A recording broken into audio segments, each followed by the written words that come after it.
He's a has-been battler with one dream left, and one last chance. Rocky, a love story about the world's heavyweight championship. Now the happiest movie surprise of the year from United Artists, by Julia Sorel, based on the screenplay by Sylvester Stallone. Valentine's Special Book Club Edition. The movie. A slum fairy tale, funny, unpretentious, and relentlessly upbeat. Its only message, endure, reach your potential, be a man. I can't recall such excitement about a movie since, maybe, Giant and James Dean. Time magazine. An oasis of upbeat expectations. Hardened cinema cynics have actually been seen standing up and cheering. New York Magazine. One of the best boxing movies ever made, maybe the best. Pete Hamill. Is a book that, like the movie, will have you laughing, crying, and cheering out loud. Rocky. Moving in bright and fast, Apollo caught Rocky flush on the jaw with the stuff champions are made of. Rocky dropped low and caught Apollo with a pair of terrific body punches. Rocky kept coming. He imagined that Apollo was a frozen side of beef just waiting for Rocky to tenderize its dark flesh. But Apollo defrosted like a flash, flicked dread jabs into Rocky's eyes. Still, Rocky waded in with punches that seemed to bulge out Apollo's back. Here's your ringside seat for the bloodiest bicentennial in history. The place? Philadelphia. The stakes? The 1976 World Heavyweight Crown. The contenders? Black champ Apollo Creed, who spouts poetry at the press and throws dynamite at his opponents. And challenger Rocky Balboa, the Italian stallion, a small-time guy with big-time guts who yearns to be a hero, just once. Rocky, by Julia Sorel, based upon the screenplay by Sylvester Stallone, narrated by Amy Mullen. 1. November 12th, 1975. A cold night in Philly. Hot action inside the Blue Door Fight Club, a room that resembled a large, unemptied trash can. The boxing ring was extra small to ensure constant battle, and the lights overhead had barely enough wattage to illuminate the dim recesses of the mind, much less the dim specters of the ring. 2 fighters, one white, the other black, were going at it. The white fighter, Rocky Balboa, had a face covered with scars.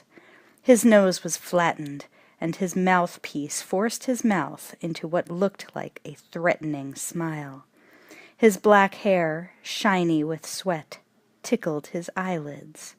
He moved forward, machine-like, as the black fighter, a younger man, heavy but trim and beautifully muscled, danced around Rocky, banging combinations into his face with great accuracy. Rocky's head jerked back, but the punches didn't even cause him to blink. He grinned at his opponent and kept grinding ahead.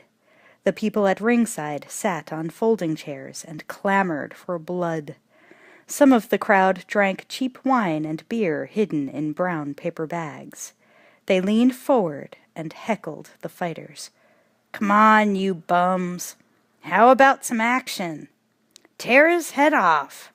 Take him down for the count." In the thick smoke, everyone was hustling bets. The action in the balcony was even heavier. Once, in his enthusiasm, a fan had leaned over too far and fallen over the plain pipe railing, stealing the show. A housewife, her hair in exquisitely large, round curlers covered with a transparent aqua kerchief, yelled for somebody to cover a $2 bet. a fat man, sweating bullets and swallowing them, took her on. The bell rang and the fighters returned to their corners, arriving there just as somebody heaved a beer can into the ring. Before the ref could remove it, it lay there frothing from its triangular metal mouth, a tiny hollow missile. The black fighter, Spider Rice, spit something red and thick into a bucket. Later on he would piss blood, his kidneys on fire from Rocky's in-the-clinch blows. Spider sneered across the ring at Rocky. "I'm gonna bust his head wide open," Spider hoarsely said to his corner man. In Rocky's corner, a shriveled old-timer who was an employee of the club worked on Rocky with evident lack of enthusiasm. He pulled the elastic of Rocky's shorts out from his diaphragm so that Rocky could take deep, fast breaths. "Ya waltzin'. Give the suckers some action." "Hey," Rocky began, but he was interrupted. "Ya movin' like a bum. Want some advice?" The old man continued, overriding Rocky's objection. "Just gimme some water," Rocky answered, his mouth dry, his arms hanging at his sides as if he had no elbows and would never bend them again. A fight fan, sporting a plaid jacket, olive-green shirt, and polka-dot bow tie, rushed up to Rocky. He was about 65, short, weak-looking except for his yellow teeth, which looked as if they could bite right through an elephant's ass. "Should I bet the fight don't go the distance?"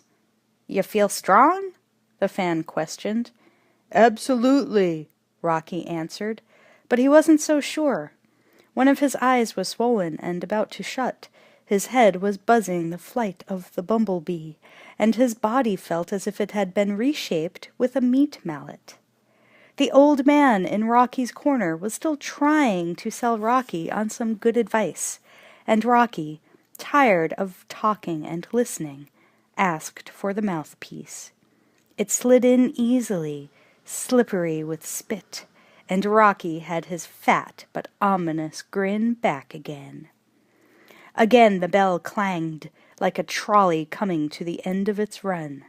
Rocky made the sign of the cross, not aware that he was already carrying one, albeit invisible, on his back. The sign of the cross was to protect him, to ask God's help, to create a magical moment of belief in his own invincibility in spite of the odds against him. His opponent made no such sign, but leaped off his stool and made for Rocky, like a hungry bear for its meat. Spider grabbed Rocky in a clinch and deliberately butted him, opening a bleeding cut in the corner of Rocky's eye. Rocky became furious over the foul and drove a flurry of short, tough punches into the man's body. As Spider staggered backward, Rocky slammed him on the jaw, and Spider was out for the night. Deadsville for him in the raspy, warm, smoke-filled arena, flattened like a paper doll, while the three-dimensional folk swarmed into the ring. The fans loudly went about collecting their bets. The referee didn't even bother to count the loser out. What for, when his recumbent figure was being dragged under the ropes to where he could be placed on a stretcher? The ring was cleared, and 2 new fighters entered it.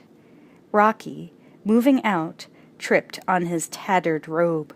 Embroidered clumsily on the back was the hopeful motto, "The Italian Stallion!" The announcer finally reported to the crowd, "The winner by a knockout in the 3rd, Rocky Balboa. Next, a 6-rounder between 2 local lightweights."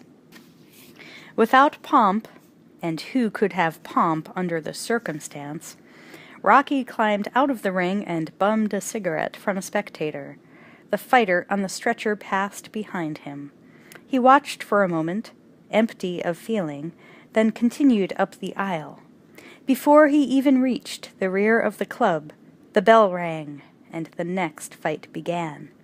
There were plenty of nerds around who wanted to have their heads handed to them, and an equal number of ambitious comers who were willing to do it for them. Rocky faded into the darkness at the rear of the club. On the trolley headed back to South Philly, an old woman clucked sympathetically as she studied Rocky's bruised face. "I'm a fighter," Rocky explained self-consciously. "My, me oh my," the woman said softly. "Looks like you the sole survivor of a 5-car crash." "Well, it sure feels that way," Rocky said, "but I'm used to it." "Wouldn't want to get used to nothing like that," she said. "My face ain't my fortune," Rocky said lightly, to amuse the stranger. "My fists are. I gotta be careful of my fists. When things go right, my fists are beautiful. See?" "Guess you gotta do what you do," she said, preparing to leave. "That's it. I'm doing what I gotta do," Rocky repeated when she was gone. It was a revelation to him, the inevitability of his profession.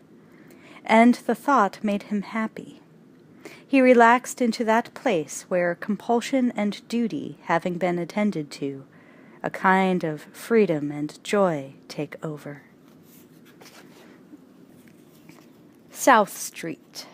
Empty lots, second-hand stores, boarded-up wooden houses, a kind of shoulder-to-shoulder shanty-town where the poor lived and died like link sausages chopped from the mainstream of other link sausages. Rocky didn't notice. It was his neighborhood, and he was blessed with neighborhood insensitivity. As he walked down the street, Rocky waved at a pair of high-heeled hookers, and they waved back. Even the hookers in the neighborhood dressed like 20 years ago. Manhattan hookers were more stylish in their short shorts, tights, platform shoes, and chubby fur jackets. But style didn't matter to these girls. They just wanted to make a living. Further on, he paused in front of the Animal Town pet shop. He peered into the dark store and watched a sad, huge dog who was sitting in the window. "Hey, Butkus," he mumbled. The dog didn't budge. Rocky continued to the corner. Andy's bar. Andy's Italian-American bar, where Fernet Branca sat on the mirrored shelf nestled between Black Label Scotch, Gilbey's Gin, Isvetskaya Vodka, Fukijo Sake, Jack Daniel's Dry Mash, etc. Really a house of all nations, as far as the liquor went. But the clientele seldom caused one of those bottles to be removed from the shelf. They preferred beer on tap, or maybe a Budweiser, unless someone else was treating. Rocky entered the bar, which was half filled with a motley bunch. "Hey, buy me a drink, Rock. Don't be a cheap bastard," a drunk pleaded. Rocky smiled and kept right on walking. A woman habituée of the bar, conversing loudly with her cronies, a man who kept his head on the bar right next to his glass, and an old black woman who kept looking at the sport pictures glued to the bar mirror and asking, "Say, who is that?" addressed Rocky as he was passing her and asked, "Do you know how much booze cost me? Not Canadian stuff, regular American booze. Compared to 2 years ago, makes me sick. I don't even want to think about it. What do you say, Bruiser?" "I say, it ain't the price of booze that makes you sick," Rocky answered, giving her a slap on the ass as he went by. "Yeah, you make me sick," she retorted.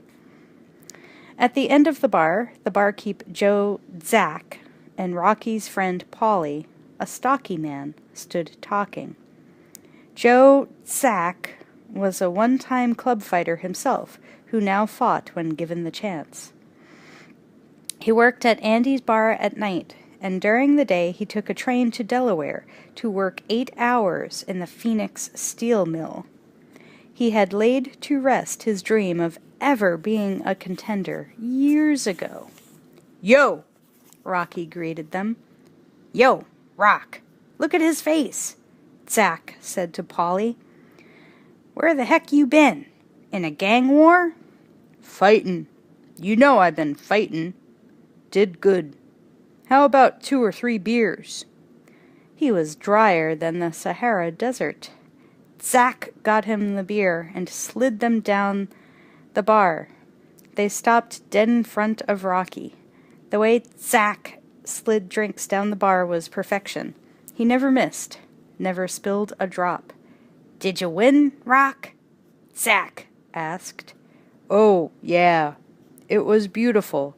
A beautiful KO. Hit him with a picture-right hook combo." "Hey, Polly, you listenin'?" Rocky shook him by the shoulder, waiting for words of congratulation. Polly was already juiced and couldn't give Rocky the attention he demanded. "Yeah, I hear," he managed. "This tomato must have learned how to fight in China or something. First, the pug comes out and he spits on my chest. Dig it. He spits on my chest. Then he keeps moving and sticking with his left, trying to thumb my eye out, and counters with the straight right while his thumb is still hanging in my eye." Rocky paused to take a long drag of beer. Then he continued, "In the second frame he gets crazy and whips me with his head and opens this crack here. See this crack? And all I keep thinking about is how bad I want to smoke, and if I have enough money to get home." Impatient, Polly demanded, "How's this terrific story end?" Joe Zack, edging into the conversation, jokingly says, "He marries the prince."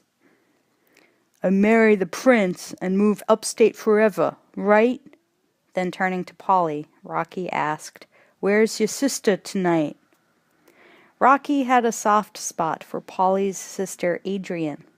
She worked in the pet store and had sold Rocky his turtles.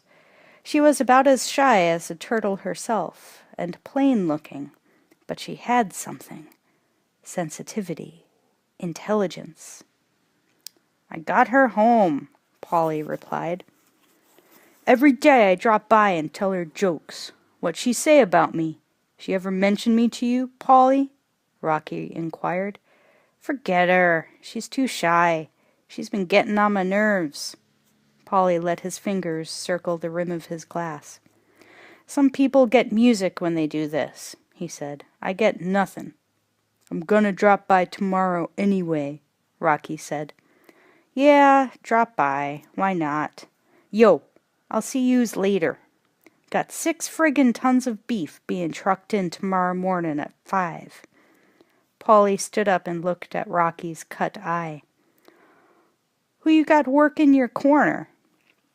"I don't know. Some guy who came with the locker." Rocky shrugged as if to say, "I take what I get. That's the way the cookie crumbles." Polly, slurring his words but trying to do the friendly thing, managed to say, "I'm glad you won," before swaying out of the bar.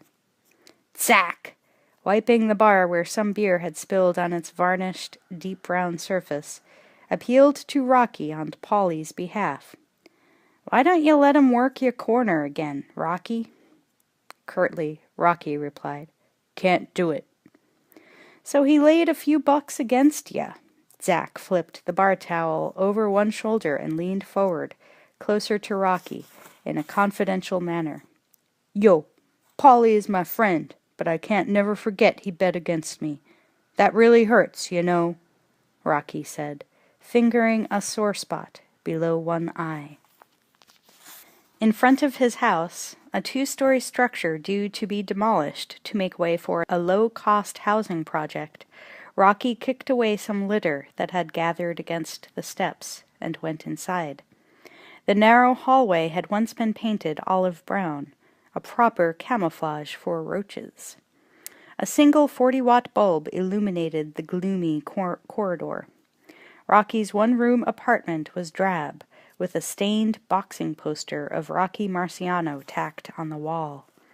Nailed to the far wall was a mattress, its stuffing spilling out of the center that Rocky used as a punching bag. Rocky dropped his pea coat on the floor, put on a pair of glasses that were lying on a small cardboard box that doubled as a table, and crossed to the windowsill on which sat a small turtle bowl. He lifted one of the creatures and stroked its shell. "Look who's home." Then he began to boil a pan of water on his hot plate. While the water was boiling, he placed an old 45 RPM record on a battered phonograph. The tune was "All in the Game," and Rocky liked it. He picked up a hairbrush and used it like a microphone, miming the record, crooning to imaginary thousands of fans.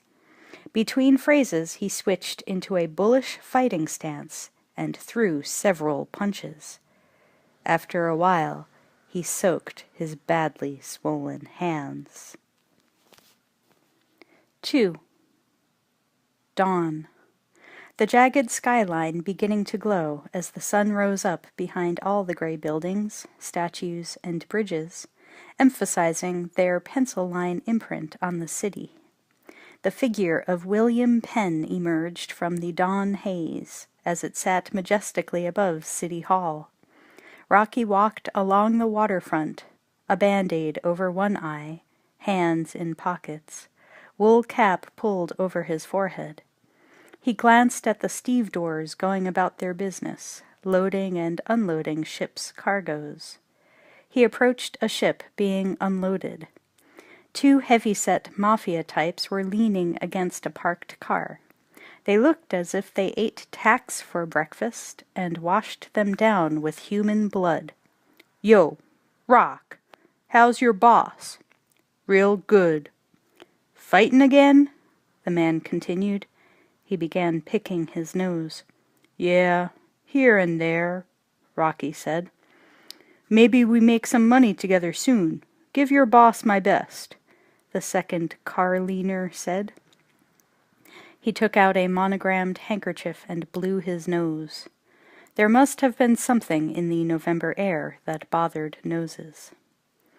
Rocky shrugged and moved away. He neared a fat man working a crane. The man looked frightened. He stopped the crane and hurried into the ship's hold. Rocky dashed up the gangplank. Rocky sprinted after him. He lunged and flung the man by the neck against the wall of stacked cargo. Rocky was working his other job now, muscle man for the mob, extracting money from where no money had been forthcoming. In terror, the man shielded his face. "Don't hit the face! Not the face!" "Mr. Gazzo wants the 200 now," Rocky hissed. "Honest to God, I'm broke. Give me a break," the man pleaded. "I'll give you a break all right.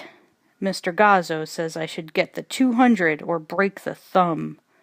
Rocky was pressing the man against a crate. There was no escape for the jerk. "Please, I need my hands to work. Christ, don't bust my thumbs." Tears started to trickle down the man's rough cheeks. Suddenly looking around wildly for something to help him, he picked up a large metal hook and threatened Rocky with it, but Rocky remained a rock. "Goin' fishin'?" Rocky said. The man dropped the hook. "What's your name again?" Rocky asked. "Bob," came the swift reply. "Look, Bob, if you want to dance, you gotta pay the band. If you borrow, you gotta pay the man. Me, I ain't emotionally involved. I'm just doing my job." Rocky's determined expression struck home. The man quickly fumbled through his pockets and handed over a small wad of bills. Rocky counted the money immediately. $130. "You short." "That's it. I'm broke." "That's it? Completely?" "That's it." The man began edging away, bounced into an overfull open sack of coffee beans, and the beans poured out. making the floor very slippery indeed. "What about food and stuff?" Rocky continued. "You got my food in your hand." Rocky looked almost sympathetically into the man's flushed face. "The juice is climbing every week." "I know the juice is climbing. I've been working 6 months just to pay the damn interest." The sweat was now pouring off the man, soaking his soft collar, drenching his armpits. "You still light $70. Rocky was getting tired of explaining to the man. "Hey, what can I say? I ain't got it. You can't squeeze goddamn blood from a stone." The man was becoming cocky. "Yes, I can," Rocky retorted. "Wait! Be reasonable. Be smart. You don't have to break nothing. Here, take my coat. It's worth $50 or $60. It's yours." The coat was off and extended to Rocky in a split second. He took it and held it there, undecided, while the man continued to plead his case. "See, why be his flunky? You're a smart guy. Gazzo don't have to show nothin'. I'll go tape up the hand like you broke my thumb. Gazzo won't be wise to nothin'. Be a smart guy. Keep the coat. We'll fake like you broke the hand." Returning the coat, Rocky said, "You should have planned ahead," and walked away. Later that morning, Rocky sauntered up to his favorite browsing place, the Animal Town Pet Shop, where Adrienne Klein, Paulie's sister, worked. She glanced up as Rocky tapped on the window and whistled. Her brown hair was pulled back in a bun, and she had on a pair of granny glasses that made her look older than she was. She managed to smile at Rocky, and he entered the shop. "How you feelin' this morning? Full of pep?" "Fine," Adrienne answered. "How's the turtle food this week?" "Fine," Adrienne said again, very shyly. In mock annoyance, Rocky complained, "Me? I'm kinda aggravated." "I'm sorry," Adrienne said. "Ain't your fault. Want to hear this?" Rocky pounded on a pile of pamphlets advertising animal vitamins. Adrienne, though charmed by his vitality and attention, felt slightly intimidated. "The last food I got here had more moths than flies, and the moths got caught in my turtle's throat. That makes them cough." Rocky was off to the races, ready to describe in detail his pet's ailments. The owner of the store, a squat woman of 40, stepped from the back of the shop and waved at Rocky. "Yo, Gloria, I was talking about the turtle food. Like I was saying, the moths got caught in the turtle's throat and makes him cough." Rocky coughed, imitating a turtle as best he could. "A little cough, and I had to smack him on the shell. And what do you think they got?" Adrienne shrugged. "Shell-shocked!" Rocky shouted, pleased with his joke. "Starting with the bad jokes early today, huh?" the owner said. "Inventing jokes ain't easy," Rocky confided. He stepped over to a large cage at the rear of the shop. Inside was a huge dog. "How's Butkus today?" he asked. "Ain't had time to check him out," the owner said. Rocky opened the cage, and the large dog jumped out and frisked around happily. "Yo, Butkus, play dead. Play dead." The dog played dead. Turning to Gloria, Rocky asked, "What kind of dog is this again?" "Bull Mastiff," she answered. "The owner was supposed to pick him up 3 weeks ago," Adrienne added meekly. "We're not responsible for animals left over 30 days. We board. It ain't a animal shelter, you know. Adrienne, I want you to clean all those cat cages downstairs. They're a mess." Adrienne nodded and went downstairs to the basement. Rocky rubbed the dog's coat and followed Adrienne with his eyes. He felt deserted. His day was off to a bad start. Mr. Gazzo and his young bodyguard sat in the front seat of a black Cadillac. Rocky was in the back seat. "He only had 130. I think he's good for the rest next week, Mr. Gazzo," Rocky reported. Patiently, Mr. Gazzo replied, "Sure, Rocky. Bob's good for it. That's it for today, kid." He handed Rocky a 20. "Tomorrow, collect from Del Rio. He's late 3 weeks. How'd you do last night?" "Fine." Gazzo's bodyguard looked at Rocky's bruised face in the mirror and smiled. He hated Rocky. His hate for Rocky made him feel warm all over. "Did you get the license number?" he asked. "Of what?" Rocky said. "Of the truck that run over your fucking face." The bodyguard stared at Rocky, challenging him to make something of the remark. Before Rocky could respond, the car veered to the curb in front of Gold Mill's gym. "Cold as ice," the bodyguard said between his teeth. "A meat bag. The kid's a meat bag." "Aw, shut up," Mr. Gazzo ordered, "or I'll give you to the fairies on your birthday." "Hi, Rudy. What's up?" Rocky greeted the old Irishman who ran a pretzel stand in front of the gym. Rudy used to be a prize fighter, and now he was blind. "See the fight last night?" Rudy asked. "What you say? Man, I was fightin' myself." Rocky snatched a pretzel to see whether Rudy could tell he'd done it. When Rudy didn't mention it, he put the pretzel back. "Apollo Creed beat the English bum to pieces," Rudy reported. "Creed's great." "So what did you do last night, Rocky? Did you play Rocky Bye Baby and put the bum to sleep?" To Rudy, anyone was a bum who didn't happen to appeal to him. The world was divided into two kinds of people, champs and bums, but even the bums had to be contenders, and the champs had to be vicious, raging maniacs who might eat their victims if they weren't prevented by the rules of the game. "Yeah, I won. KO. Should have come down and listened to me fight. Did good." "What's that make ya?" Rudy was eager for statistics. Without statistics, nothing added up or compared to anything else. 44-20, 31 KOs, Rocky recited proudly. "What did you use?" "I used 2 stale pretzels." "Come on, Rock. What did you use?" "Right hook combo." Smiling, Rudy extended his hand and pounded Rocky's arm. "Just what I would have done. Perfect." "Ain't nobody called me perfect since I was a baby," Rocky said, dropping a coin into the paper cup on the stand. "Maybe you only been perfect twice," Rudy guessed. "Hey!"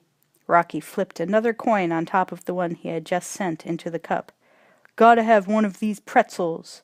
The Italian stallion trains on pretzels, so he won't get all twisted like a pretzel." Gold Mill's gym was nearly full.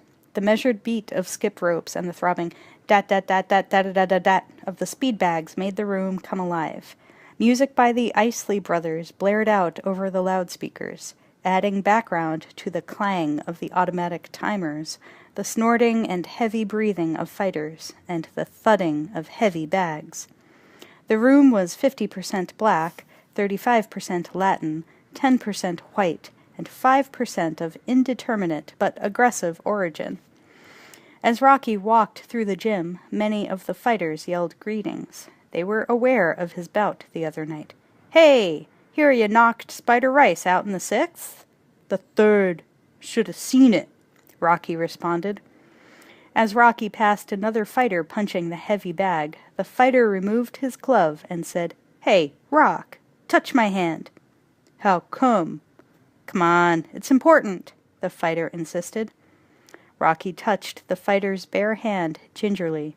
"Feels like a hand." "Can you tell I just whacked off?" Rocky smiled and moved away. He wished he had thought of it first. Then he wondered whether the guy really had just beat his meat and not washed his hand. Naw, he decided. Naw, that'd be vulgar. On the dressing room wall was a sign that read, "No kissing, an easy rule to follow." Rocky got to his locker, tried to open it, and failed. He leaned his ear against the lock and rolled the tumblers. No go. He shook the thing and tried to pry it open with no luck. It was puzzlement time. Rocky sat on the bench to ponder the situation a bit. After a second or two of deep thought, Rocky stood, seized the bench, and smashed the lock open. Opening the door, he was startled to see a set of very flashy threads. "These ain't my clothes," Rocky mumbled. Rocky saw a picture of several black girls pasted to the door. "These ain't my pictures," Rocky said softly, an ugly thought dawning on him. A short, powerful man of 35 meandered into the gray environs of the locker room. His head looked as if it had sprouted thick brown wires, standing straight up, that had been shaped with hedge clippers. "Yo, Mike, what's happened here?" a bothered Rocky asked. "It ain't your locker no more, Rock. Boss got a bug up his ass. Don't know what." "What are you talking about, it ain't my locker no more? I'm a member. I even decorated it myself, and sprayed the inside with roach spray. Went through a lot of trouble to keep it ship shape." "Listen, I'm with you, but I don't own the place, right?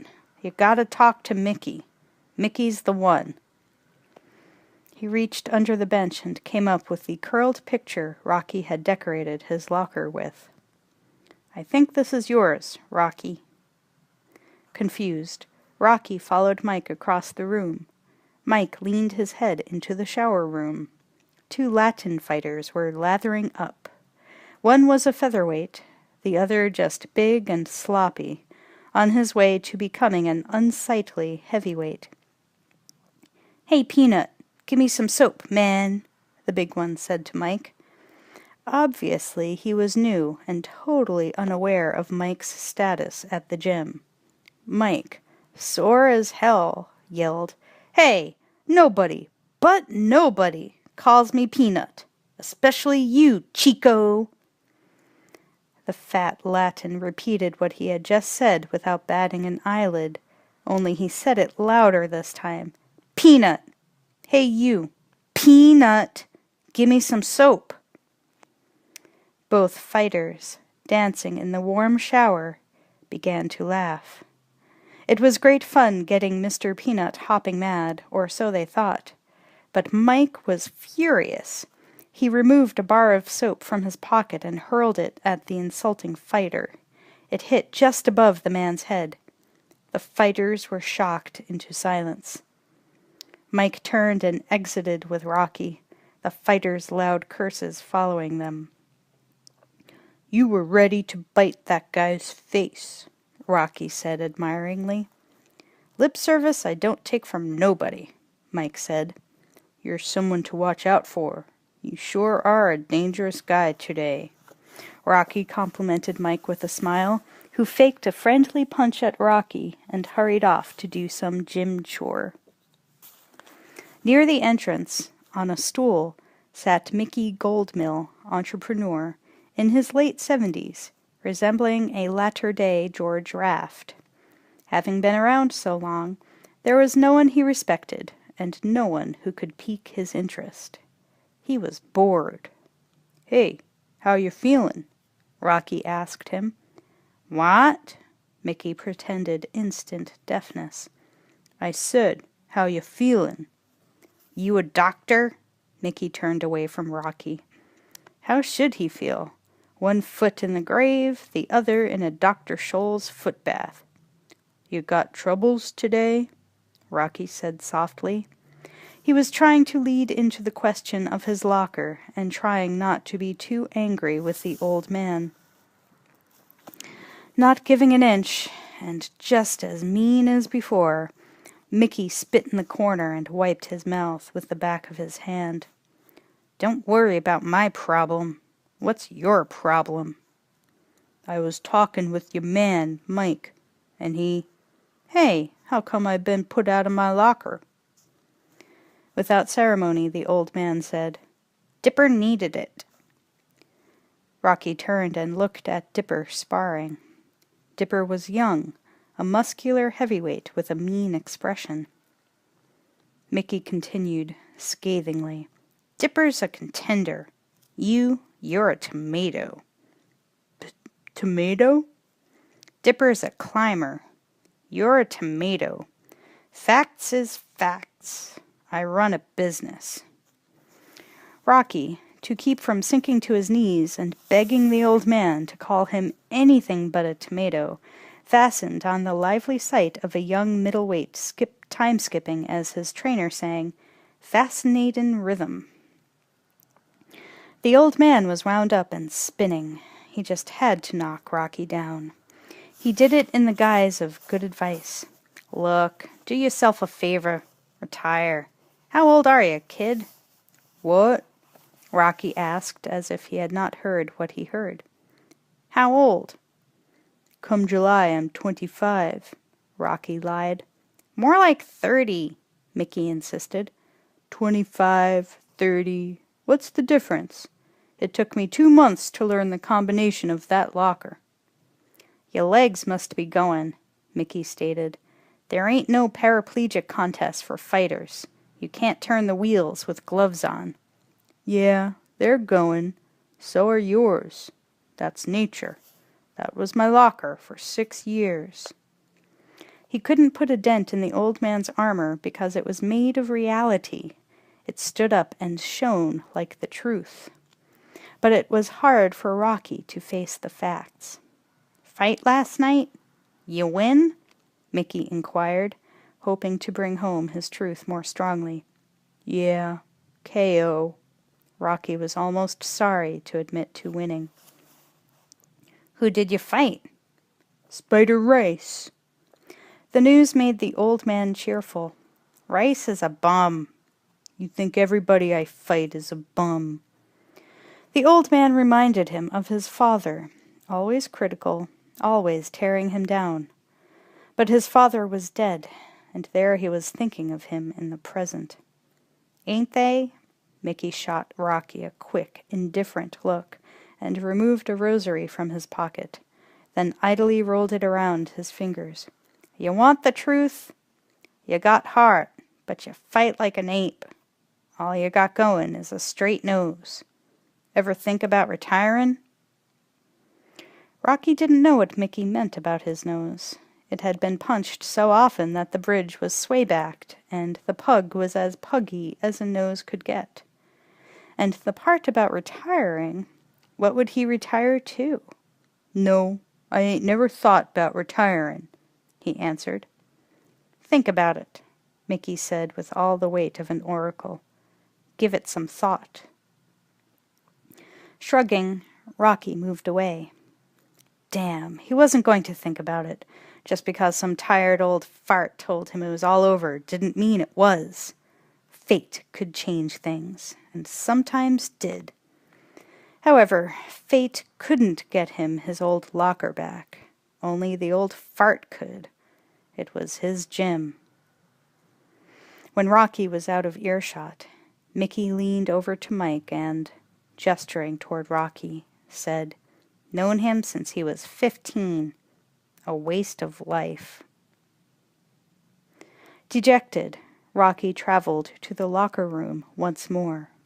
He passed Big Dipper, who was sparring in the ring. Dipper spit a mouthful of water into a bucket and looked smugly at Rocky. A dig yo locker, man. Wordlessly, Rocky moved on. Sunset.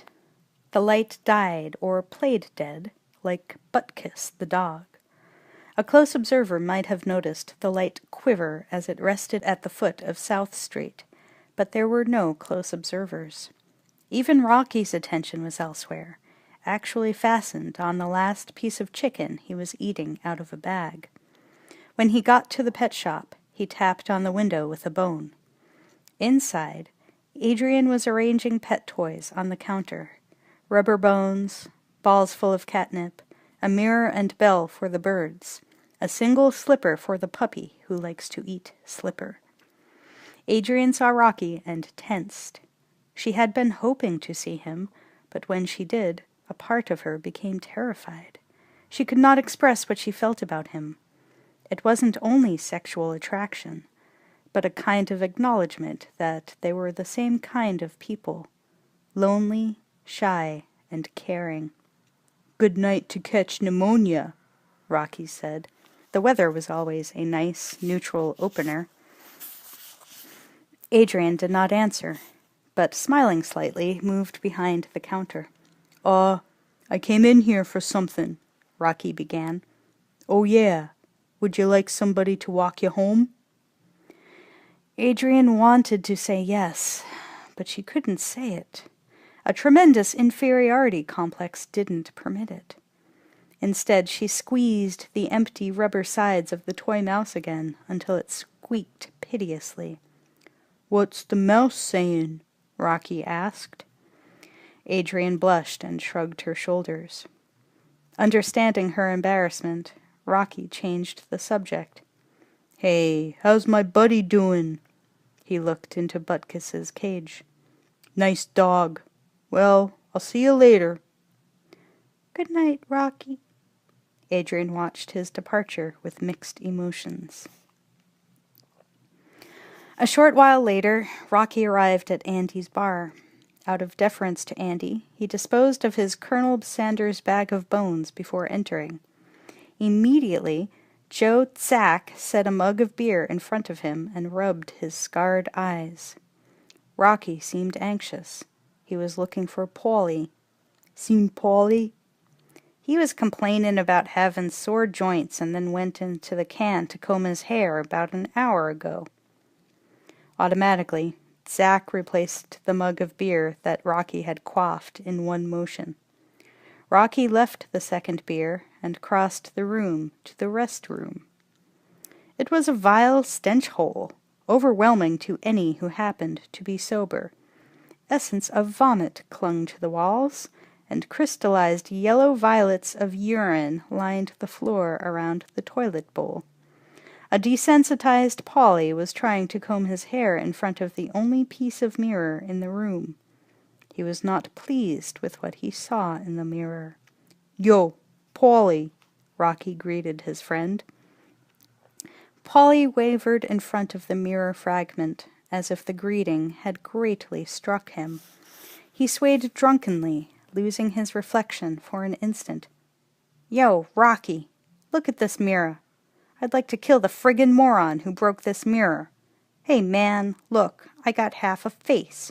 What happened to the other half?" "Must be playing around. It'll be back." He straightened Polly in front of the mirror. "There it is. That's all there is. The whole face. Left side, right side. Yo, Polly." "What?" Polly asked, touching his forehead and the bridge of his nose. "I got an interestin' face," he said. "Your sister's given me the cold shoulder," Rocky explained, "but I think she digs me." "Ignore her," Polly said coldly, still admiring his face, combing his hair a different way. "You could do better than my sister." "You see, every mornin' and every night I pass by your sister's shop. I smile. I tell her jokes. But nothin'. She looks right through me. What am I, made of glass?" "Looks right through you, huh?" Polly's mouth twitched.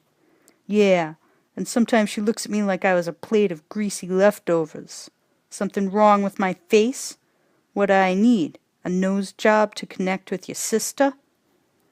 "You want to know what I think, huh? My sister's a friggin' loser." Rocky was taken aback. He didn't expect Polly to react that way. "Hey, hold on." "Sometimes she gets me so crazy I'd like to split her eyes with a razor."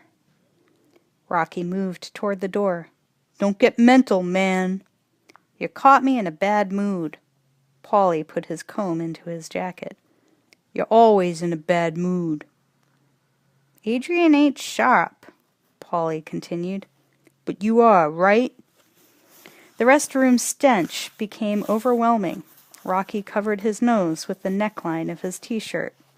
Yeah, she's a loser. She don't do nothin'. She don't enjoy life. She reads. Brainy. She's too shy to get along in this world, you know? Pushin' 30 friggin' years old. She's gonna die alone if she don't wise up. I'm 30 myself, Rocky acknowledged sadly.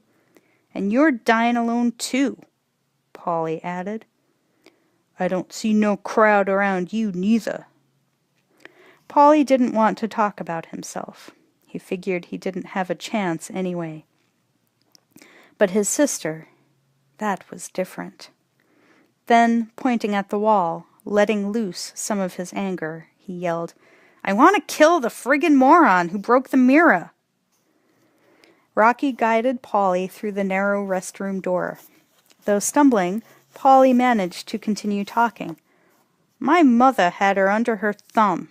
You know, my old lady ate up her personality, was afraid she'd leave her, told her horrible stories of what could happen to a girl who kissed a guy without marrying him. And now she's afraid of men? Rocky asked. Yeah, maybe. She's afraid of something. Rocky hesitated before he made this suggestion. He knew it was a touchy subject. But still, Polly was his friend, and he owed it to friendship to speak his mind. Do you feel she might need the help of I don't know, maybe a shrink? Polly went wild and bellowed, She ain't sick! He stood roaring drunk in the center of the room. Everyone's attention was riveted on him. Sick don't run in the family. She's shy, man, that's all. Shy. Rocky, embarrassed and very self-conscious, stared at the floor. Speaking low, he said, What can I say? Polly, still bellowing, gave his captive audience the lowdown on his sister.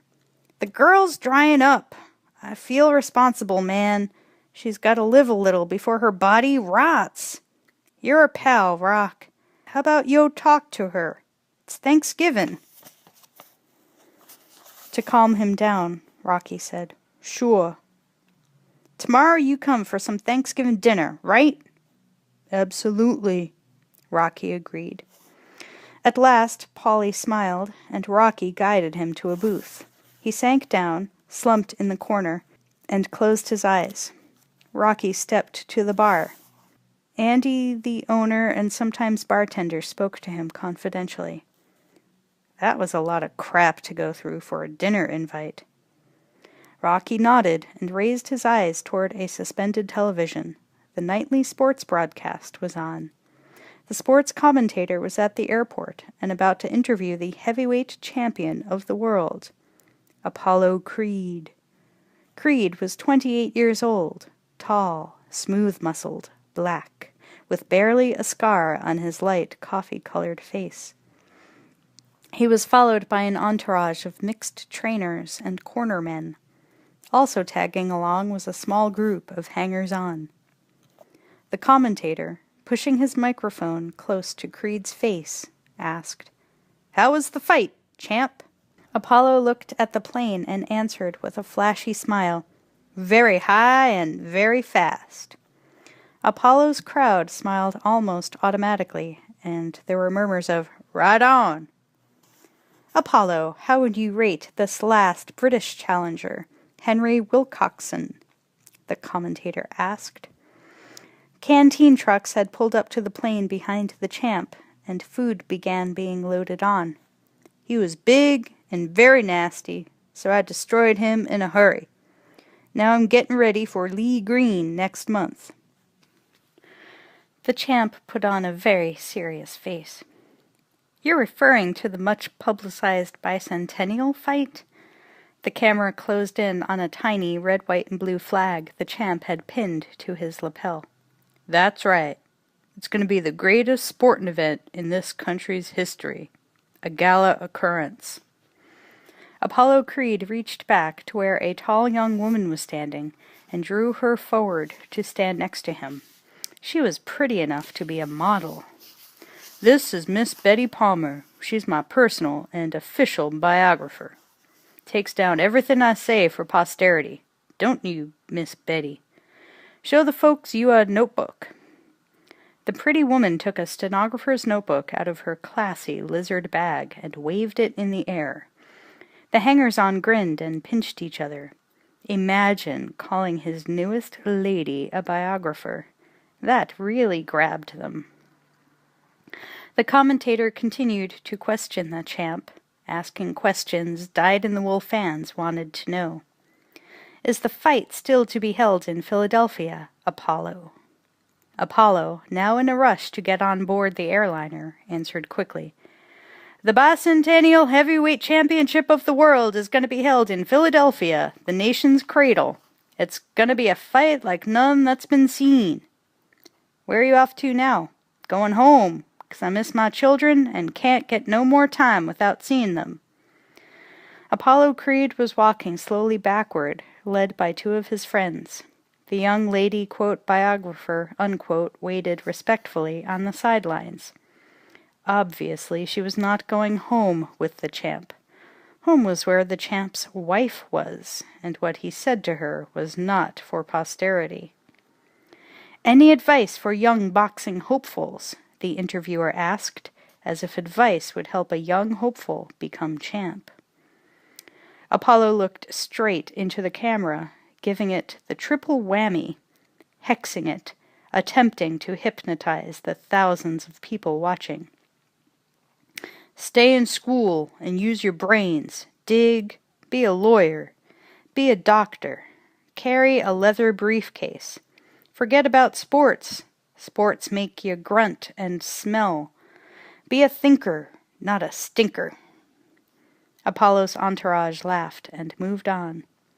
Alone, facing the camera, the commentator closed, "Larry Carroll at Kennedy Airport with the champion, Apollo Creed."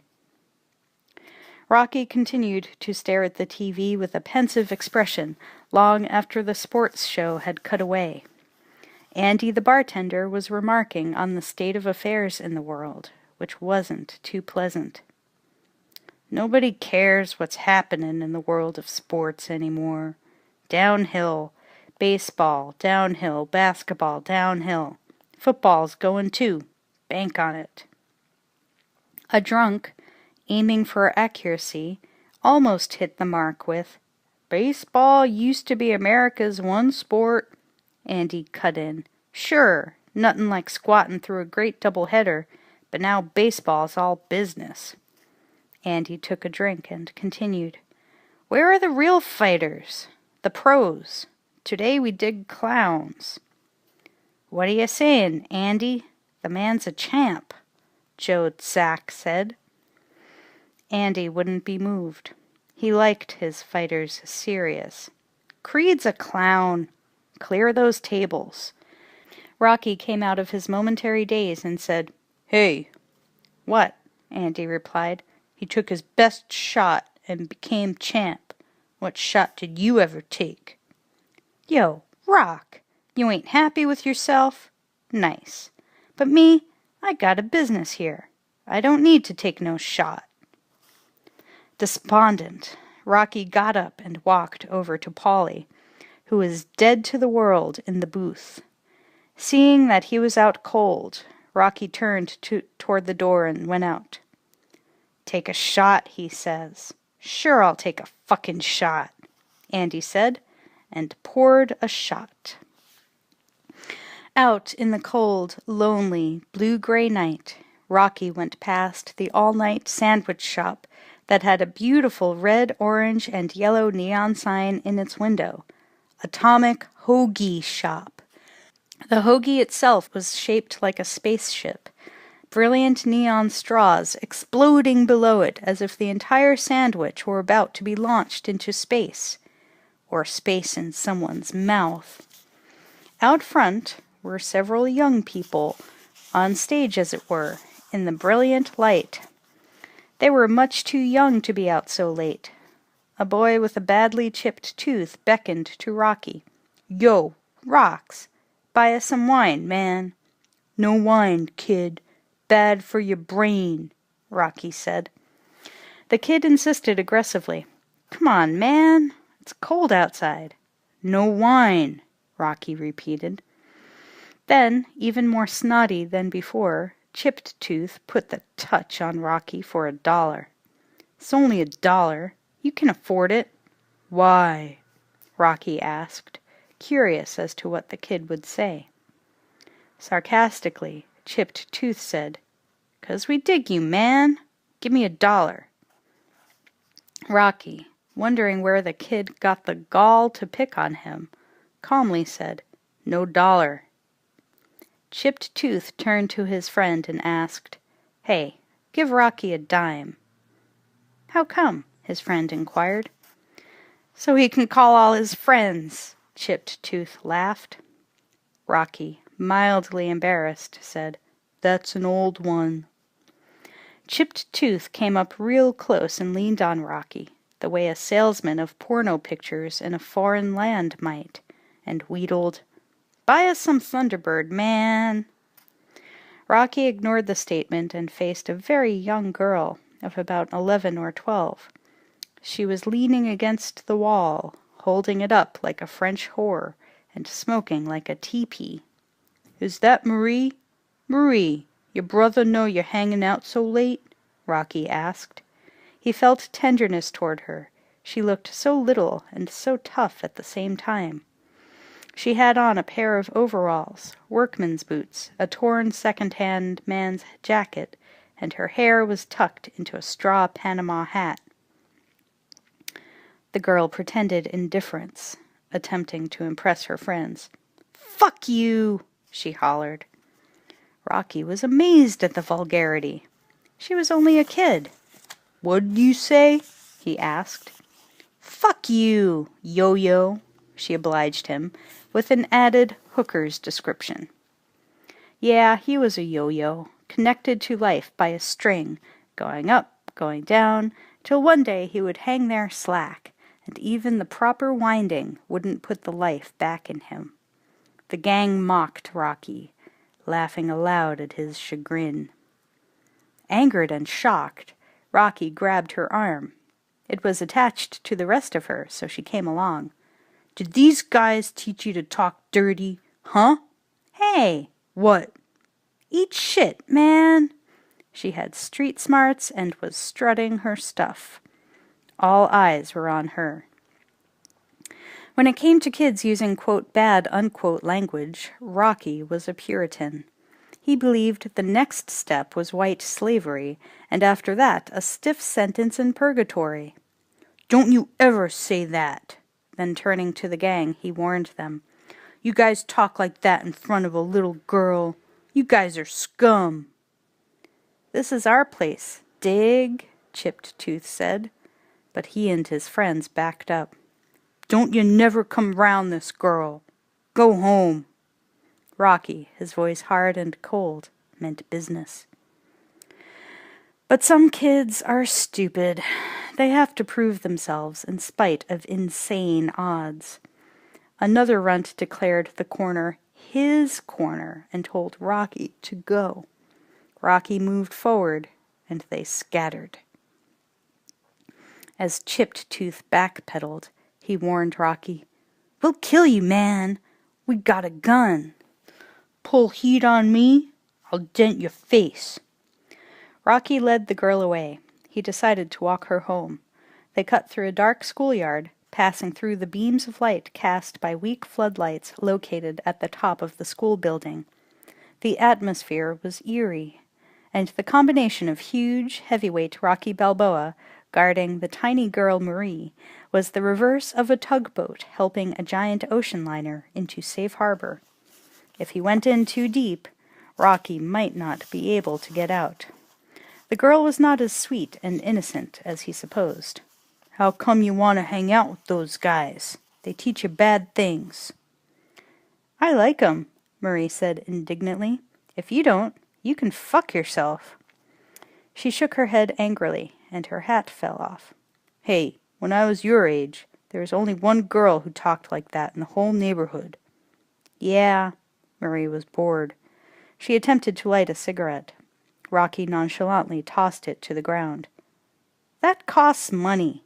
What gives you the right to toss away my personal property?" she challenged. "Make your teeth yellow," Rocky warned, adapting a lighter tone. "I like yellow teeth," she sassed right back. "Makes your breath like garbage." "Maybe I like garbage," Marie said, only not in so assured a manner as she had declared her liking for yellow teeth. "Nobody likes garbage. Rats like garbage, that's who. Anyway, this girl from my neighborhood, the girl with the dirty mouth, wasn't bad looking, like you, but the guys wouldn't take her out for any serious datin'." Rocky felt like he was Marie's father, and he had to straighten her out. Why wouldn't anyone date her seriously? Marie felt as if she were talking to a foreigner who was describing the natives of his land. She listened to him as to a story, but didn't relate to what he was saying in any way. "'Cause that's the way guys are. They laugh when you talk dirty. They think you're cute for a while, but then you get a reputation, and watch out. Nobody's ever gonna take you serious. You get no respect. I gotta use a bad word. Whore. You'll end up becoming a whore." "Come on, Rocky. I'm 12. Besides, don't Joe Namath have a reputation, and he ain't no whore." "That's a different kind of reputation. He didn't get it by being no smart ass. He worked hard and kept his nose clean, and he respected hisself." Rocky found that he was talking to himself. Marie didn't have a clue to what he meant. At her age, all she wanted was some attention, but she might get more than she bargained for. "How old you are doesn't matter. You don't really have to be a whore. Just act like one, and that's it," he warned her. "Bullshit," Marie offered. Rocky had the urge to slap Marie, but that would have been awful, taking her home to protect her and then slamming her. He bit his lip and continued, "Yo, you're looking at it from a weird viewpoint. You gotta be realistic. If you get a bad rep, 20 years from now people will say, 'Do you remember Marie?'" "No, who was she?" "She was that little whore who hung out at the atomic hoagie shop." "Oh, now I remember." "See, they'll remember the rep." Rocky and Marie left the dark schoolyard. Standing in the shadows of the building were 3 young muggers. The light from their cigarettes flared red in their faces. When Rocky and Marie walked up the block, the muggers followed them. Rocky, aware of this, turned and faced them. They paused, studied him from a distance of 20 yards. Rocky gave a loud boxer's snort, wiped his nose with the side of his thumb, and rolled his shoulders. The muggers became intimidated, slowly peeled off, and meandered away. Rocky turned to Marie, who had been standing behind him. He pointed down the block. "That's your house, ain't it?" Marie nodded. "Listen, I hope you don't—" "I won't," Marie answered. "What was I gonna say?" Rocky queried. "You hope I don't keep acting like a whore, or I'll turn into one, right?" Marie guessed. "Yeah, something like that," Rocky agreed. He felt he had made some impact on her life. They exchanged smiles, and Marie moved away. "Hey, Rocky!" "Yo!" "Fuck you, motherfucker!" She ran into her house, and as Rocky looked on in dismay. As Rocky walked off, he put himself down. The girl had made an impression on him. "Yeah," he thought, "who are you to give advice?" 3. It was part of Miles Juergen's character to believe every calamity a blessing in disguise. Armed with this philosophy, he could afford to smile, even when everyone else wore scowls and bemoaned their fate. However, fate had dealt this successful promoter a difficult quandary to get out of. A meeting was held at his opulent office in the Franklin complex, with Apollo Creed and Apollo's lawyer and trainer. Floor-to-ceiling windows let the light drench walls, ceiling, and floor alike with glaring brilliance. It was a cold but sunny day. Juergens had his secretary draw the blinds so that he wouldn't have to squint at the papers before him. Creed was sitting back, his eyes closed, listening carefully and thinking. "Are the doctor's reports confirmed?" Creed's lawyer asked. Juergens answered, "Definitely." Then, reviewing the paper in front of him, said, "It says here Mac Lee Green has suffered a seriously cracked third metacarpal in his left hand." Skeptically, the lawyer repeated the previous question. "Did you say that report was definitely confirmed?" "That's right, Mr. Sawyer," Juergens said. He glanced at Creed to see whether he had anything to say. Creed remained impassive. "Isn't it your responsibility to supervise—" the lawyer began. He tapped nervously on his attaché case. Juergens cut in. "Apollo, I suppose we could cancel the fight if you only want to fight Green." He didn't want to antagonize Creed, the world champ. He wanted to assuage him if he could. But Apollo Creed wasn't ready to say anything yet. It was all simmering. All the ideas would come together before long. He let the others discuss the matter at hand. Mr. James, Apollo's trainer and personal friend, said, "It ain't just Green. What about the time Apollo put in? He ought to fight you." Juergens winced at the image of Creed laying one on him. He wouldn't live to read about it in the papers. Mr. Sawyer explained what the trainer had meant. "What Mr. James is saying is, what compensation is morally due Mr. Creed for time invested in pre-fight promotion?" When it came to money, Juergens was on sure grounds. "I believe we can find a solution," he promised. "Anyone like a piece of tea-berry gum?" He had just found a pack in his desk drawer. He realized how odd a question it was, if there were no confirmed gum chewers in the group. Luckily, Creed himself took a stick. "Solution, Mr. Juergens," the lawyer continued. "The only solution is that you had better find another ranked contender in a hurry." Juergens tightened on the spot. His knuckles under his desk whitened, his teeth ground together, and a nervous tick under his eye appeared. He hadn't felt like this since the death of his pet parakeet. "I contacted Ernie Roman. He's fighting in France the same week," he said. "Then give us Buddy Shaw. He's ranked 5th. Apollo will carry him for a couple rounds," the trainer suggested. "Shaw's fighting in South America. Why not just postpone the bout until July 4th?" Juergens asked, knowing full well that Apollo's people would immediately think of a good reason why not. He tore open a package of Tums and popped a few. "Huh? Why not?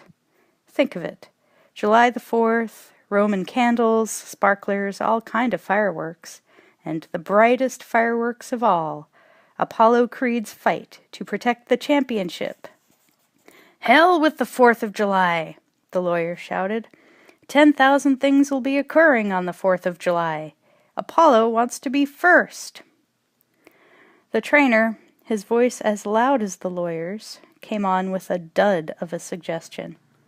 "What about that sucker, Billy Dukes?" Disgustedly, Juergens looked at him, then said in a voice of quiet desperation, "Developed a bleeding ulcer and retired. Look, I know my business. I wasn't born yesterday. I've called every worthwhile goddamn contender, but they say 5 weeks is not enough time to get into shape." "Shape nothin'," the trainer said. "They're scared. They don't want to be whipped in front of 1 billion people. They don't want to be dissected on the country's birthday."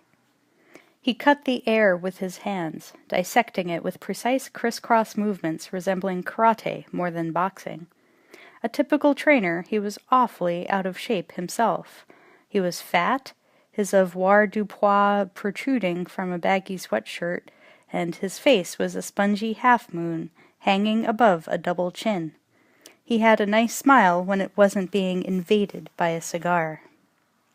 Juergens said, "You don't say so." "I do say so," the trainer emphasized. "In fact, I just said so." Mr. Sawyer, who had been listening with amusement, suddenly sat bolt upright. A lightning idea had struck him and traveled from his spine to his skull, where the idea machinery seldom lay dormant. "Hey, relax. Maybe what this fight needs is a novelty." He sat back and polished his star sapphire ring by rubbing it with an elaborately monogrammed handkerchief. "Novelty? You mean like some freak show? You want Creed to fight with a midget and get broken knees? You want him to get in the ring with a lady boxer and get a bust in the mouth?" Juergens laughed obscenely at the burlesque skit evolving in his mind. If he listened to Creed's people, he'd be promoting in a flea circus, not in one of the biggest arenas in the country. Mr. Sawyer refused to break the tension. He didn't laugh. He was serious. While he spoke to Juergens, he adjusted the crease in his trousers, but never took his eyes off Juergens. "No, I don't conceive of something freakish. Rather something unusual, bizarre, to draw the crowd in. Sure, promise them a murder. They'll buy tickets. But I promote fights, sporting events, not sideshows." Juergens loosened his collar, unbuttoned his plaid jacket, rolled his chair back till it touched the wall, then lifted his feet onto his desk. Ominously, the lawyer said, "You'll promote what we want." "I promote for Apollo, not you," Juergens asserted. "As his attorney, I speak for Apollo." Apollo slammed his hands on the sides of the chair and stood up. Behind him, a map of the world covered the entire wall. He seemed to have been thrust out of 3 continents into the room. He looked like a god, and sounded like one, as he boomed, "Nobody speaks for me. My voice is the voice of brightness. My thought is the thought of rightness." Everyone froze. Flash cryogenics. Instant ice pops. Apollo continued. He didn't aim to bring a summer thaw just yet. He had put them in deep freeze, and there they'd stay, for a while. "Now I talk. Maybe you're right about this fight needin' something different, but you're jivin' like fools. Now here's what's goin' down. On January 1st, the first day of the bicentennial, I'm gonna fight me a local poor underdog, dig? A snow-white underdog. And people are sentimental, man. They'd like nothing better than Apollo Creed letting some unknown get a shot at the greatest title in the world on this country's birthday. Now that's the way I want it." Apollo turned toward the door and opened it. "It's very American," Juergens said. Apollo swiveled and shook his head. "No, man, it's very smart." The trainer and attorney followed him out without so much as a sidelong glance at Juergens, who was left mumbling into his arm, on which he had placed his weary brow. Late that afternoon, Mr. Gazzo's white 1970 Cadillac pulled up to Rocky's apartment. Rocky was in the back seat with the loan shark. Gazzo's bodyguard was driving. Gazzo was flipping through a small black notebook. Matter-of-factly, Gazzo ordered, "Next Wednesday, grab a grand from Snyder." "Snyder, right," Rocky said. "And Thursday, 2 yards from Capoli, okay?" Gazzo continued, going down the short list. "Okay," Rocky agreed. "Capoli, the junk man. I bought a nice lamp from him once. Cheap. Still got it." That's nice, Rocky, Gazzo responded. I'm glad you got a nice lamp, 'cause you shouldn't strain your eyes. Not if you want to spend a lot of time looking at this nice girl I hear you're going out with tonight.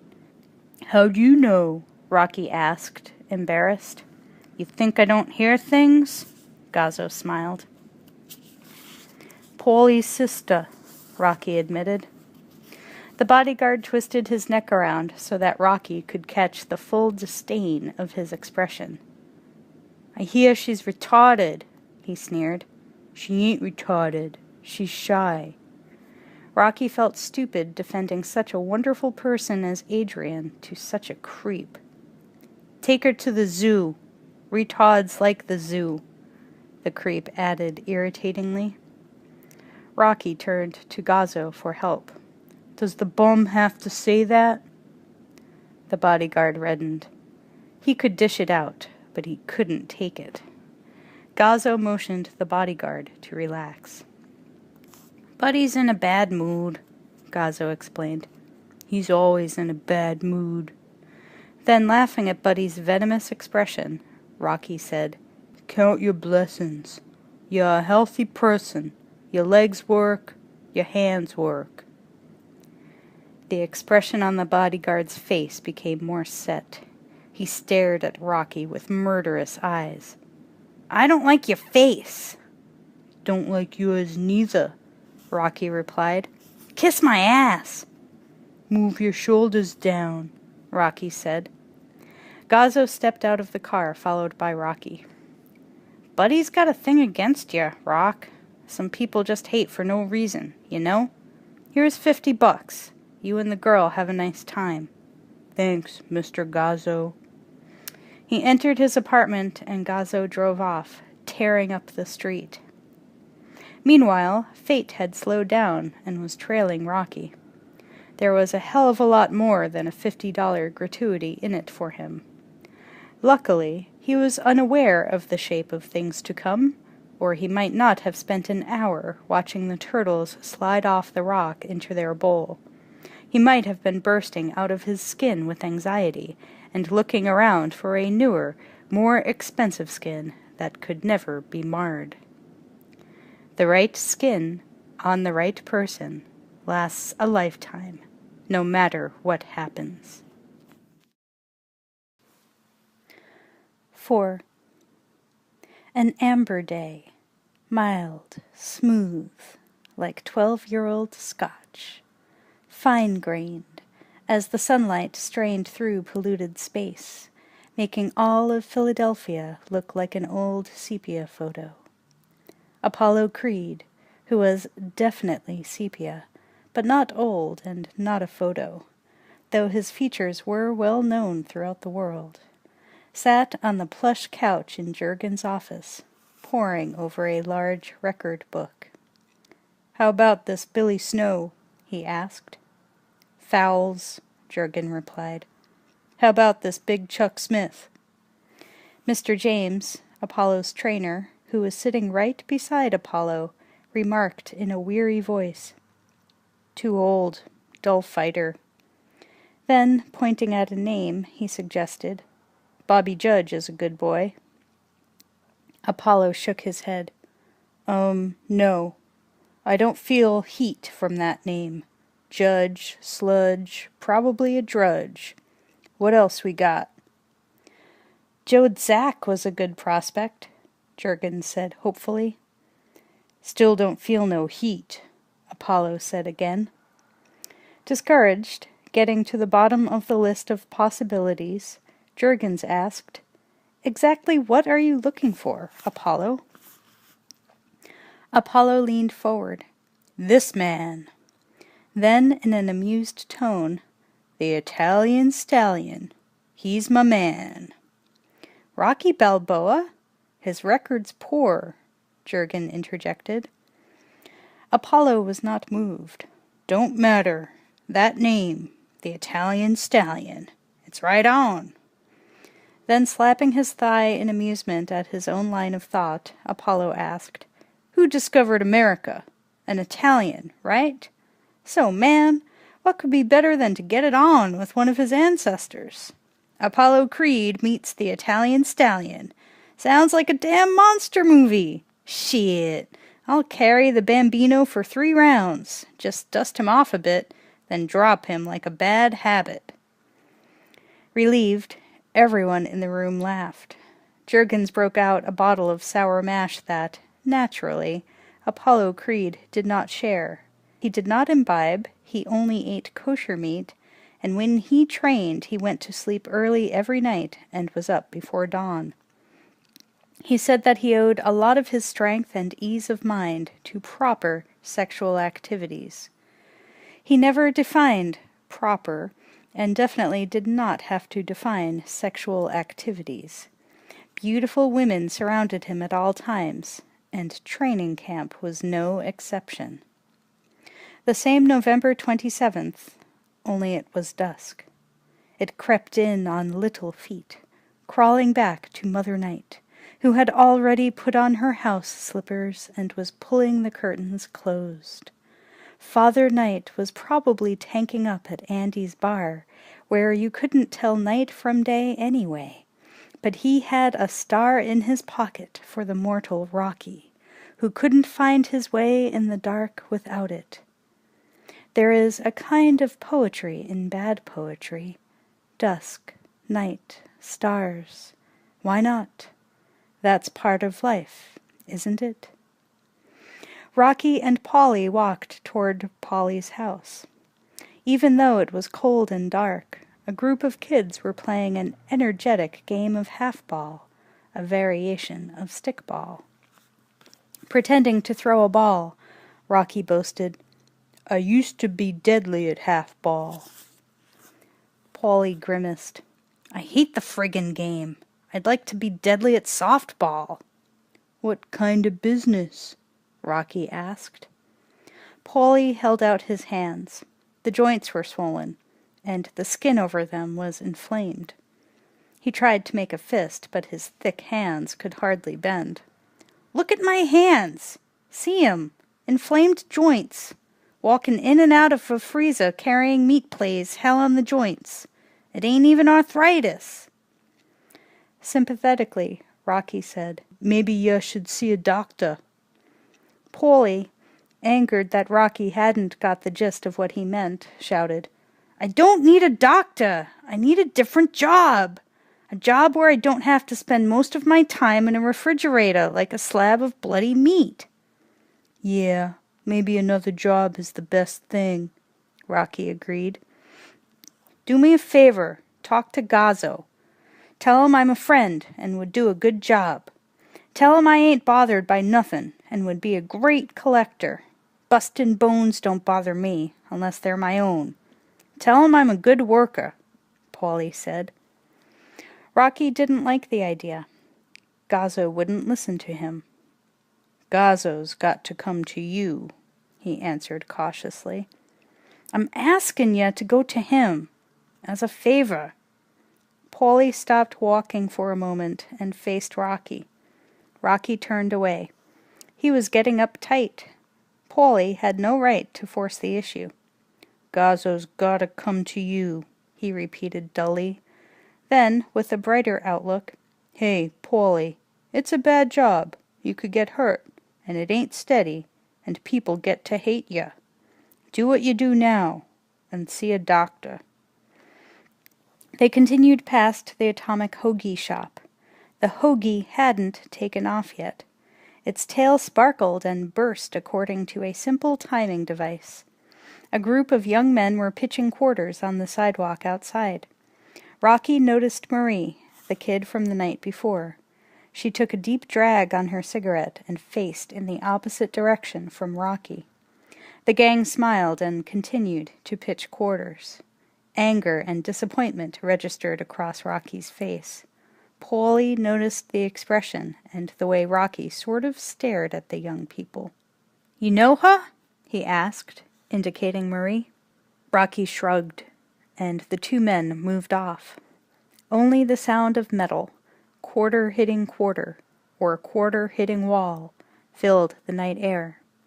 One thing Rocky could never understand was why nobody could take good advice or accept help why they'd rather go right straight down the drain, like Marie.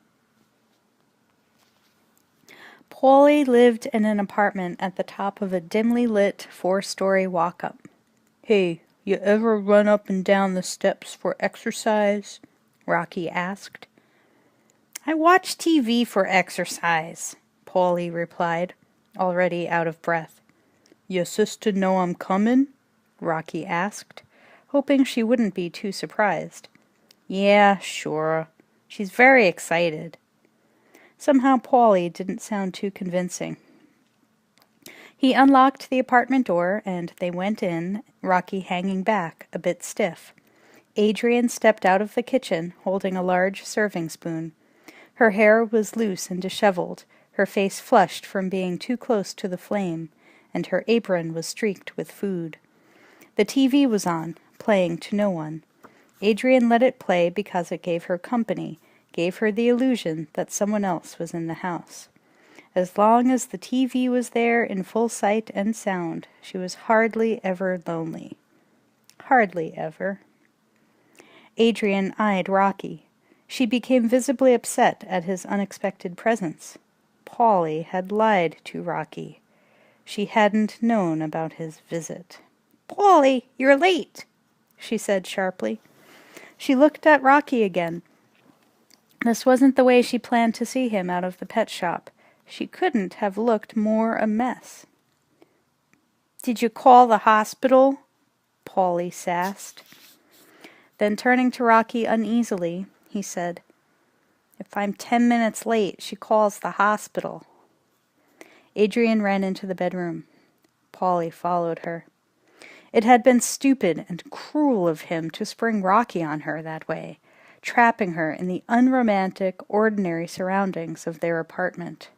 Rocky could hear them arguing. Over the argument he heard a sports broadcast. He increased the volume, and the commentator was saying, "Unfortunate luck for 5th-ranked heavyweight Mac Lee Green. The slugging fighter acquired a serious fracture in his left hand after an aggressive day of sparring. Champion Apollo Creed says he'll be shopping for another victim to fill Green's vacancy for the Bicentennial Championship fight to be held in Philly next month. By the way, rumor has it that this will be the most widely viewed sporting event in the entire world, and that includes the Super Bowl, folks. Today, the U.S. swimmers set a new..." Meanwhile, the argument between brother and sister continued in the bedroom. Rocky couldn't help but overhear. The walls were paper-thin, and their voices carried easily.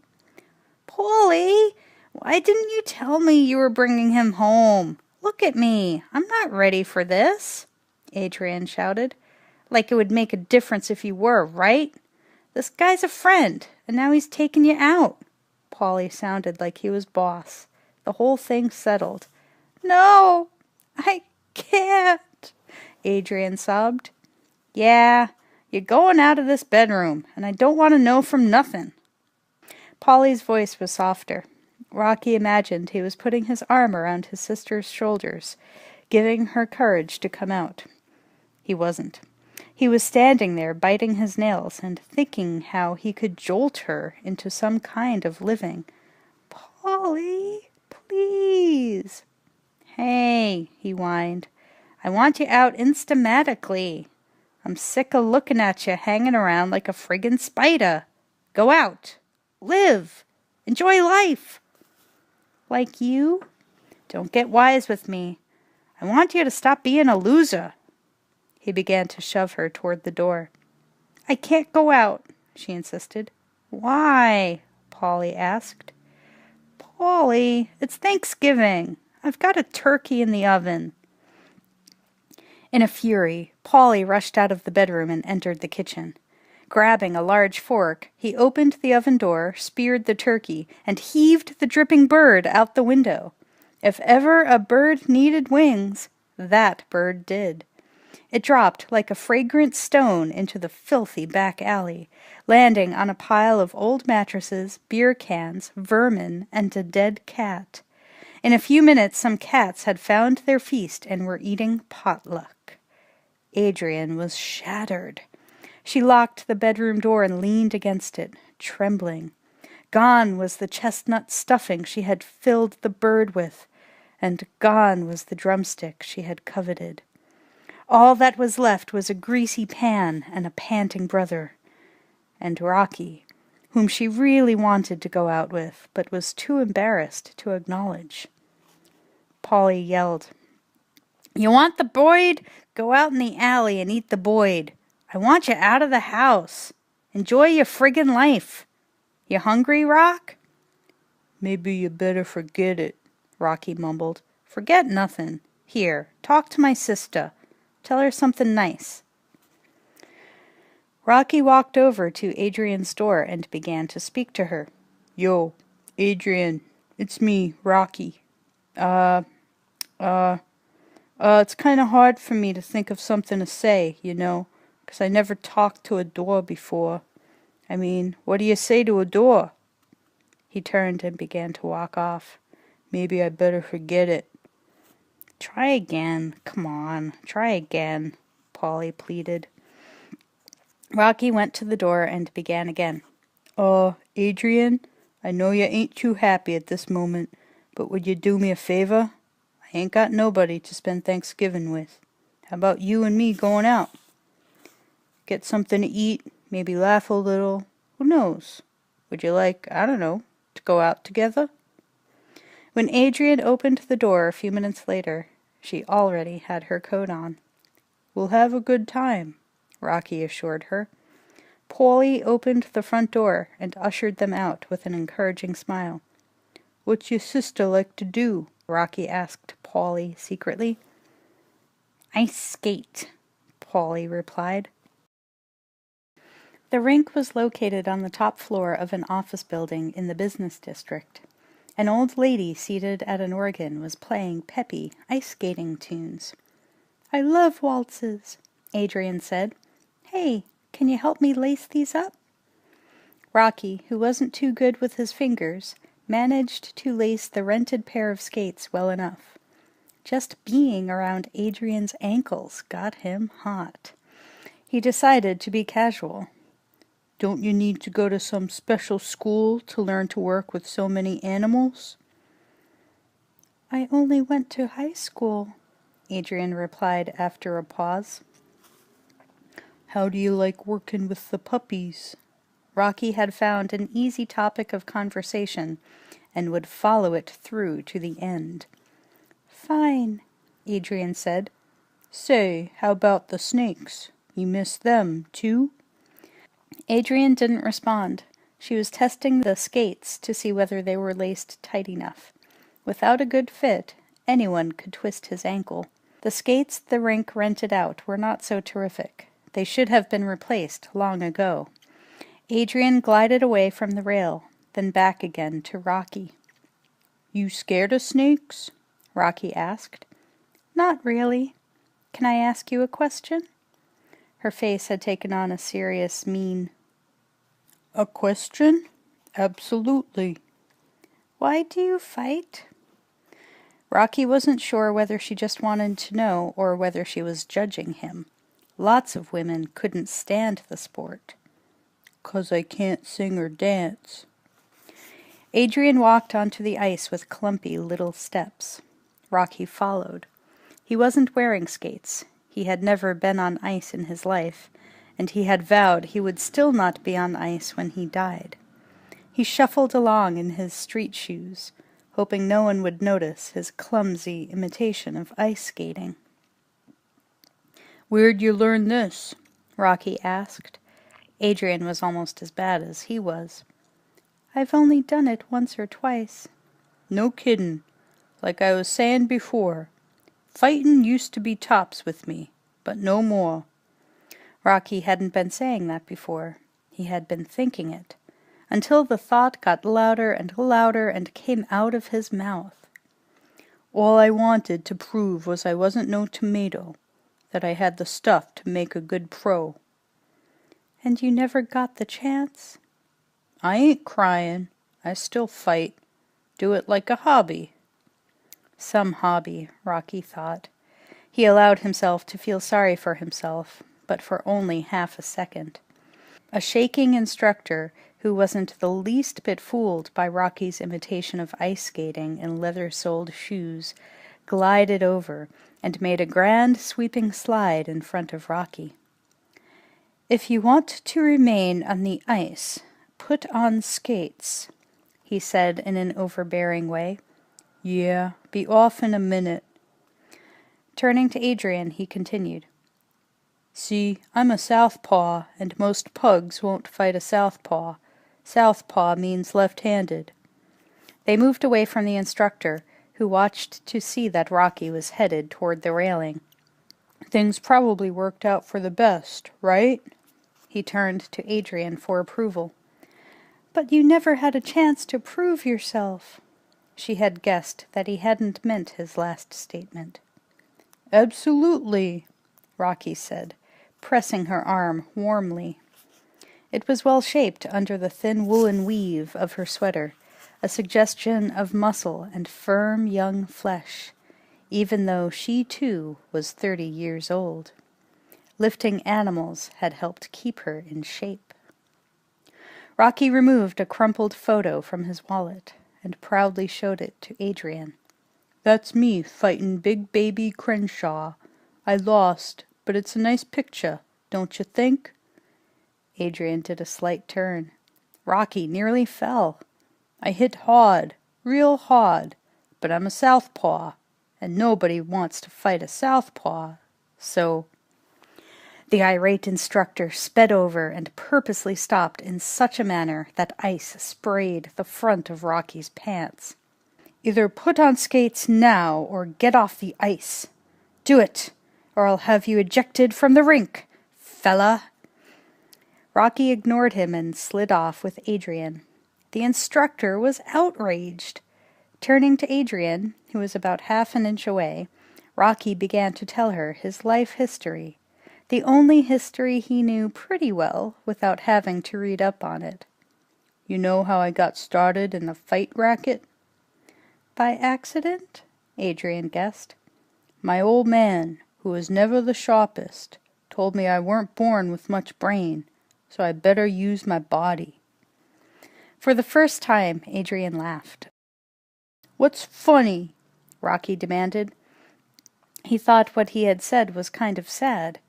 Imagine saying a thing like that to a kid. Puts him in a paper bag right away, and not everyone can fight their way out of a paper bag. "My mother told me just the opposite. She said, 'You weren't born with much of a body, so you'd better develop your brain.'" "Oh, yeah. Maybe we had the same mother and father." The couple passed close to the angry instructor. Rocky saw that the man was about to hassle them again, so just as the instructor was closing in, about to speak, Rocky looked straight ahead, but gave the man a casual straight arm. The instructor landed on his butt.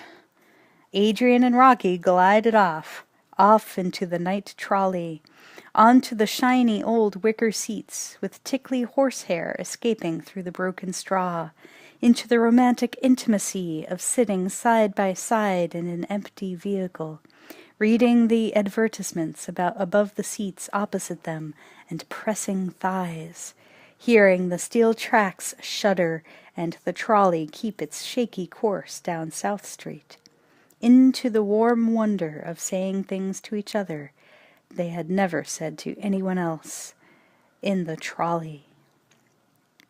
"Some people are very shy by nature," Rocky stated.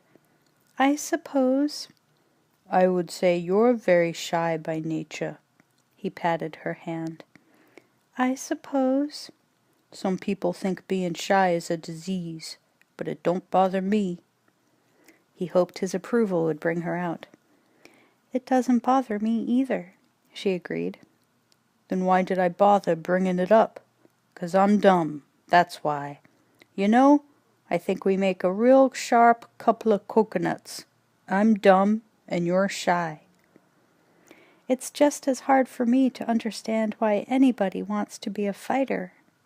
"You gotta be a little soft to want to be a pug. It's a racket where you're almost guaranteed to end up a bum. Rocky said. I don't think you're a bum, Adrian said sweetly. I'm at least half a bum. Yeah, fightin' is a crazy racket. The roughest part is the mornin' after. Rocky shivered involuntarily at the memory of many mornings after. Morning after? After a rough fight, you're nothing but a large wound. Sometimes I feel like calling a taxi to drive me from my bed to the bathroom. Your eyes hurt, your ears hurt, your hair even hurts. But the thing I'm proud of is I've been in over 60 fights and never had a busted nose. Bent and twisted and bitten, but never broke. That's rare. Why do you do it if it hurts so bad? Guess, Rocky said. After a pause, during which all sorts of answers came to Adrian's mind, she said, "'Cause you can't sing or dance?" Would you care for a glass of water? Rocky went to the fridge, where he kept a bottle of water cold. No thanks. Adrian looked around for the first time and saw the mirror above Rocky's dresser. She saw a very young photo of Rocky stuck into the mirror frame. He was handsome and smooth-faced, wearing a shirt and tie, proud of himself. Rocky stepped up behind Adrian, his face reflected in the mirror. That's the Italian stallion when he was a baby. Rocky put on his cheap record player, danced over to the turtle bowl, and reached in. Here's the guys I was telling you about. This is Cuff and Link. Both turtles were cupped in one palm. I was the one sold them to you, Adrian said. Very embarrassed, Rocky went into a song and dance of recall. Oh yeah, I bought the whole kit. Yeah, you sold me the turtles, the bowl, and the mountain. I had to get rid of the mountain 'cause the turtles kept falling off. Do you have a phone? Adrian interrupted. I had it pulled. People calling all the time. Who needs it? Who do you want to call? I want to let my brother know where I am. She was getting edgy, wanted to touch home. Do you really want to call? Rocky asked, annoyed. Yes, I do. You sure? Yes. Why? I think Paulie might be worried. I'll call your brother, Rocky offered. He flung open the window and, bellowing like a foghorn, called, Yo, Paulie, your sister's with me. I'll call you later. He closed the window and faced Adrian. She was not smiling.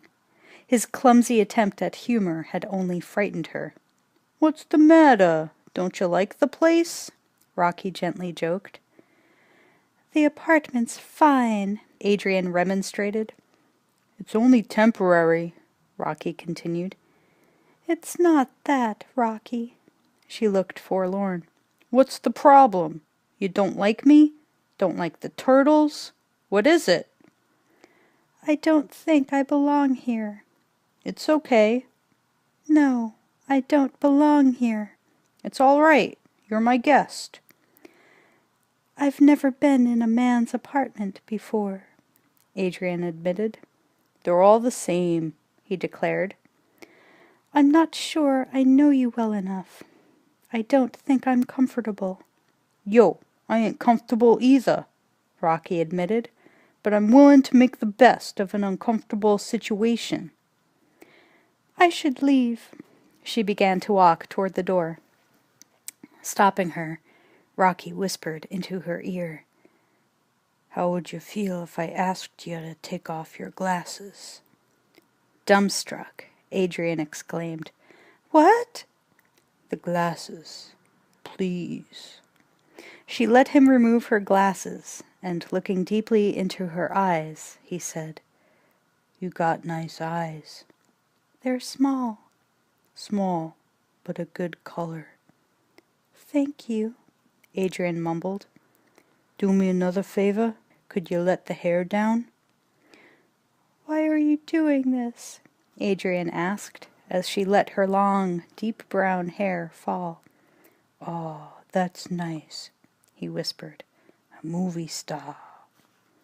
"Don't tease me," Adrian pleaded. A sob escaped her. She wanted so much to be pretty and admired. Rocky put his arms around her like a magic fence. "I want to kiss ya. You don't have to kiss me back if you don't feel like it," Rocky whispered. 5. So Rocky had a lady. He felt different. Someone cared. The day was welcome, and he strolled down the street like a king who had just increased his territory. His walk was jaunty, his coat buttoned with all the buttons in the right buttonholes, and his eyes glowed with happiness. He was on his way to Gold Mill's gym, hadn't even given his usurped locker a thought. Out front, a group of young blacks stopped rapping and studied Rocky as he passed. Rocky wondered why. They'd never paid him any attention before. He skipped up the steps and entered the gym. In a matter of seconds he was noticed, and the other athletes stared at him in wonderment. Rocky thought that maybe his newfound happiness was so obvious that everyone was drawn to it like a magnet. The big black heavyweight contender, Dipper, had a weird reaction. He threw his towel down in disgust and turned away. Mike quickly approached Rocky. "Hey, Rock, what happened?" "Happened? 'Bout what?" Rocky responded. He was confused. Mickey Goldmill stepped out of his office and inquired, "Did you get the message, kid?" "Message? What message?" The mystery was deepening. Mickey pulled a card from his breast pocket and handed it to Rocky. "A rep from Miles Juergens Promotions was looking for ya. They need sparring partners for Creed." "You're putting me on." Rocky was incredulous. Just to be in close proximity to the champ would be, well, like a dream come true. Sometimes greatness rubs off on you. "Here's the card," Mickey offered in proof. "When was they here?" "'Bout an hour ago." "Probably looking for sparring partners." Rocky repeated dumbly. "I said that before," Mickey said, irritated at Rocky. Rocky turned away and jogged out of the gym. He could feel his blood circulating, his muscles trembling, his chest expanding. A fine sweat soaked through his shirt as he ran. This time he was running toward something, not away. He was running toward the glorious future he had once promised himself. Mickey, pessimistic as usual, and he had lots of reason to be that way, fumbled with his rosary beads like an old woman. "Waste of life," he mumbled as each hard, round, pierced glass bead passed through his fingers. Penance put him at ease. Between his own thoughts, he threw in a few Hail Marys. Rocky stepped off a bus in Midtown. He hurried down Broad Street. Every few steps he broke into a trot.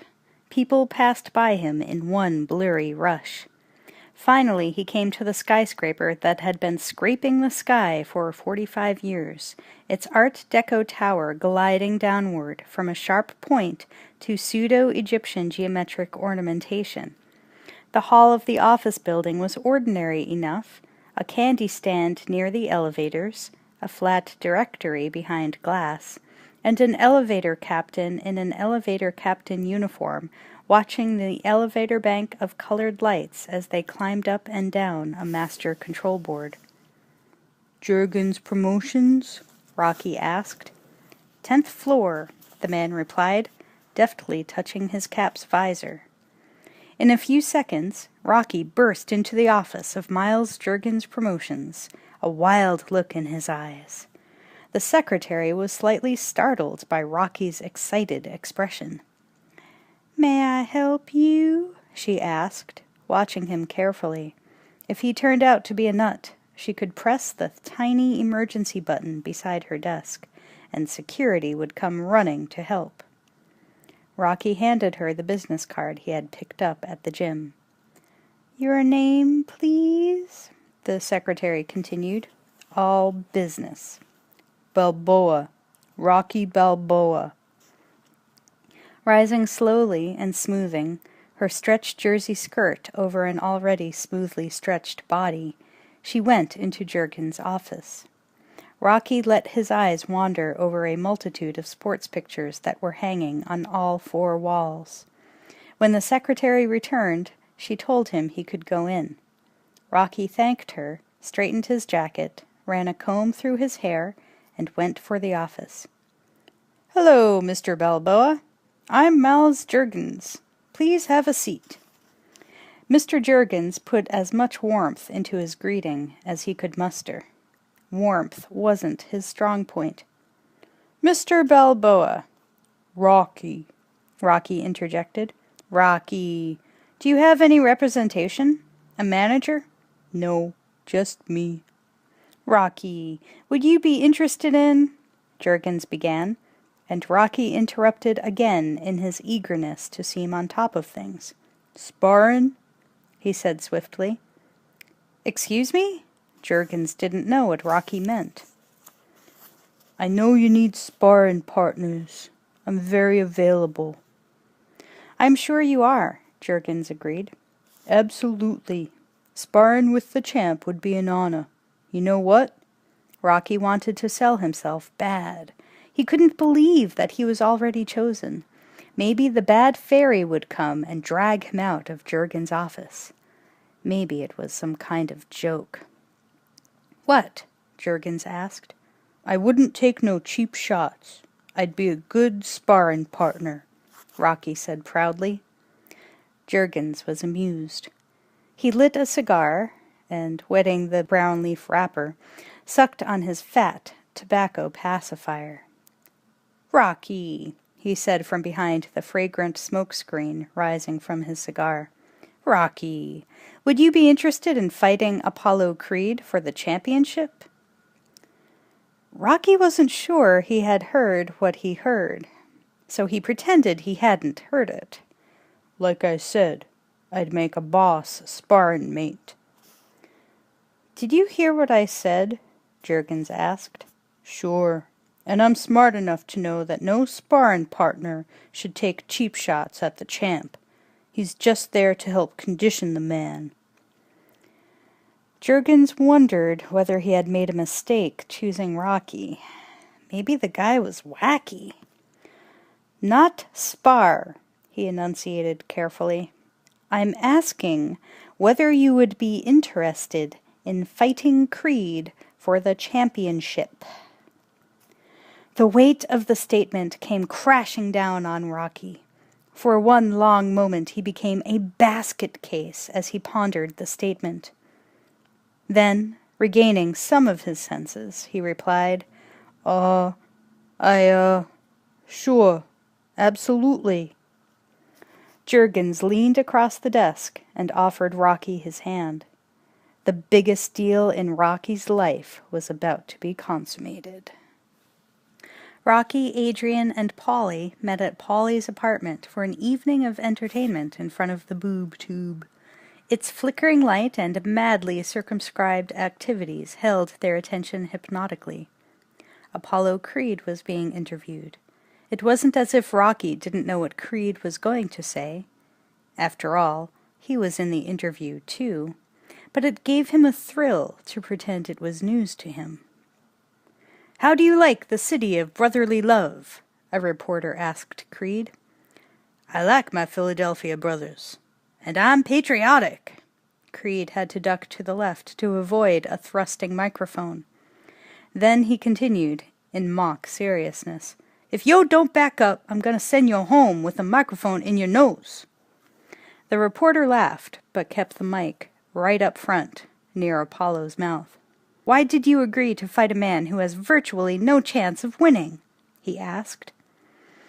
Apollo stuck one hand inside his jacket, like a bigger, tougher, darker Napoleon. "If history proves one thing, everybody got a chance. Didn't you all ever hear of David and Goliath? Of course, I would have knocked out Goliath. I wouldn't have needed no slingshot. My fists are made of stone. They can do the job alone. He began throwing his fists into the air as if they were stones. It was easy to imagine them making a thick parabola in the sky and then landing with a cruel thud on Goliath's head. Is it just a coincidence that you're fighting a white man on the first celebrated day of the country's bicentennial? The reporter insinuated. Not wanting to start a political fracas, Apollo answered, "The same coincidence that he's fighting a black man." Then what are your feelings about the challenger? He's Italian. Apollo looked very serious. Mock serious. What does that mean? The reporter wondered. It means, if he can't fight, I bet he can cook. In front of the TV, Rocky and Adrian laughed. It was Paulie who took offense. Do me a favor. His lungs. Punch him out. Rocky's interview filled the screen. He looked nervous under the hot lights. There were beads of sweat on his forehead. No one had put makeup on him or styled his hair the way they do with politicians. So he didn't look embalmed or theatrically tan. He looked naturally funky and foul. This is your largest payday ever. How do you feel about it? The reporter asked. Feel? I don't know. Happy. He smiled to show how happy he was. The smile got stuck and became more of a grimace. How will you fight Apollo Creed? Persisted the reporter. Rocky, his mind elsewhere, answered, Creed's great, ain't he? I'll do what I can. And where did you get the name, Italian Stallion? Get it? I thought of it about 8 years ago, when I was eating dinner. Is it true the most you've ever made in a prize fight is $500? 400, Rocky corrected, as if there were someone out there watching who would punish him if he allowed the lie to stand. But that was a long time ago, he added. And now your payday will be $150,000. Any comment? True to form, Rocky didn't react the way the reporter had set the question up. He didn't want to say he was the luckiest guy in the world, or thank God, or anything. Listen, I want to say hi to my girlfriend. Yo, Adrian! Adrian blushed and laughed. Oh, Rocky! Paulie was embarrassed for Rocky. Christ! He shook his head. You didn't, Adrian said, pleased. Her private association with the contender was now public, making her a kind of celebrity, too. Sure, I did. You heard, Rocky said, nudging her affectionately. I want the whole world to know. They continued to watch the remainder of the interview. The head commentator, Stuart Neeham, a college moron, a silver-haired jock who was 30 years past his false prime, looked directly into the camera, his voice pompous, his enunciation boringly crisp and clear, a thoroughly boring professional. Stewart was not worth the $400,000 the station paid him to be a news personality. He was a sadistic closet case who took great pleasure in belittling others who were better than this turd could ever hope to be. Even his tailor did not respect him, and spent hours making suits that would hide Stewart's milky fat. As he spoke, his capped teeth flashed forth. Another cheap show report. A bicentennial fight. January 1st. It will be the first sporting event on our 200th birthday, and is already being called by many the greatest farce in sports history. If this poor bum lasts more than a minute, I would say he's on borrowed time. It's matches like this, with their exorbitant prices, that give sports a bad name. Not only is this match bad, people, it's sad. What's a Rocky Balboa? And is there a cure? At the State Athletic Commission, Stuart Needham reporting. Irately, Paulie said, "The guy's a friggin' moron." "Why?" asked Rocky. "Don't it matter none that faggot's making you out a fool? I'd break that faggot's lips." "It don't matter." "He's taking cheap shots," Paulie said. Again Rocky said, "It don't bother me none." Another idea entered Paulie's head, something more practical than pride, a possible job for himself. He thought he'd hit on his friend for assistance. "Yo, Rock, now y'all be looking for people to help, right?" "Help what?" "You know, to help keep you living clean." He shut the TV off and stood in front of it, facing Rocky. "I'll be okay," Rocky responded. Paulie wouldn't let him go.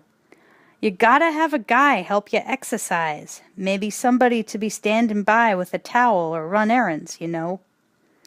Self-pity filled Rocky and led him to a pretty stupid conclusion.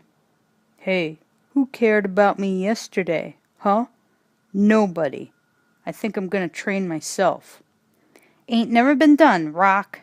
Without having good people around, you won't have such a good chance," Paulie explained. Adrian didn't like her brother's pushy attitude. She felt that he was trying to discourage Rocky and take him for some easy bread. "Einstein flunked out of school twice." "That's so," Paulie said angrily. Adrian continued with her list of geniuses who had fought against tremendous odds and won. "Roosevelt finished last in his class. Beethoven was deaf, and Helen Keller was deaf, dumb, and blind. I think Rocky has a chance. A good chance." As Rocky stood in the doorway, he kissed Adrian good night. As he moved down the stairway and thought of milky fat Stuart Needham, his voice bounced up the stairs with the resonance of empty beer cans. "How'd you like hearing your name on TV?" "I don't know. I was shocked. Why did you do that?" "You're putting me on, right?" "Absolutely," Adrian called, smiling to herself. "What time should I expect you?" "'Bout 7. "I'll be waiting." Adrian leaned over the balustrade to try to catch a glimpse of Rocky on the ground floor. Rocky yelled up to Adrian, "You know how I said that stuff on television didn't bother me?" "Yes," Adrian replied. "It did," Rocky admitted. As he finished, he again thought about Stuart Needham. Damn pansy. Cheap shot artist. He left the building and slammed the door. His anger resounded throughout the apartment house, then dissipated. Outside the Atomic Hoagie shop, Rocky, Gazzo, and the bodyguard stood eating hot, fat sandwiches. Between bites, Rocky said, "You know I won't be able to work for you no more." "Hey, if a good man can make a better life, let him make it." Gazzo hadn't known many like that. Most of the people he dealt with went from bad to worse. Rocky had never caused him any grief. He really wished him well. "I feel bad about walking." The thinly sliced onions were slipping out of the sides of his submarine roll, so he had to trim the sides of his sandwich by biting the fallout with his teeth. It looked as if he were playing the harmonica. "Take your shot, kid. You got money for training expenses?" Gazzo asked. "A few bucks," Rocky answered. Gazzo took out a wad and peeled off several bills. One might have thought he were removing wilted leaves from a cabbage, so casual did he seem to be. "Here's 500. Put it in your glove," he said. "Do I have to pay juice?" Rocky asked. Gazzo looked at his bodyguard as if to imply, "Why is this guy asking such a foolish question?" Then he and his human arsenal stepped into his white caddy. Gazzo, Seeing Rocky still there at the curb, leaned out of the car window and smiling, said, "Does Santa Claus charge juice? Merry Christmas. Now, how's about my present? You gonna win?" "Gonna try," Rocky promised. "Listen, kid, I'm with ya, you know? I'm with ya. Italian, we're blood. You kill this rug. We Guineas gotta show these Afro-Americans where it's at. Give it your best shot, 'cause I want you to prove it to these bums on the corner that my man can't be beat by this rug." "You got any action on the side?" Gazzo asked. "No action," Rocky replied. "You're getting 150 grand, killer. You got any plans for it? What do you think? You like to put it on the street, make it work for you?" Gazzo had leaned back into the car, and Rocky practically had to get on his knees and lean into the window to see and talk to him. "I'm gonna do something with it," Rocky said. "Sure, you do what you want. Stay away from the stock market." Gazzo laughed. "Black market?" Rocky asked mistakenly. "Same thing. You know, Rock, remember when we was kids we fought together, and I wasn't well, and you had to beat up that Irish kid. What's his name? Gallagher. I bought a suit and became a businessman. You put on gloves. And I remember your mama almost cried, may she rest in peace. And your old man, who said you had no brains. I'd like to lay my hands on that bastard. You ain't never had any luck. Even when I owned you in '66, you never had luck. But now I think you might be gettin' some luck, kid. What do you think?" Rocky smiled and said, "Yo, you gonna show, Tony?" "Where else am I gonna go?" Then, turning to his bodyguard, Gazzo ordered, "Bet 3 grand on Rocky." Finally, the bodyguard said something. "He's a bum. Are you kiddin'?" It was the wrong thing to say. Gazzo slapped him hard across the cheek.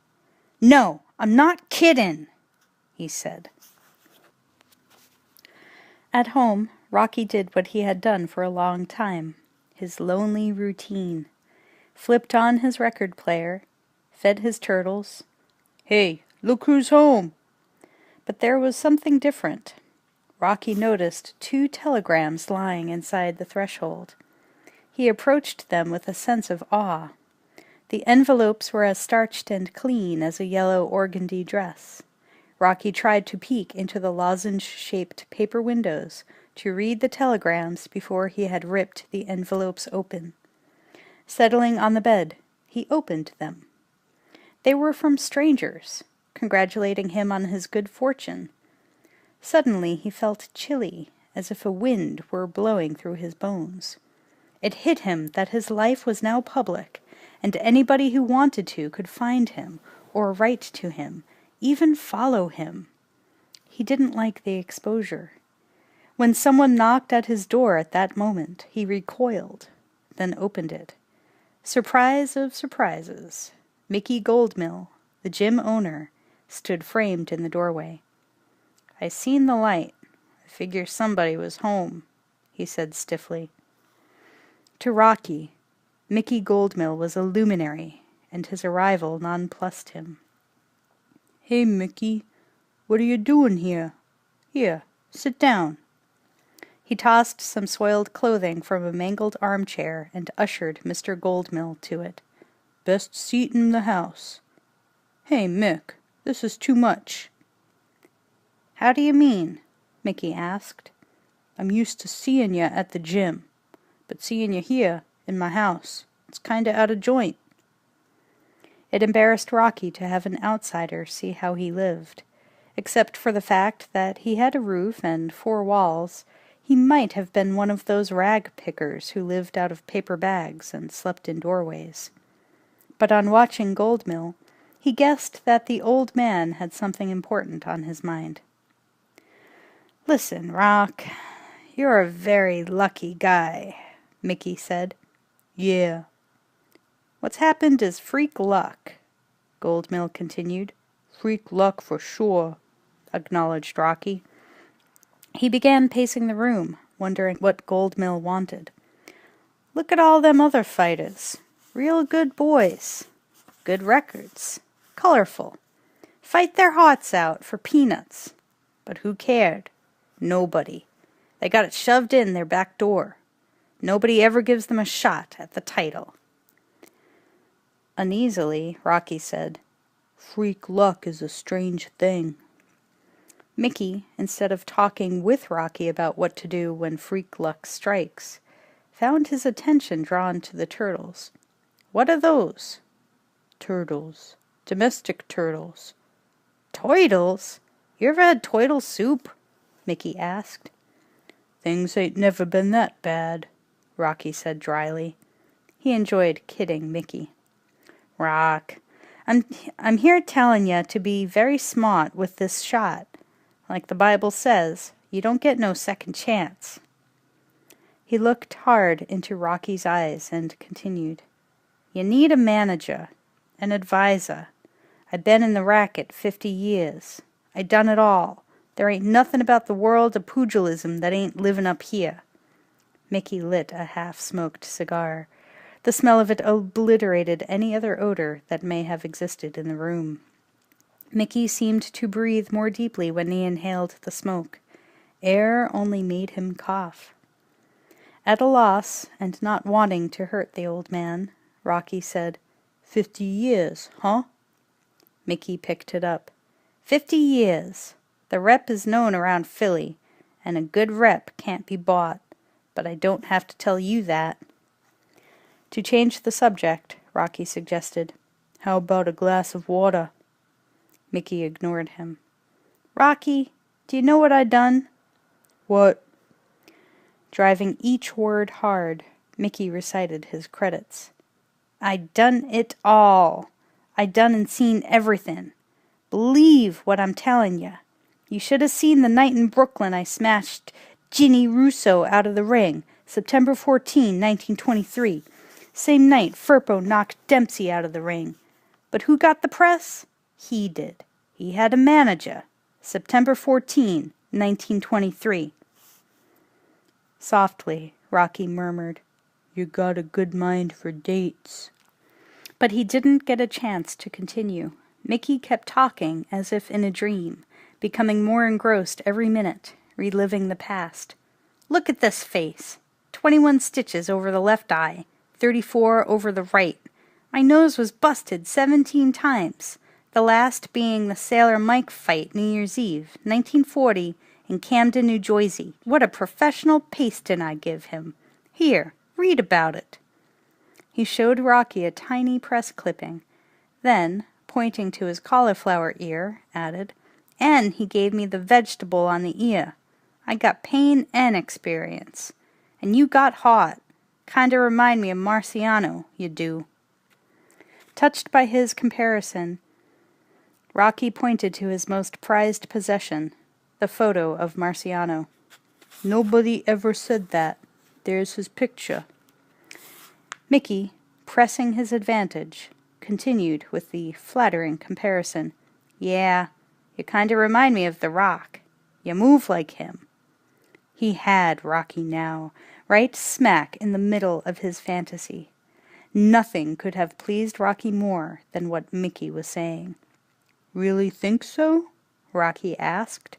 "You got hot," Mickey emphasized. "Hot, but I ain't got no locker." He tried to embarrass Mickey. Mickey never would have taken Marciano's locker away. Rocky crouched, with his back against the wall. It made him look like a fallen gargoyle. Mickey either reserved his answer concerning Rocky's locker, or was too much into his monologue to stop and explain. He hadn't yet finished with the true and wonderful story of the career of Mickey Goldmill. "Christ, I know this business, Rocky. When I was fightin', it was the dirtiest racket goin', see? Pugs like me was treated like fightin' dogs. Throw you in the pit, and for $10 you try to kill each other. We had no management, fought in boxcars, in whorehouse basements, any joint with a floor. October 1931, I fought a bum who put a tack in the thumb of his glove and punched so many holes in my face I had spit shooting out of my cheeks. I never had no manager watching out for me. See that picture outside the gym? Mighty Mick. That's me in my prime. I had all the tools. I could have starched any lightweight husky on the East Coast. But I had no management. Nobody ever got to know how slick I was, but I had a head for business and stashed a few bucks and opened the gym. It's a dirt hole, I know it. But that and a lot of scars is what I got to show for 50 years in the business, kid. Now you come along with this shot, and I feel like it's me getting the shot I never got. And now I got all this knowledge. I want to give it to you so I can protect you. The intensity of the old man made Rocky hot. Suddenly he felt as if he were wearing too much. His underwear began to itch, and he couldn't get enough air into his lungs. He opened the window and stood there, just breathing. Mickey continued, "Respect. I always dished you respect." "You give Dipper my locker," accused Rocky. Almost begging, Mickey asked forgiveness.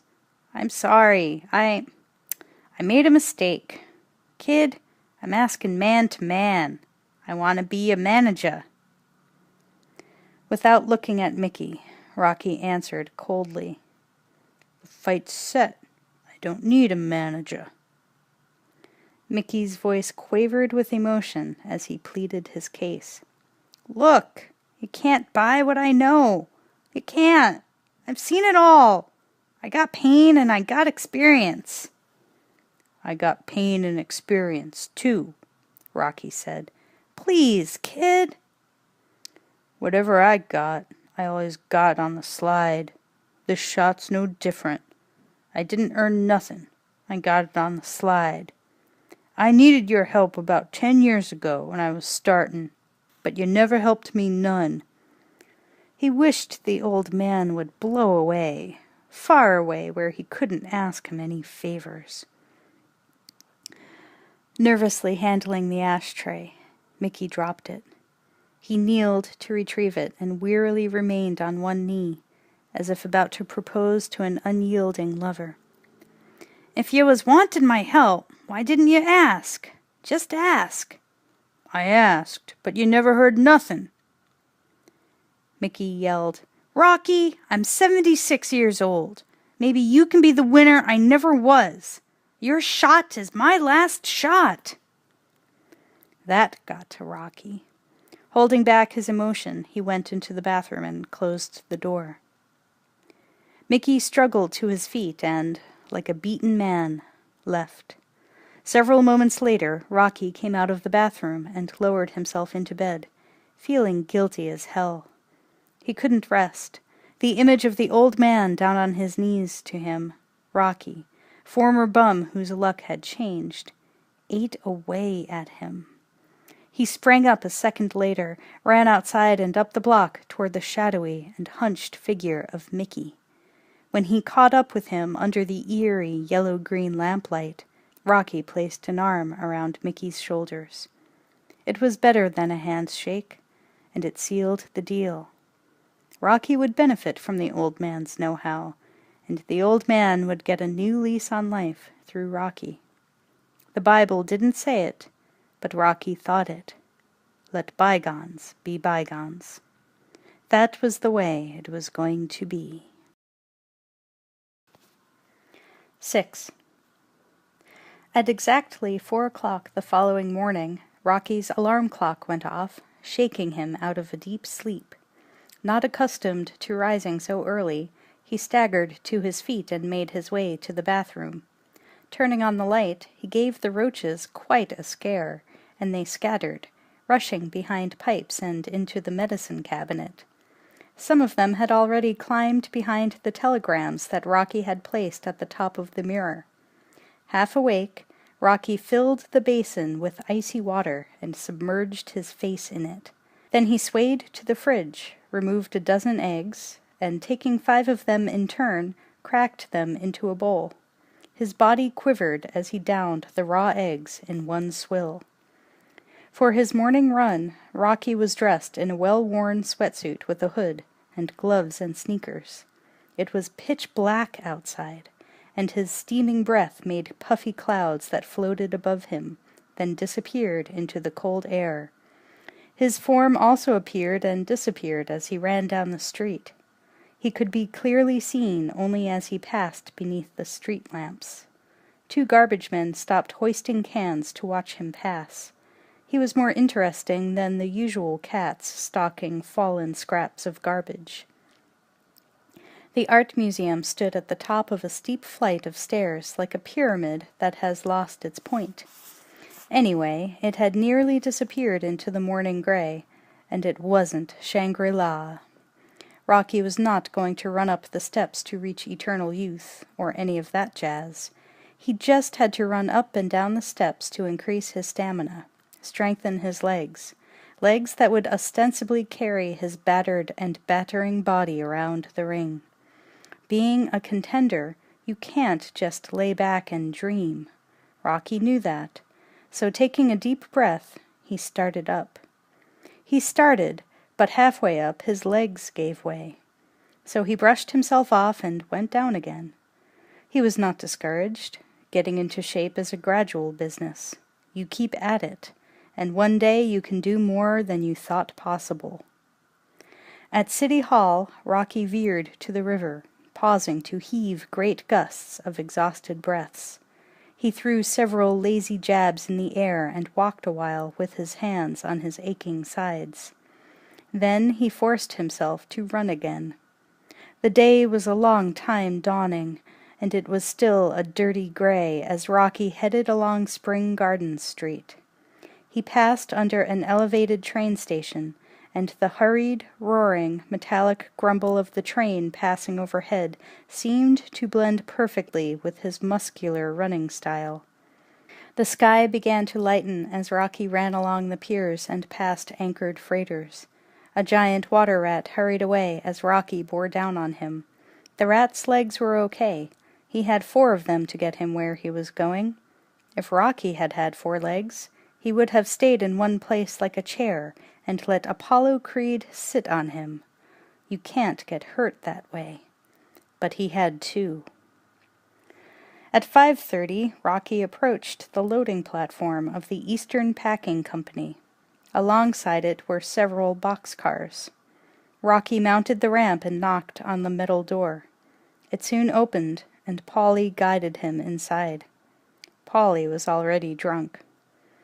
Inside the shipping office, Paulie asked, "How you feelin'?" "Tight," panted Rocky.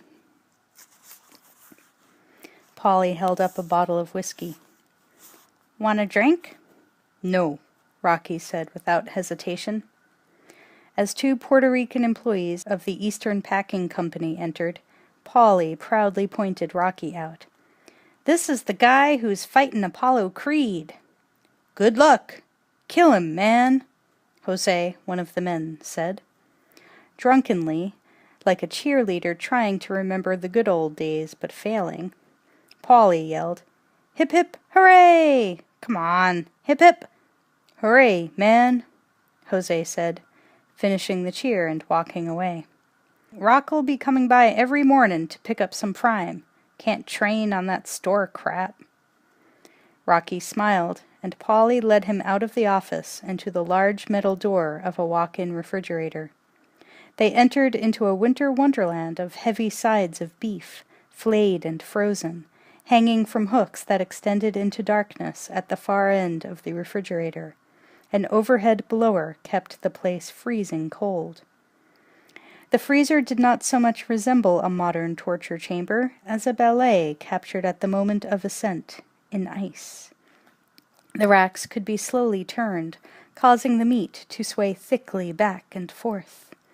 A layer of fat covered each carcass, which was in turn covered with tiny ice crystals. This is what gave the refrigerator a festive air. This is what kept death fresh. An overhead blower caused the men to speak loudly and caused the temperature to remain steady. "If you don't pay Gazzo, you end up hanging on the hook, right?"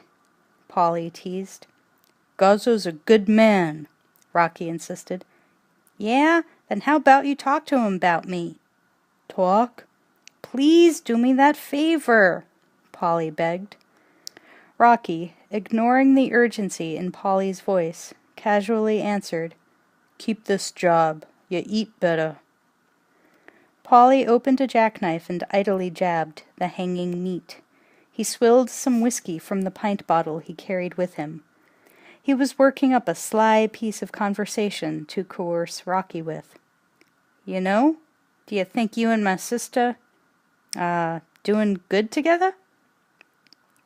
What do you think? Rocky answered, uncomfortable and cooling off too fast. He could have used a muffler in there. Ain't sure. What's the story?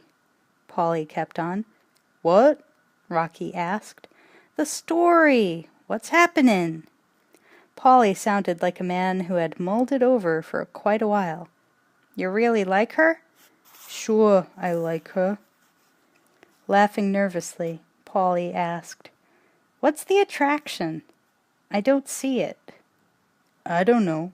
She fills gaps, Rocky said reflectively. What gaps? She got gaps. I got gaps. Together we fill the gaps. Rocky felt that he was revealing too much. After all, it wasn't any of Polly's business. Suddenly, Polly asked what he shouldn't have. You bawlin', huh? Holding back a rush of anger, Rocky turned toward Polly and hissed, Don't talk dirty about your sister. Tersely, knowing he was in dangerous territory, Polly put it another way. Come on, you screwin', huh? From across the room, Rocky looked him hard in the eye. That's why I can't put you together with Gazzo, 'cause you talk too much. Big mouth. Polly reddened. He stepped forward and slammed his fists into a slab of hanging beef. The beef moved back and forth no more than 2 inches in each direction, sluggishly denying it had been hit at all. The punching of the beef was a muted challenge to Rocky, and he responded by slamming his fists into the brittle ribs of the side of beef. This time the grotesque object swung in a wide arc like a hanging corpse, which it was, minus head and dead eyes staring blindly. Rocky moved along the line of corpses, hooking great punches that only he felt across his knuckles and up the entire length of his arm. His face revealed a concentration never seen before, as though he were locked in total battle. Hit the rump! The rump! You'll break the ribs! Polly hollered. Rocky continued pounding, faster and faster, reaching the second row of beef. His fists acted as human meat tenderizers and made him grimace with every punch. As he moved into the dark recesses of the refrigerator, only the dull sounds of his pounding fists could be heard. It was as if he were destroying a malignant and hidden fear that appeared only to him. His fury could hardly be explained logically. As he worked his way to Polly again, a sadistic Balanchine of bull bodies, his choreography made every hanging beef swing, looking surrealistically alive. We do that to Creed and they'll take us to jail for moida, Polly shouted. Rocky looked at his hands. They were drenched in blood, up to his elbows in blood, his own and the bull's. Polly handed him a package of beef. Don't talk dirty about your sister. Rocky took the package and ran out. Polly looked after him with some fear, a lot of respect, and just the tiniest bit of resentment.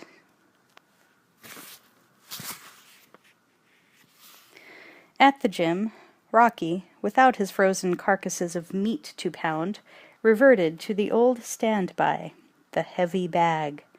The noise in the gym was deafening since the gym was filled to capacity. Mickey stepped forward and removed a string from his pocket. Stop! Stop! I can't stand it. It's clumsy. You're off balance.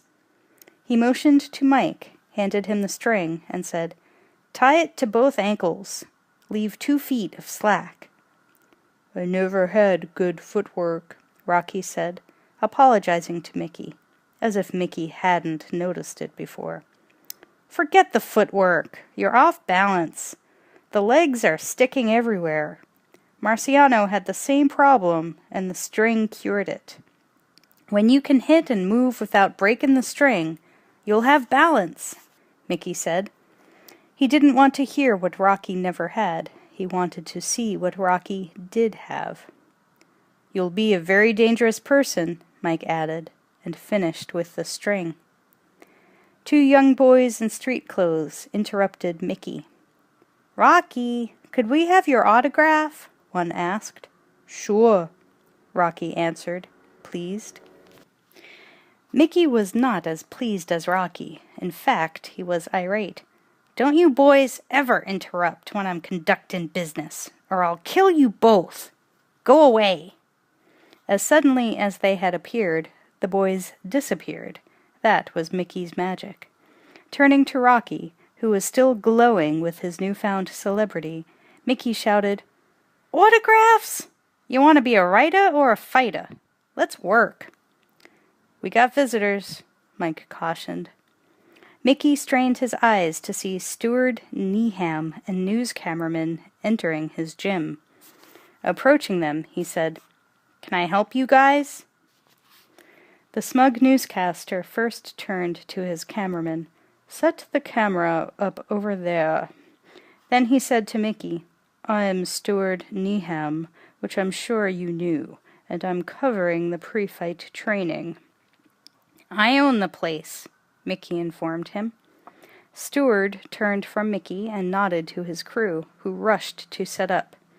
In seconds, the whole thing was underway. Rolling here, the cameraman said. Speed here, the sound man added. And Steward, gazing directly into the camera, sucked in his fat and announced, We're here at Gold Mills Gym, a Philadelphia landmark of sorts since 1929. The stench of toil permeates every corner. The sweat, a trademark of a unique profession. Yet the most unique feature is an unprecedented 50-to-1 underdog heavyweight named Rocky Balboa. The camera turned to Rocky. The bright lights made him blink.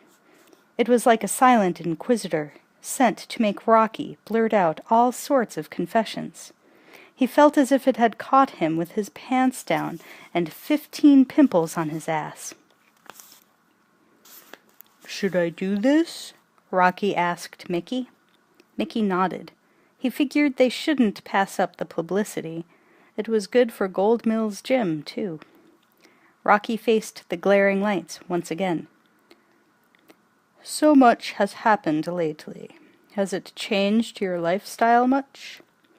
The reporter wanted to hear that The Rock had bought some custom-made suits and shirts, bought a Lincoln, hired a bodyguard to keep the women away from him, and so forth. The American success story. But Rocky, without guile, and much too honest to tell a lie, said, People talk to me more. How are you preparing for this bicentennial bout?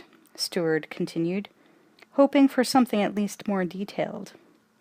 Rocky, who could not restrain himself, shouted, Hey, your mother ever have any kids that lived, fat boy? The gym exploded with laughter. Flushed and scared, Steward almost whined, We can cut that out later. Now, Rocky, please. Apollo Creed says that he'll let you stay 3 rounds before he puts you away. Still painfully honest, Rocky replied, You're a pig, a scumbag, but Apollo's a great fighter. Steward was now terrified and was fast losing control of his bladder. Do you feel you have a chance? Steward gulped. He couldn't quite spit it out. Apologize for the cheap shot on TV. I was just making it colorful, Rocky, Stu whined. Apologize or I'll make your eye colorful. I'm very sorry. Maybe. He faced Mickey. Mickey whispered in his ear to go easy on the frightened reporter. Now you can ask one question, Rocky said. Do you have anything derogatory to say about the champion? Stewart whispered. Yeah, he's great. That was as derogatory as the Rock could get. At that moment, Apollo Creed and his entourage entered the gym, with Apollo bellowing, I am the champion of the whole world. He was wearing a white leather coat lined in sable. He not only looked like the champion of the whole world, he looked like a black god. So fashionable a picture did he make that the whole gym froze at the sight of him. Everyone turned and stared in wonderment. Mickey Goldmill shook his head in disbelief. He realized at last that it was a publicity stunt. Walking over to Rocky, standing nose to nose, Creed declared, Italian Stallion, I come over to tell you to be very smart, and after this fight donate what's going to be left of your body to science, because after this fight what's left won't fill a tuna fish can. So beware, mon cher. Rocky was speechless. Apollo turned to the cameras. This classic fight, that's right. This bicentennial fight's going down in the history books, 'cause January 1st, I'm going to be the first man to bounce another man off of the planet Pluto. Dipper, enraged by the attention Rocky was getting, fumed at the far end of the ring. He could feel hate uncoiling in him like a snake about to strike. Apollo Creed adopted a serious pose. Now I got a special announcement, you hear? For the first time in a lot of years, this championship fight is going to be on your home TV. Free. Of course, that's just for Philly. My present to the city. Now some y'all ain't much on liking me, but you gotta admit, Apollo Creed is one damn generous, 100% pure, government-inspected, Afro-American folk hero. Everyone laughed, but Dipper moved across the room, gliding tense, brushing people aside. He stepped behind Rocky, nudging him. Rocky thought it was an accident and ignored him. Dipper pushed harder, and then Rocky glanced questioningly at him. As loud as he could, Dipper said, "You nothin', boy!" Apollo stopped his sales pitch in mid-sentence. The television crew faced Dipper, and Dipper continued, "I say you nothin'!" Mickey, aware of a weird situation that was in danger of becoming ugly, said, "What's happening here?" "I'm happening," Dipper challenged. "This motherfucking pig is taking my shot. I is a contender. He's nothing." Rocky, dumbstruck, gasped, "Yo, Dipper, why are ya?" Dipper shook his fist at Rocky. "Spar me in front of these motherfucking TV dudes. I knock your ass to Jersey." Dipper's fat black trainer held out his hands, and Dipper slapped them soul style. Again, Mickey stepped in. "You can forget about sparring, kid." "You know I's the nigger here. You said so yourself." Almost apologetically, Mickey said to the crew, "Why let Rocky here take a chance on cutting or breaking a hand? Take a shower, Dipper." But Dipper wasn't going to be soft-talked into a shower to cool off. "Don't mouth me, old man. I'll knock you out too. Come on, wop. Spar me. Let everybody see who's got the heat around here." Silence loomed over the gym. Everyone realized that Dipper was out of control. Even Apollo became apprehensive. His light and lively, humorous touch was being given the lead axe. The scene was too real. The frightened television crew slyly began putting away their expensive equipment. Insanely, Irrationally, Dipper continued, "Man, you best keep them cameras out. Fight me, boy. Let Creed here see the kind of punk he's fightin'." Mike forced his way through the crowd and stood behind Rocky. "Don't chance it, man. He's sick." "This is getting out of hand," Mickey said angrily. "Rocky will fight in the ring January 1st, not here." "Yo yellow, old man," Dipper hissed, dancing rings around himself and fainting into the smoky air. "Not yellow, cautious." Then to the crew, "See, it's very easy for a fighter to accidentally hurt—" Dipper suddenly stepped forward and slapped Rocky very hard across the side of the head. The gym became stone cold. Dipper was in total command and enjoying every moment of it. "If you're afraid to fight me, then get down and kiss my motherfucking feet, boy." Mickey looked around nervously. He knew it would be only seconds before the blood ran. Rocky stood motionless. "Let's take a walk, Rock," Mickey said. "Please, don't take a chance. He wants to hurt you so you can't fight." Rocky swallowed his pride. He still had the string around his ankles. He started to shuffle away with Mickey. Dipper stepped forward and viciously slapped Rocky again. Mike jumped forward and stood in front of Dipper. "Why are you trying to cut him, man? Back off, scumbag, or I'll bite your face." Dipper cut loose with a hook and knocked Mike flat. The room fairly reeked of fear. Apollo's eyes flicked back and forth between Rocky and Dipper. Apollo tapped his bodyguards, and they began to ease away. "Now, pussy, kiss my feet," Dipper haughtily ordered. Rocky eyed his friend lying on the floor. He shuffled forward and stood in front of Dipper. Continuing almost in a whisper, Dipper repeated the last phrase. "Kiss him." Rocky looked at Mickey, then lowered his eyes to Dipper's feet. They were firmly planted sweating in a size 13 black boxing shoe, and ready to be kissed, or stepped on. Rocky started to bend toward the shoes. Without warning, he exploded with a pair of combinations into Dipper's exposed ribs. A crack was heard, and Dipper sank to the floor, writhing in pain. The room was silent except for Dipper's moaning. The gym had become a very gloomy place. Apollo Creed was stunned by the scene. In an instant he had viewed the raw passion of despair, hate, madness, retaliation, and defeat. The very opposite of the way he worked, with the detached cool of a heavy professional. He eyed Rocky with admiration and a hint of apprehension, then left without looking back. Mickey was the first one to shake off the chill. He shook his fists at the reporters and put his arm around Rocky, as if to say, "Here's a champ, not a chump."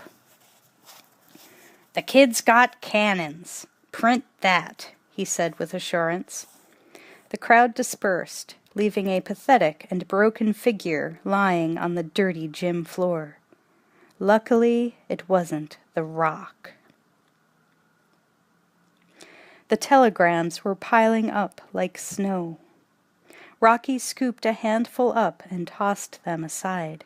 He was home, nice and cozy with his girl Adrian. "Don't you open them any more?" she asked. "They either say, 'Kill the nigga,' or 'Hope you die, honky.' What you got in the bag?" He kicked another pile of telegrams that were lying near the door, and they fell in a wide arc, coming to rest in a disordered, cantilevered bunch. Adrian went to the window. She pulled a pair of short, colorful curtains from a shopping bag. They practically glared in the dark room. "Like?" Adrian asked proudly. "Sharp, real nice," Rocky answered. Certainly the curtains were an improvement on the dirty window shades that only came halfway down anyway. Really? You don't think they're overly feminine? She wanted him to be pleased. Rocky, as if considering a decision of great import, said, "No, sharp. You look great." Adrian smiled and pulled out a small Christmas wreath. Rocky responded with a look of such love and warmth for her that she came and let him hold her in his arms. "Adrian, you really look great, you know, but I can't fool around during trainin'. Makes the legs weak." He wanted Adrian there and now, in spite of his legs. "Don't want weak legs," Adrian said, her lips flush against his. "Can't fool around." He stepped away, not too far, and looked at her as if she were a masterpiece. "You look very great." "The legs," Adrian warned. "Yeah, but I think weak legs ain't bad sometimes, you know?" Adrian uncharacteristically removed her sweater as Rocky moved toward her for another embrace. Underneath her sweater was a t-shirt that read, "Win, Rocky, win!" "I thought it might be cute," she said shyly. "You're right. Maybe we best just hold hands. The shirt made me feel guilty, you know." And Rocky laughed, a good-natured, happy to be alive and well in Philadelphia laugh. 7. One pre-dawn is like the next. Gloomy, lonely, a kind of limbo in which the ghosts of yesterday linger like a haunting refrain. At this time of day, Rocky was already out running, and for extra weight he carried his huge dog, Butkus. The dog didn't like this, of course. He wanted to be on all fours, running alongside Rocky. After half a block, Rocky sagged under the weight, and laughing, he began to wrestle with the dog on the pavement. Then, playing hide-and-seek, Rocky tried to sneak away from the dog, but after a few steps the beast saw him and chased him down the street. As usual, Rocky jogged to the meat house, this time followed by his new, faithful companion, Butkus. He stopped short when he noticed several television vans parked out front. He and the dog entered the freezer area and saw several reporters and men with mini-cameras milling around. Polly was waiting for him. Rocky was upset and went outside. Polly followed. "Yo, Rock, I made a few phone calls, and thanks to me you're going to be a big man. That a dog?" "It ain't a lobster," Rocky cracked. "What do those guys want?" "To see a train," Polly answered proudly. He fancied himself a PR man. Rocky was pissed off. "Yo, what's with you? It was supposed to be private." "I thought I was doing ya a favor. Come on inside. You know, my sister really likes ya." Rocky followed Polly inside again. The whole thing was confusing. One interview after another when he least expected it. Next thing he knew, the television crew would be setting up at his bathroom, waiting for him to take a crap. A beautiful black woman reporter pointed in Rocky's direction, and suddenly he was surrounded and led into the freezer area, like a ship trapped in ice, being rescued by a troop of penguins. They pulled at him and positioned him beside a slab of hanging beef. The camera lights went on. For one hysterical moment, Rocky thought of doing a funny bit, pointing to the dead slab of beef and denying that he had murdered it, that yes, indeed, it did resemble his father, but that his father had died of natural causes. The commentator, Diane Lewis, spoke soothingly. "Just relax, Mr. Balboa." Then he faced the camera. "Today we're here with the heavyweight challenger, Rocky Balboa. The reason we're standing in a refrigerator box is that Mr. Balboa has an unusual method of training, and in a moment he is going to demonstrate it for our viewing audience. But first, Rocky, how did you ever come to train in an icebox? My buddy Paulie let me in one day, and I hit the beef here and liked it. And since I become a challenger, the owner don't mind neither. Rocky smiled sheepishly. He was relaxing. He was the challenger. And naturally, anyone interested in fights would want to know everything about him.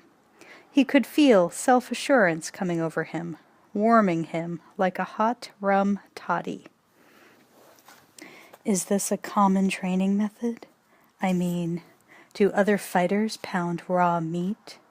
Diane Lewis asked by rote. I think me and Paulie invented it, Rocky answered pontifically. It was as if he were being asked how he discovered radium or the theory of relativity. It didn't occur to him that often, in the ring, it was raw meat that was being pounded. Raw meat that felt every punch. Would you give us a demonstration? The commentator requested. Rocky stepped over to a hanging beef and began pounding with incredible intensity. Everyone present was taken aback. Rocky finished hitting the meat and stood there with his hands dripping blood. A primitive spectacle, a gladiator who could and would rip out his aggressor's guts with his bare hands. Rocky looked straight into the camera's lens and held up his bloody fists. Unnerved, Diane Lewis bit her lips. She could taste a trickle of blood with the lipstick that had come off. This is Diane Lewis in the meat house with the southpaw, Rocky Balboa. Apollo Creed sat behind Juergen's desk with 4 middle-aged types discussing the forms and charts with Apollo's lawyer. Juergens was out somewhere attending to business, maybe making sure the arena had all the toilet paper, paper cups, soap, etc., for the night of the big match. And what were all those charts and forms? They were big money mapping out Creed's take from TV, radio, and so forth. How much is being channeled into West Coast closed-circuit advertising? Creed asked. Conservatively, 300,000, a lawyer said. Well, make it 450. Used to be my lucky number. Then, turning to another lawyer, he said, Send 200 roses to the mayor's wife from me. Get a picture, and make sure it gets in all the papers. The lawyer, trying to live up to the occasion, and being a smart-ass, asked, What color roses, Apollo? And what if the mayor's wife is allergic to roses? Apollo looked at him as if he were a living turd. If she's allergic, I'll pay for the doctor afterward, but make sure she takes that picture first. A businessman interjected, Long-stemmed roses. That's the only kind to get. Then, do you want to run the 15 radio spots in the Midwest? I think you could spend the money better in Canadian publicity. Yeah, I'd like to get Canada. See if we can get a tax break. Give me the figures on the program concession. Apollo was brisk and businesslike. The circus was out there, but in here the real stuff was taking place. Meanwhile, the trainer sat across the room in a darkened corner looking at a small television. He was watching Rocky's bloody exhibition on the news. He waved at Apollo. Apollo, you ought to come see this boy. You're gonna fight on TV. Looks like he means business. But Apollo was too engrossed in his paperwork to be worried about anything else. I mean business, too. He turned to the businessman nearest him and said, The gross rental of the arena is going to include the 400 ushers, right? Give me some coffee. Still mumbling about how you have to watch out for bums, especially bums who don't seem to feel any pain, The trainer left the office to find a coffee shop and bring back some Java. Hey, where did the moon go? Meaning that it was a moonless night, but it didn't make any difference because there were street lamps and lighted windows to help the weary traveler on his murky way. Polly, his blood containing a high concentration of alcohol, staggered up the stairs to his apartment. Fell up them would be more accurate. He went in, removed his coat, threw it on a chair, rubbed his red eyes, making them redder, and swayed into the kitchen. He took a bottle of wine out of the icebox, and as he swilled some down, he heard the sound of Rocky and Adrian's voices traveling from his sister's room. Polly's face tightened, and he staggered toward the bedroom. Like a naughty child or a dirty old voyeur, he stood outside the bedroom door and peered through a crack. What he saw was an innocent scene of flaccid domesticity. Rocky, Adrian, and the dog were watching TV in the darkened room. Adrian was speaking. "And he called the reporters," she said, obviously speaking about Polly. "Yeah, threw my whole day off," Rocky complained, an edge of anger in his voice. "Don't be mad at him. He just wants to help." "Yo, I ain't mad," Rocky explained. "I'm just out of joint when reporters are around. They take cheap shots, and Polly knows it." "Are you going to say anything to him?" Adrian asked. "What's to say? I don't know what he wants from me." Filled with uncontrollable anger, Polly smashed into the room. "Nothing! I want nothing from you!" Shocked out of 10 years' growth by her brother, who looked as if he were possessed, Adrian sought to exorcise his demon by saying his name out loud. "Polly!" she shouted. But he wouldn't be calmed down. Though his tongue was as thick as pea soup and his eyes as red as ketchup, he flapped around the room squawking and making devilish jabs at the air. "Shut up! I want nothing! I ain't no charity case! Get out of my house!" "It's not your house," Adrian said flatly. Turning to Rocky, Polly excommunicated him. "You ain't no friend no more! Go home! Out of my house I want ya!" Embarrassed for Polly and for Rocky, Adrian said, "Don't talk that way to him." "Get out of my life, both of ya!" was Polly's answer. He kicked the door out of frustration and appeared to be bordering on a nervous breakdown. "Out of my house I want ya!" A little too reasonably, Rocky said, "It's cold outside, Polly." He had miscalculated the rage in Polly, who went to the living-room closet and removed a baseball bat. Rocky and Adrian quickly followed. "I don't want you messing up my sister no more. He's scum from the corner. I didn't raise you to hang with no bum." Adrian was speechless. Even if she had a speech, she would have swallowed it. Rocky moved cautiously toward Polly. A baseball bat in the hands of an amateur maniac could do more damage than the fists of a professional fighter. Polly raised the bat high, in a dangerously accurate position, where, if he wanted to, he could mash Rocky's face in. "Want to hit on me? Come on. Come on, I'll break both your arms, so's they'd never work." Rocky became a statue. Only the beating of his heart through his shirt revealed his emotions. Adrian cried, "Polly, stop now!" Polly stuck to his guns. "I want him out of here!" Then turning to Rocky, he said, "Don't think I'm good enough to work for Gazzo." He spit on the floor to show his disgust for all of those who would have liked to spit on him. "That's what I think of bums like you and Gazzo." He spit again for emphasis. "You're going up and don't care enough to throw Polly some crumbs." He spit again, just out of habit. "I give you meat, and I give you my sister, too." "Only a pig would say that," Adrian shouted. Polly smashed a small table with the bat. A big table would have taken him longer to demolish, and longer to replace. Even though he was drunk, he chose his target carefully. "You forget what I went through to give you the best," he said to Adrian.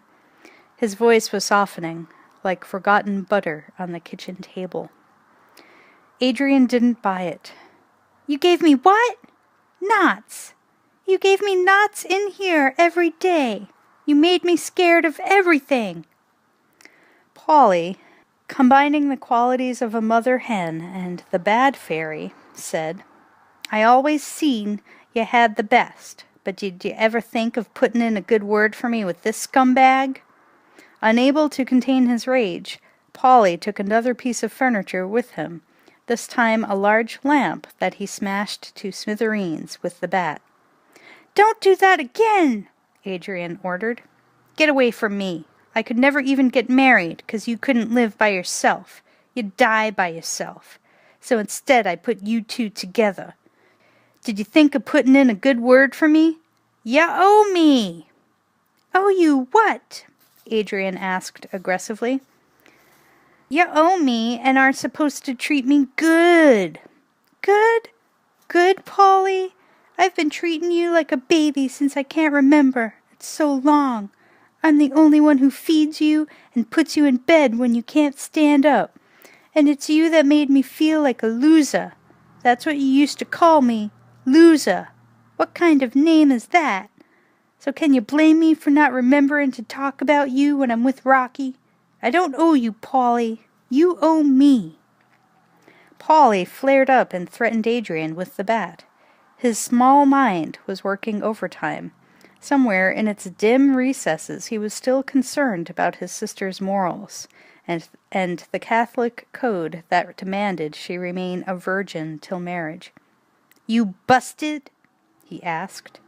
"What?" Adrian couldn't make out what he meant. "You a virgin? You let him in your pants, didn't ya? You pulled down your pants and let him have it, didn't ya?" Polly was obviously hung on imagining the details of his sister's first time. Mortified, Adrian ran to her room. Rocky advanced toward Polly. It was about time. He was fuming. His entire body was a smoke funnel for the release of repressed anger. "Hey," he said. Polly cocked the bat back and tensed. Rocky remained still.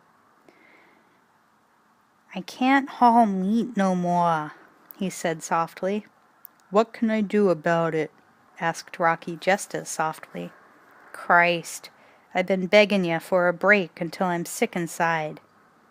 Now Polly was talking. "What break, huh? What break? Who am I to give breaks?" He thumped his chest for emphasis. "I'm a fighter. You haul meat. You do what you do, and I do what I do best. That's it. That's life, man." Rocky's remarks shamed Polly, especially when he said, "That's life, man." Rocky walked away from him, then returned. "And what you said to my girlfriend ain't right. Do it again, I'll kill ya." Now he was cooking, putting Polly straight. He went into the bedroom, where he found Adrian with her face in the pillow. She was rocking slightly. Rocky cradled her and kissed her cheek. "What a roommate," she said. "Absolutely." 8. It was time to study Apollo Creed's every move, his style in the ring, his weak points, so Mickey and Rocky sat in Mickey's stuffy little office above the gym, watching 8mm movies of Creed in action. "His defense is great. Can't lie about that. You have a rollin' style. Can't retreat as fast. But your style ain't retreatin'," Mickey said. He stared at the flickering image, watching the black champ move across the screen like a huge dancer. "See how he plays sometimes? Drives his cornermen nuts. Nobody knows his next move, him included. Now look, Creed's got the competition helpless against the ropes. Killer instinct. You both got the killer touch. Interestin'. See that? Right cross combination. Beautiful. But you got the power to rip the body. They watched more action, figuring out how to approach the fistic problem. Mickey continued, Rocky, when you climb into the square and know you're meetin' the best fighter in the world, you're gonna be ready. You're gonna be ready 'cause I've been waitin' for 50 years. 50 years! When I'm done with you, you're gonna be able to split nails. You're gonna be able to eat lightnin' and crap thunder. Y'all be a very, very dangerous person. Rocky stared transfixed at the screen. He could hardly wait to get in there with the champ and mix it up. Put your whole body into it, Mickey instructed. That ain't a bag. That's Creed. That's the mountain that won't be moved. Hit him! Hit him! Rocky pounded the heavy bag with intense concentration. He hit the rough canvas with all he had, and from every angle, till his gloves felt like bricks, and his arms as weak as a baby's. From the bag he went to the slant board. It was almost perpendicular. While he did his sit-ups, he pounded himself in the stomach with a dumbbell. His face showed that he was in pain. After 4 sets of 50 sit-ups, Rocky did push-ups between 2 chairs, as Mike sat on his shoulders, adding over 150 pounds of weight to deal with. 2 more times! You can do it, Mickey urged, driving him on. Later, Mike put on a pair of target gloves, and Rocky moved around the ring swinging at them. He grunted with every punch, blowing air out of his mouth. Then, drenched in sweat, he made the speed bag hum. Its rhythm was so perfect and steady, with a number of interesting combinations, that a symphony could have been written behind it. Ode to Gold Mills Jim. Rocky's face now had a hard expression, and his complexion was flushed. Mickey clicked a stopwatch, and pleased with the way things were going, he patted Rocky's shoulders. He was very happy. Rocky had just completed exercising with the medicine ball and was heading for the steam room when a thick man crossed the gym, and Mickey nodded. "Whatcha say, Al? Meet the Rock." Then to Rocky, "This is our cut man, Al Silvani." "Yo, Al," Rocky said. Al could be the most important man in Rocky's corner. A cut over Rocky's eye might blind him with dripping blood, and the fight would be over. "Check the eyes, Al," Mickey said. Al checked the skin around Rocky's eyes. "Ain't bad. Seen worse. Cover up and things'll be okay," Al remarked. "Take a shower," Mickey ordered. "You're cooling off too fast." Heading toward the shower, Rocky was intercepted by Paulie. He stopped Rocky at the shower room entrance. "Yo, Rock, I think I found an angle to make some bread using your name. You mind?" he asked. Exhausted, Rocky studied Paulie's face a moment and nodded that it was okay. He didn't have the heart to turn Paulie down, and he was too tired to ask what Paulie's scheme was. He swayed into the shower room, and Paulie strode off. After the shower, Rocky felt great. A marvelous sense of well-being filled him. And in the street, young boys trailed him when he left the gym, proud to be in the company of the contender. He began to run, and they trailed him. He was the Pied Piper of Philadelphia, and all the little mice came squeaking and scampering behind him to the very edge of night. In the twilight, Rocky found himself alone at the very bottom of a huge flight of steps that seemed to stretch to the heavens. He took a deep breath and sprinted up the never-ending stairs. Halfway up, he felt the strain, but he kept going, and nearing the top he pumped with all his strength and reached his goal.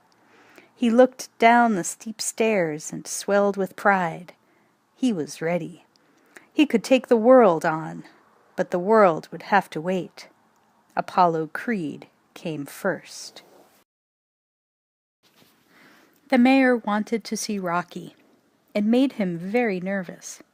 People in authority had always bothered him, made him feel small, like a kid asking for favors that would be refused. Rocky was only sure of himself when he could beat a target into the ground, a human target. Then, looming above it, he'd become omnipotent, a giant destroying all those who stood in his path. His father had been a big man, a punishing man, the Colossus of Rhodes with 4 extra arms and a terrible voice that bounced itself off walls without breaking. And his mother whispered.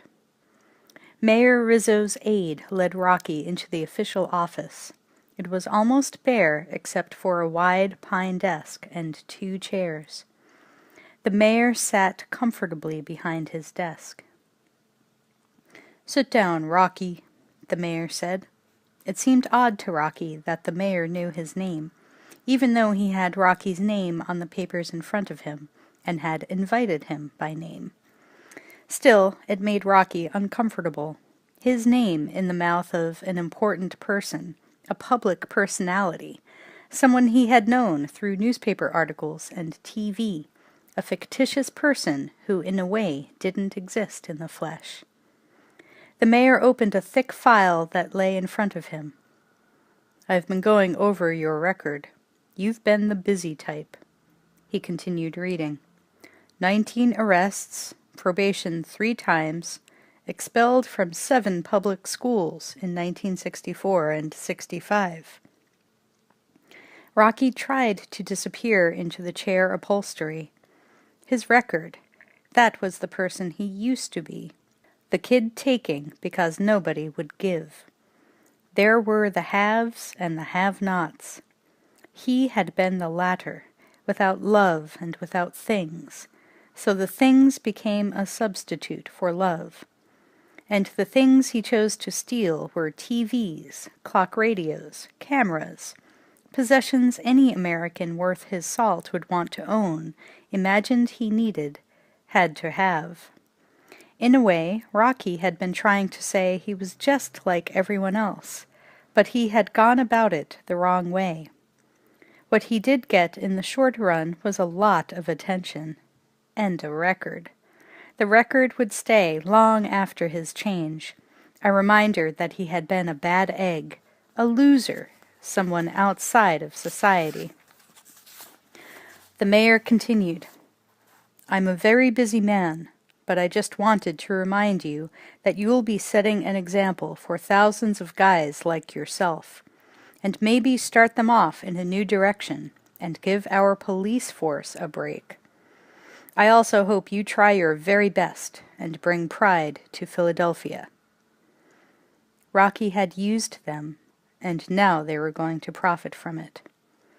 Still, he had pride in having come through. If his story could help other young punks, he was willing to tell his story, set an example. It would be as if he were going back and helping himself. Only someone who had been there could know what it was like. He simply said, "I'll try."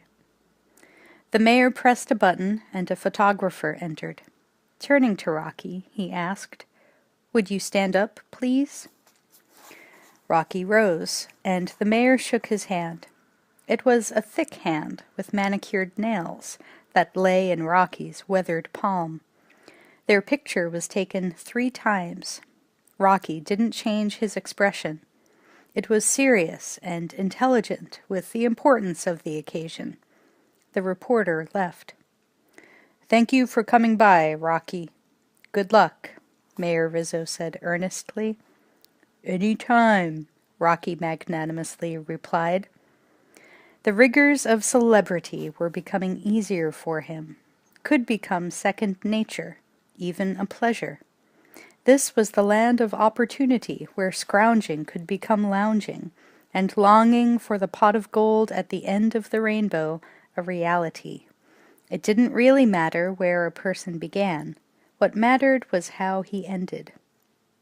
"Wait," the mayor said, sitting down again behind the solid protection of his desk. After the fight, you'll have nearly $150,000. What do you plan to do with it? I'm not sure. You must have some idea. I don't know. Maybe run for mayor. At first, the mayor was shocked, but then he broke into a big, friendly laugh, and Rocky left after shaking hands again. 9. Strewn on the kitchen table in Rocky's apartment were a few of his scrapbooks containing items from Newsweek. Headline: The Italian Stallion or Donkey. Sports Illustrated, The American Sportsman, Ring Magazine, World Boxing, True, Philadelphia Magazine showing Rocky standing, shaking hands with the mayor, and a multitude of other clippings. Adrian shook her head admiringly as she looked through one of the scrapbooks. Rocky, do you realize everybody in this country knows your face, and after the fight everybody in the world is going to? Yeah, Rocky responded. He wasn't sure he wanted everyone in the world to know his face. That would get to be a hassle. He'd have to hire bodyguards to keep the crowds away, just as if he were Jackie Onassis or Richard Burton. He wouldn't be able to take an ordinary walk or eat a hoagie without being stared at. The new telephone on the wall rang. It was white and had push buttons instead of a dial. My first call, Rocky said to Adrian. Then, who is this? Bruce? Bruce who? Yo, Bruce, how you been? I ain't see you for 9 or 8 years. Yeah, things is great. How's things with you upstate? You sellin' real estate? Hey, that's a good job. Yeah, I got an advance, but I bought ringside seats for the guys at the gym.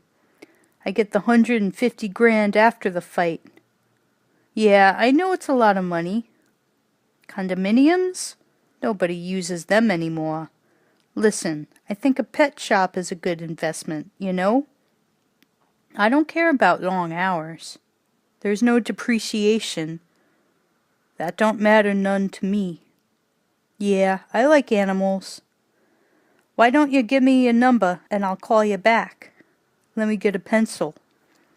Rocky pretended to get a pencil. Okay, he continued. What is it? 412-659-2424. Yeah. Thanks for calling. Sure, I'll get back to you, Bruce. See ya. Rocky hung up. What was that you said about a pet shop? Adrian asked sweetly. What? Rocky asked. His mind was already in a distant place. What did you say about a pet shop? Adrian insisted. I don't want you cleaning nobody else's cages no more, Rocky explained. He sounded preoccupied. Is everything all right? Adrian asked solicitously.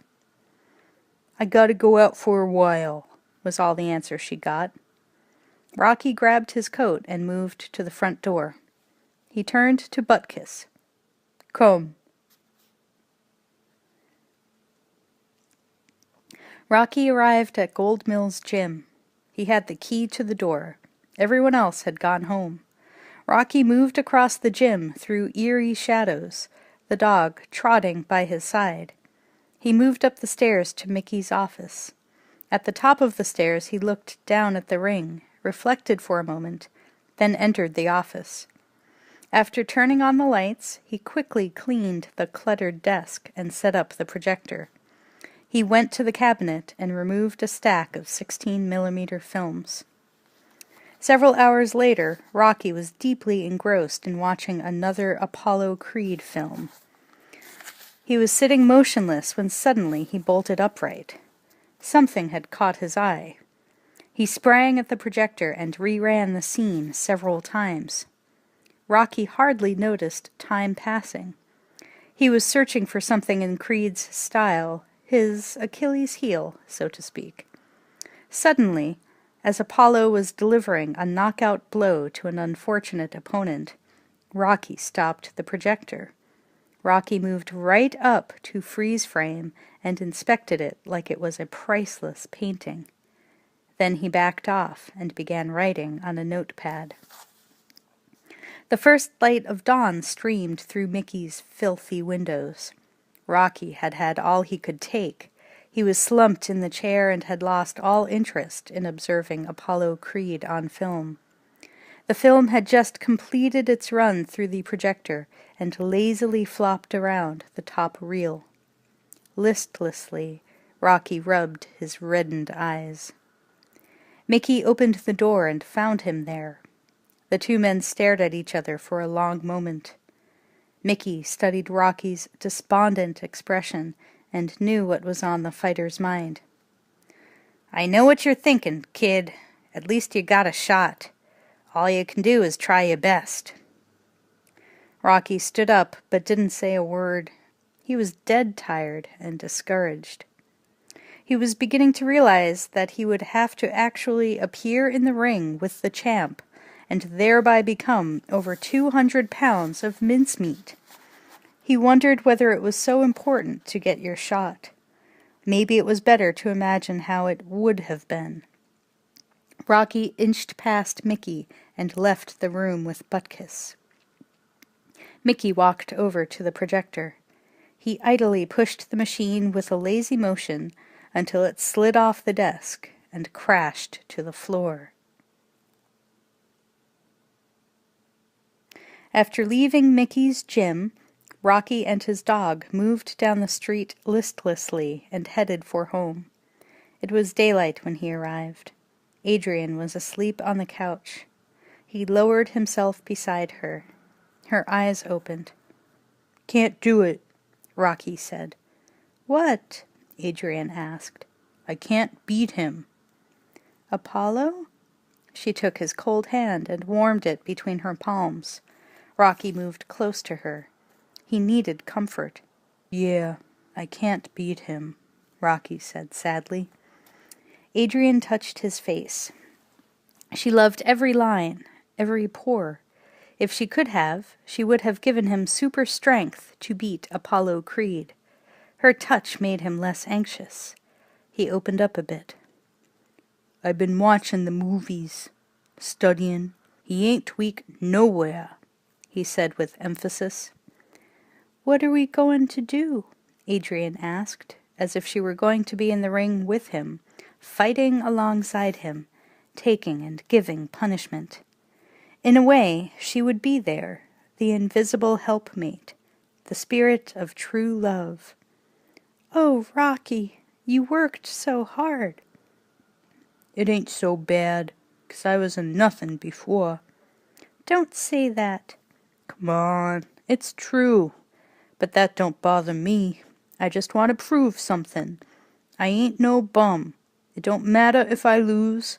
Don't matter if he opens my head.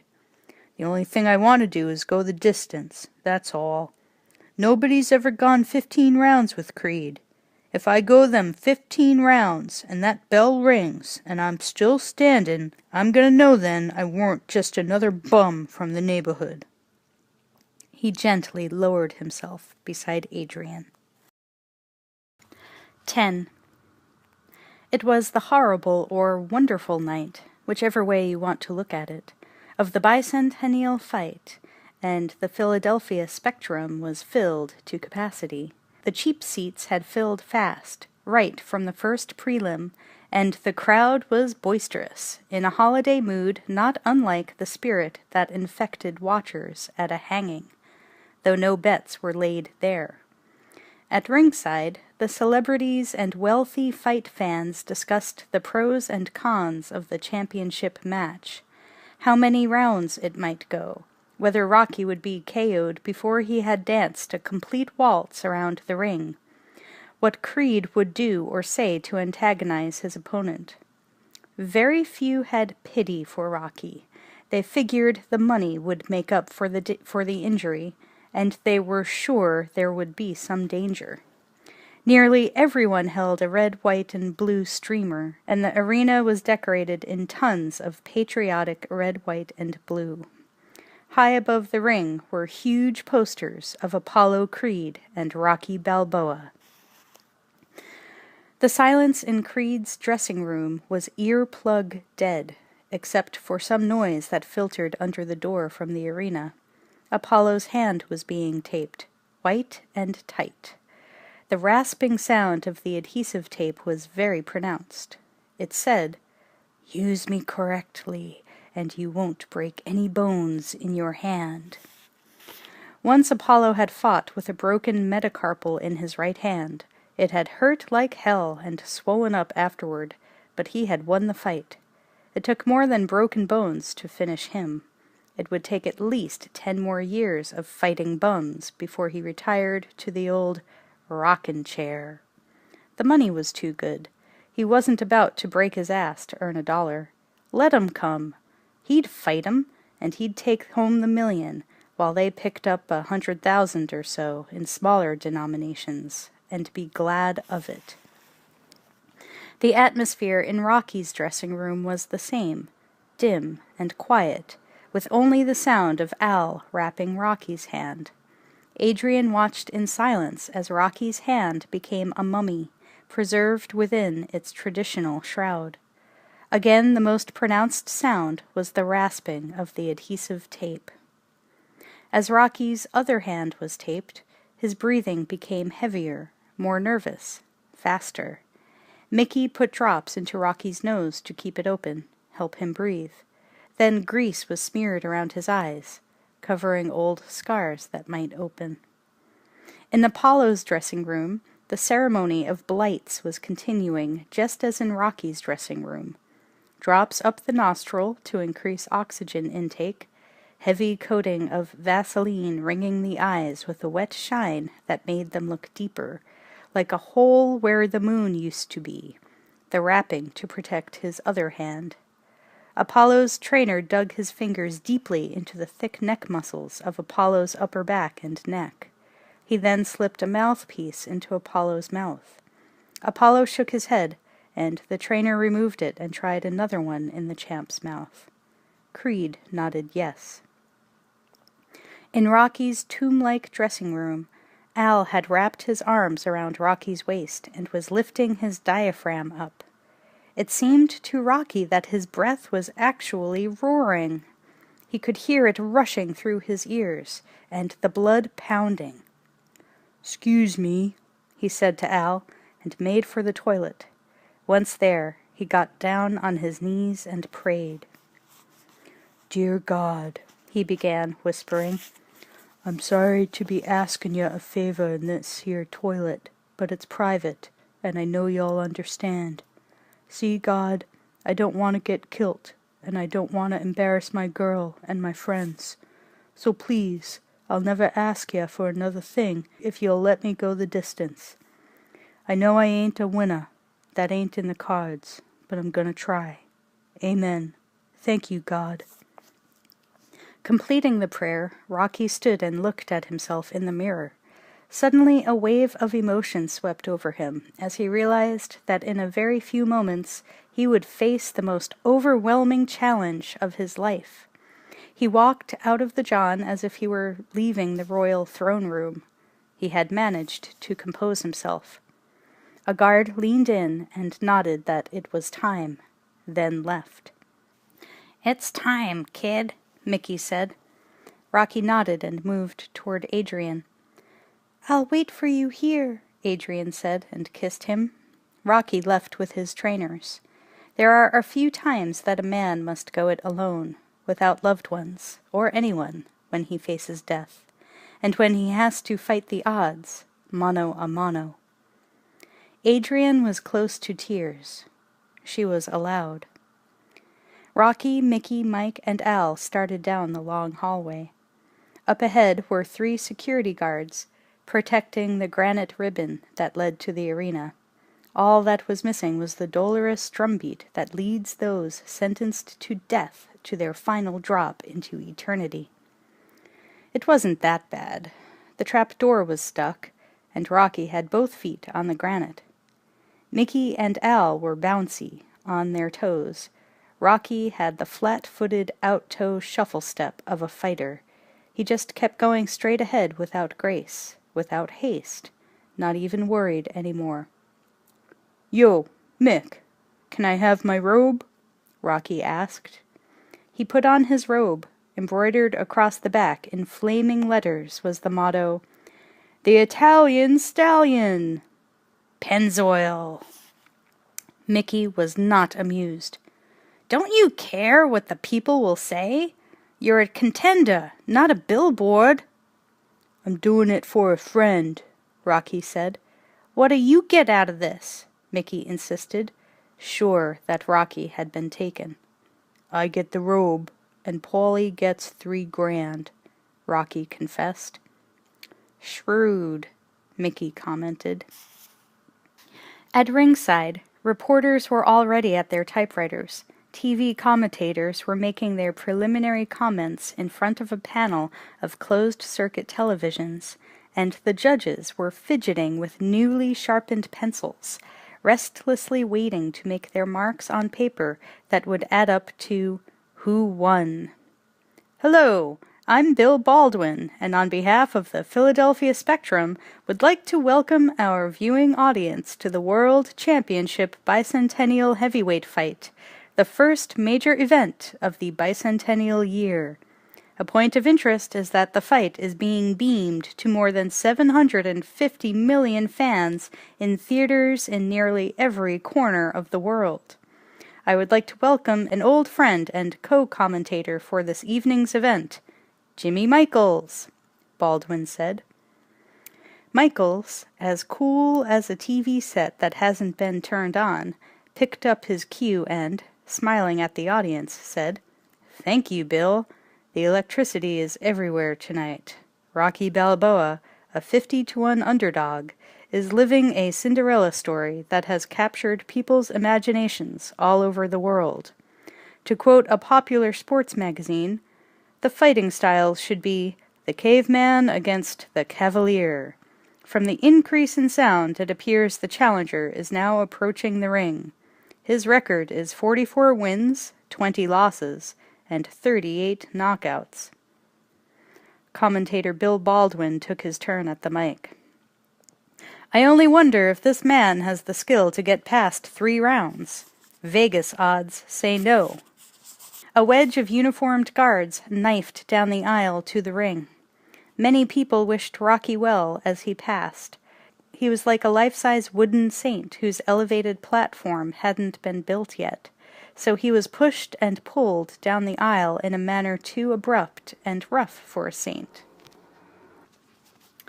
Those who didn't wish him well hurled insults at him, but who can be a saint and not be reviled and insulted? Mickey, a stalwart at Rocky's side, didn't hear the insults. He heard the general roar of the crowd, and he was elated. From his face one could tell that it was the greatest night of his life.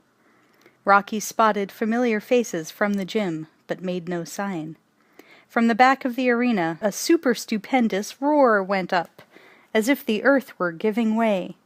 Apollo Creed had appeared. He was in a mock boat and dressed like George Washington, and he was throwing silver dollars into the audience. This nearly created a panic as people tried to catch and fight for the glittering silver discs. The noise built to deafening proportions, and while some folks were still scrambling for the unexpected souvenir dole, Creed's trainer held the rope, and Creed bounded into the ring. He tore off the Washington outfit, and it was clear that under one outfit, Creed was garbed in another. An outrageous Uncle Sam costume. On his head he wore a red, white, and blue sequined top hat. The robe was a matching red, white, and blue sequined number. His trunks were red, white, and blue silk, with stars around the waistband. The boxing shoes matched the trunks. On his chin was a pointed white Uncle Sam beard.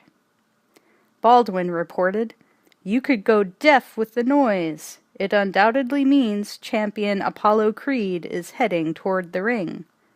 Hitting himself on the head with disbelief, the other commentator screamed, Am I seeing right?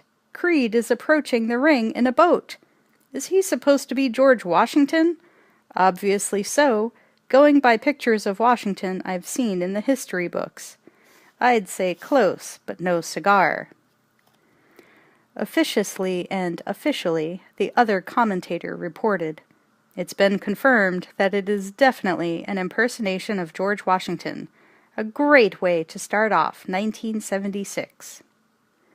Immediately, Creed began to dance gracefully in a wide circle. He passed within inches of Rocky. His Uncle Sam beard almost brushed Rocky's face. "I want you! I want you!" he taunted. The crowd loved it. Apollo Creed floated back to his corner. "Don't let 'em get you tight," Mickey warned. "What do you think that outfit cost?" Rocky inquired. He hadn't taken the taunt personally. He had distanced himself, and was merely an observer enjoying Creed as much as the crowd. It was like a Halloween party. Creed had knocked on his door yelling, "Trick or treat." Rocky hadn't prepared a treat for his costumed visitor, so he had to expect a trick, and Creed had a lot of tricks up his sleeve.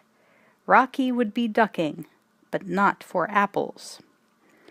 The announcer, who was none other than Miles Juergens himself, stepped to the center of the ring.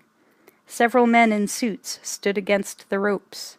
Paulie was dressed nicely and sat at ringside with a pretty blonde woman who was also dressed nicely. They were the Nicely twins. Rocky waved at him. Paulie waved back and secretly gestured to his date. "Ain't she a beauty?"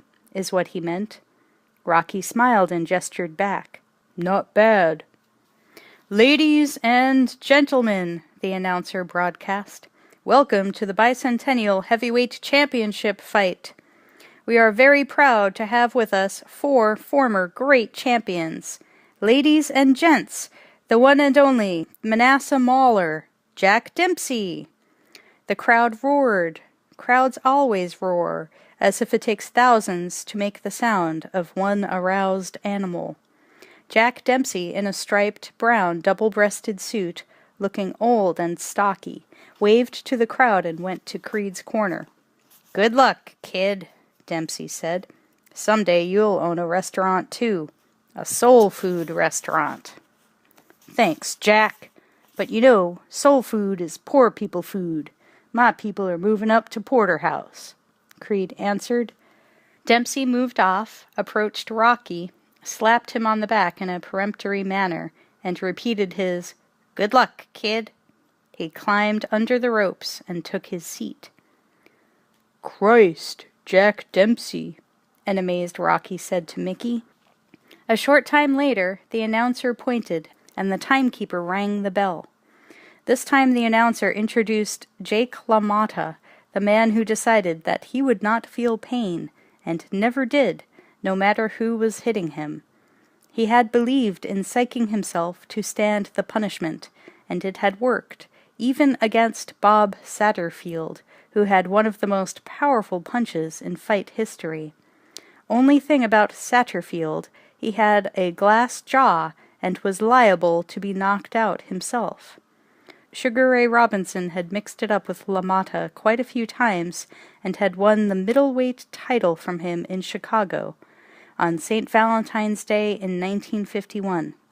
During the 6th round, LaMotta's arms tired of punching, and Sugar Ray did him in.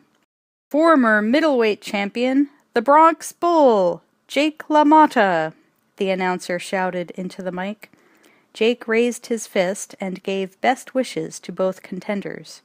He, too, was short and stocky, and his voice had the gravelly, slurred speech of an old fighter.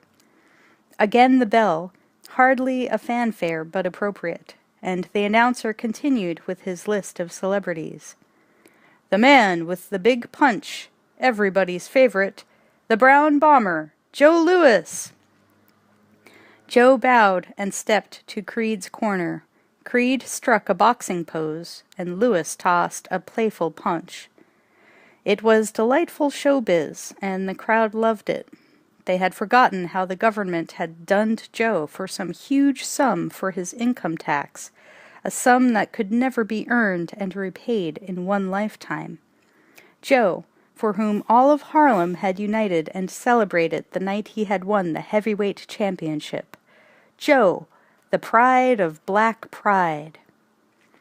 The announcer continued, "The man with the big punch, everybody's favorite, the brown bomber, Joe Louis," and then realized that he had just introduced Joe.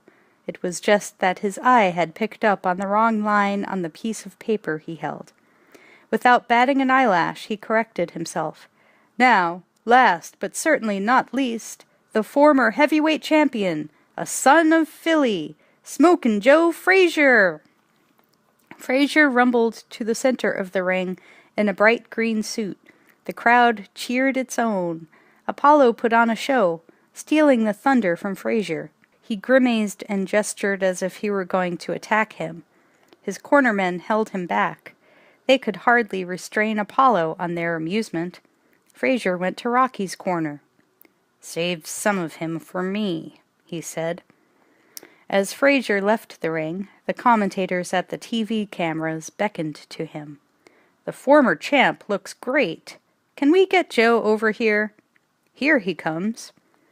Joe Frazier stood in front of the commentators. "Joe, what are your feelings about tonight's fight?" Bill Baldwin asked. "Well, I think any man who works and trains hard always got a chance," Joe answered. "You look in great shape, Joe," commentator number 2 remarked. "I'm always in shape," Frazier retorted. The timekeeper rang the bell, and the announcer began announcing the fight itself. "Now for the evening's main event. In the corner to my right, the challenger, wearing white trunks, at 191 pounds, one of Philly's own sons, the Italian stallion, Rocky Balboa." The crowd responded with good cheer and few boos. They were not about to bring down their own. Then turning to Creed, the announcer continued, "In the far corner, wearing red, white, and blue, weighing in at 210 pounds, undefeated in 46 fights, the heavyweight champion of the world, the master of disaster, Apollo Creed." The arena exploded, and Creed put on a display of hand speed, flicking and darting at the air with poisonous snap. The referee motioned to both fighters. They stepped to the center of the ring. As the referee explained the rules, Apollo and Rocky stared hard into each other's eyes. The referee's voice faded, and the fighters' mean expressions almost had sound. The sound of thunder clapping over mountains, or the antlers of moose clashing in an age-old battle of hierarchies. Something frightening and ancient was being communicated. The referee motioned to both fighters. They stepped to the center of the ring.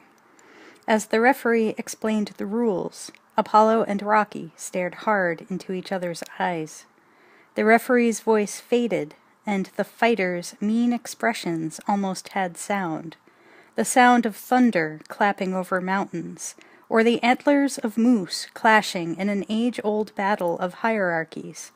Something frightening and ancient was being communicated. "Now come out fighting," the referee finished, as if they would have stood in their corners if he hadn't told them. It was as if they were going to be tried and had to be advised of their rights. The fighters returned to their corners. "God bless ya, Rock," Mickey said. "Thank you, Mick. I'm gonna try," Rocky said. The bell rang. Creed danced forward and boxed Rocky as though he considered him an amateur. Bill Baldwin reported, "The champ stings the slower challenger with jabs at will. Balboa blocks 80% of the bowls with his face. Creed doesn't look the best he's ever been, but is moving smoothly. Creed snaps out a triple combination that backs Balboa into a corner. Oh, a solid hook by Creed, a master of fist men." Commentator Michaels was given the nod to continue, while Baldwin drank some of his cold black coffee. The champion is smiling and toying with the man, trying to give the fans their money's worth and make a show of it with the badly outclassed challenger. Creed is down! With a sudden explosion, Rocky had let go of a tremendous upswing to the jaw, and that was what had dropped Creed. The arena went wild. Creed's eyes showed disbelief, and so did Rocky's. He backed into his corner. Mickey and Mike yelled at him, "You can do it! God damn it, you got the power! The body! Get the body! You got him going!" The referee was counting. 6, 7, 8. Creed was up, his playful attitude gone.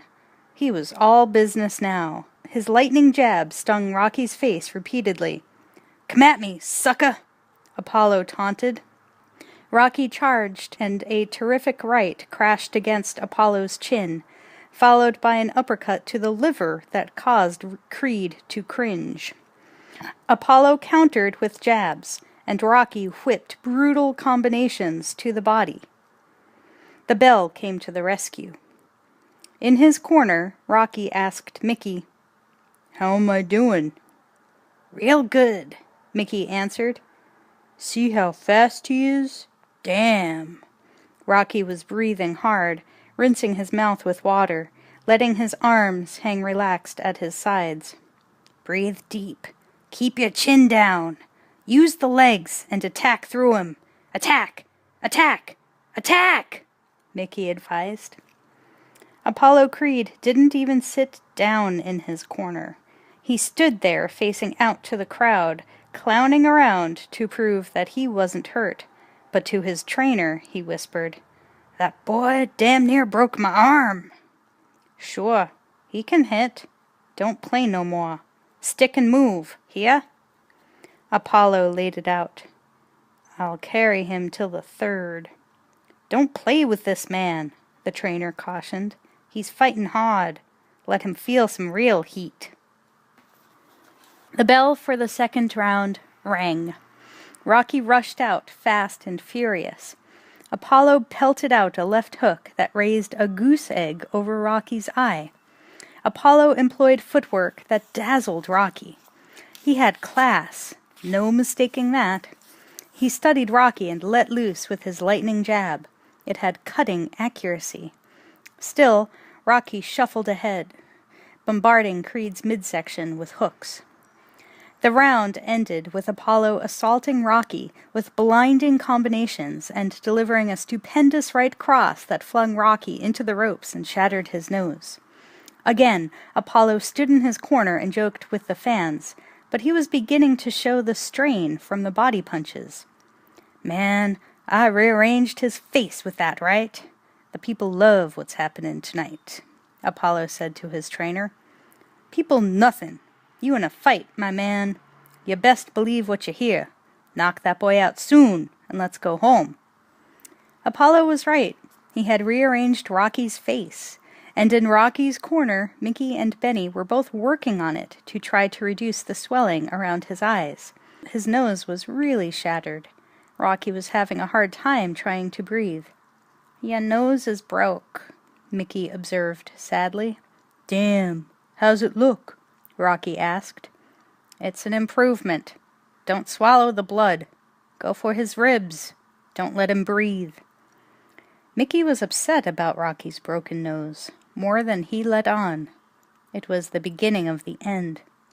"The guy's great," Rocky said in awe. Really bugged by this remark, Mickey sassed Rocky. "Why don't you tell him you're a fan?" Commentator Michaels, caught up in the action, spoke rapidly into his microphone. "If you had asked anyone who knows boxing, they never would have predicted a first-round knockdown and the second-round punishment to the body of the champion. Most fighters will tell you that receiving a good body punch is the next worst thing to dying." "Round 3 ready to start," Baldwin continued.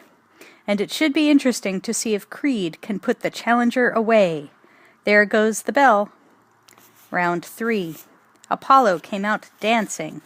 He skipped and sidestepped Rocky's sledgehammer hooks. An expert ring general, Apollo used the ring fully. Rocky kept tearing in, and Creed developed a swelling over one eye. Near the end of the round, Rocky fired a penetrating punch to the heart. Down in the seats, cold beer was doing a brisk business. Peanuts and popcorn ran second, and Breyer's cup of vanilla and chocolate ice cream was more popular with those who had begun with a foot-long hot dog. When there was a lot of action, there was a lot of eating. When the action slowed down, there were insults. "Hit him in the leg! Open him up! Step back and stop dancing!" And the classic, "Kill the bum!" The commentators, eyes fastened on the fight, called every move with the enthusiasm of paid observers. Apollo almost sprints out of his corner, feints and throws a pair of left-right combinations. Balboa drops beneath a left uppercut and lands a very solid shot on Creed's temple. Not much movement from Balboa. Duck a left, a right, another left, and explodes with a right hook to the temple. I mean explodes! The champ backs off. "There's no way Apollo expected this kind of hitting power," the other commentator added. "No way," his friend agreed, "but the brilliant ability of the champion to master situations like this is one of his most outstanding traits. Creed tosses a perfect right hand that rocks Rocky. Creed on the offensive. Balboa takes the punishment and counters with the left flush over the heart. That hurt!" The wallop knocked Apollo off balance. Rocky released a terrifying uppercut that opened a gash under Creed's eye. His face contorted with excruciation. His trainer yelled, "Cover your face! Cover up! My man's cut! My man's bleedin'! Get ready!" The bell sounded, and in Apollo's corner his men worked frantically to close the wound. The ring doctor inspected the cut. "Bad? Talk to me, man," the trainer said to the doctor. "Deep, but passable," the doctor answered. Apollo stared at Rocky. "That man's taken his job too serious." "He's moving to your left. Don't let him no more. Dance and stick, hear? Don't play. I know what you're feelin', but don't play." Apollo answered, "He got lucky, man." "Luck? You fightin' a crazy man, but you got him hurt bad." Then to his assistant, "More ice, now!" Rocky's face was in very bad shape, but not cut, but wretchedly swollen around the eyes. "How you holdin' up, kid?" Mickey asked. "Fine.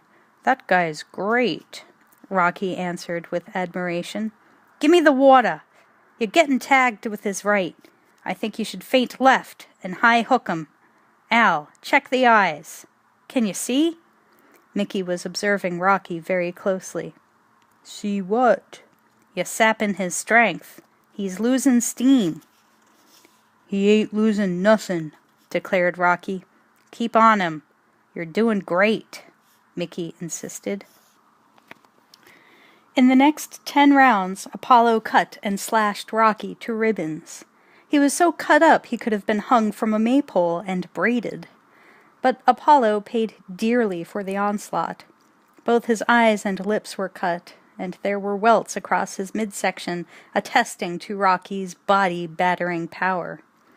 During the early part of the fight, Adrian had been alone in Rocky's dressing room, but as the excitement of the crowd reached her ears, she couldn't stay put and was lured to the arena. Stepping out of the dressing room, she walked down the corridor. The mounting cheers hurried her along.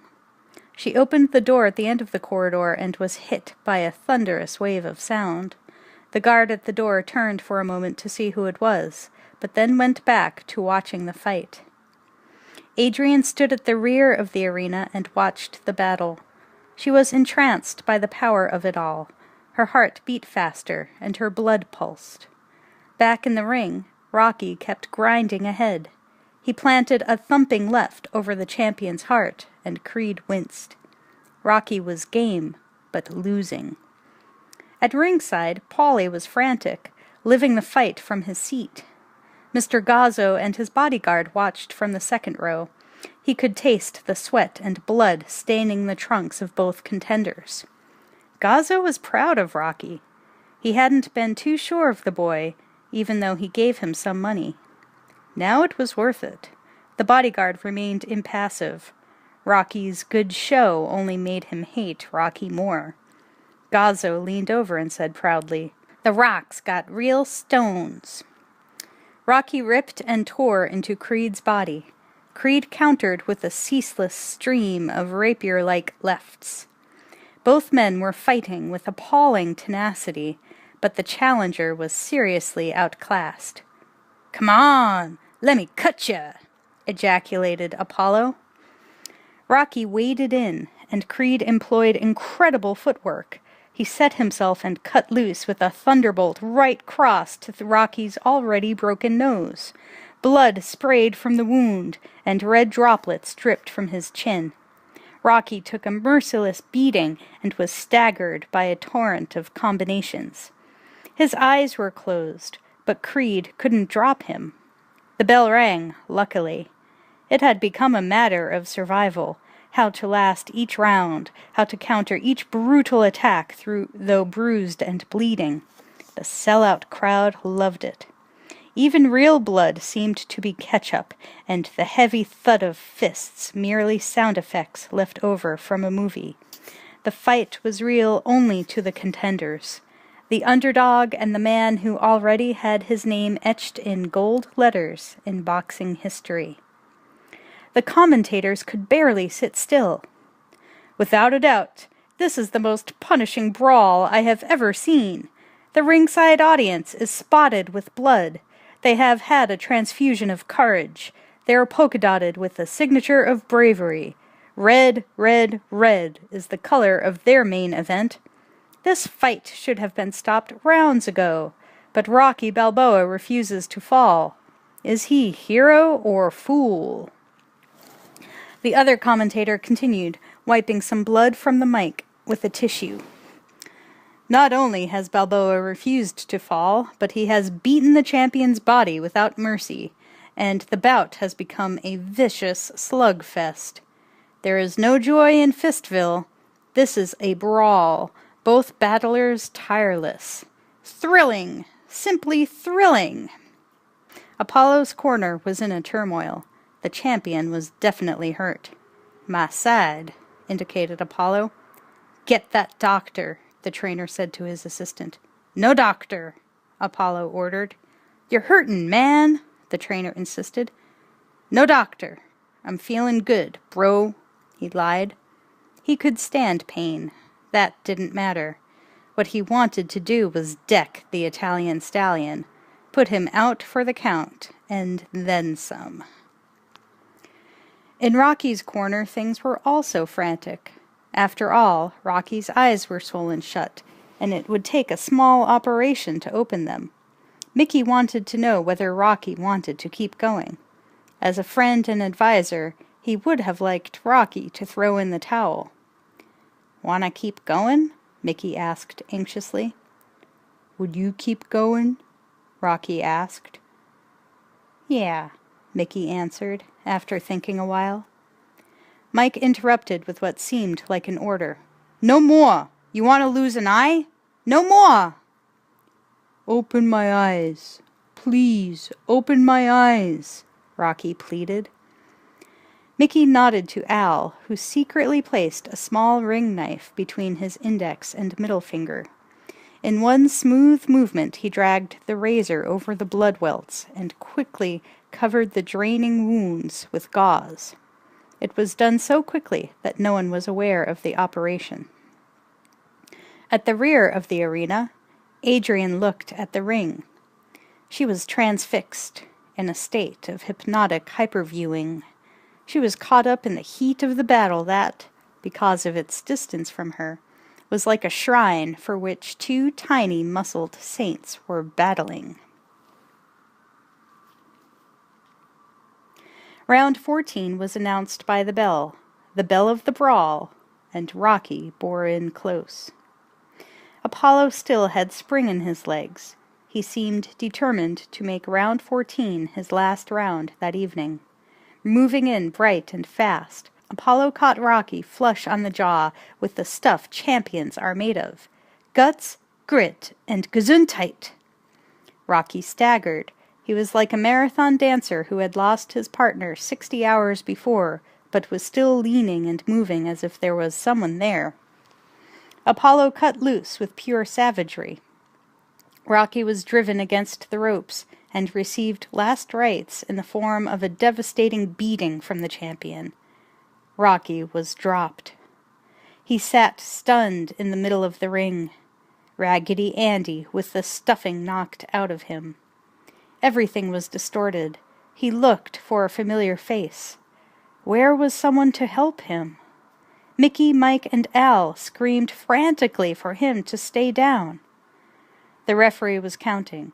6, 7, 8. He got no further. Insanely, Rocky got to his feet and tensed with renewed energy. He was a wounded, wild animal. The tide had suddenly turned and washed Rocky up on Apollo Creed. Rocky dropped low and caught Apollo with a pair of terrific body punches that seemed to drive Apollo's diaphragm up to his throat. A loud crack was heard. A glaze of pain covered Apollo's eyes with the jellied aspect of cruel reality. It was only by a supreme effort that the champion stayed upright. He was so badly hurt that he began to bend in the middle, like store-away furniture. Pretty soon, if he didn't rally, there'd be no room for him, and he'd be put away. Rocky kept coming. He imagined that Apollo was a frozen side of beef, just waiting for Rocky to tenderize its dark flesh. But Apollo defrosted like a flash, flicked dread jabs into Rocky's eyes. Still, Rocky waded in with punches that seemed to bulge out Apollo's back. Creed took the punishment like a stoic. He had picked the Italian stallion, and now that the horse was running wild, stampeding all over him, it was up to him to tame the wild beast, or kill it in the name of sport. Blood, like dampened flame, or the soft tongue of the sanguinary soul, ran from Apollo's mouth. He didn't like losing it. Blood was personal, his universal automotive fuel. In the clinch he leaned over Rocky, and it dripped down the Italian's neck and shoulders like a mantle. Apollo shielded his wound from the ringside judges, and continued to fight.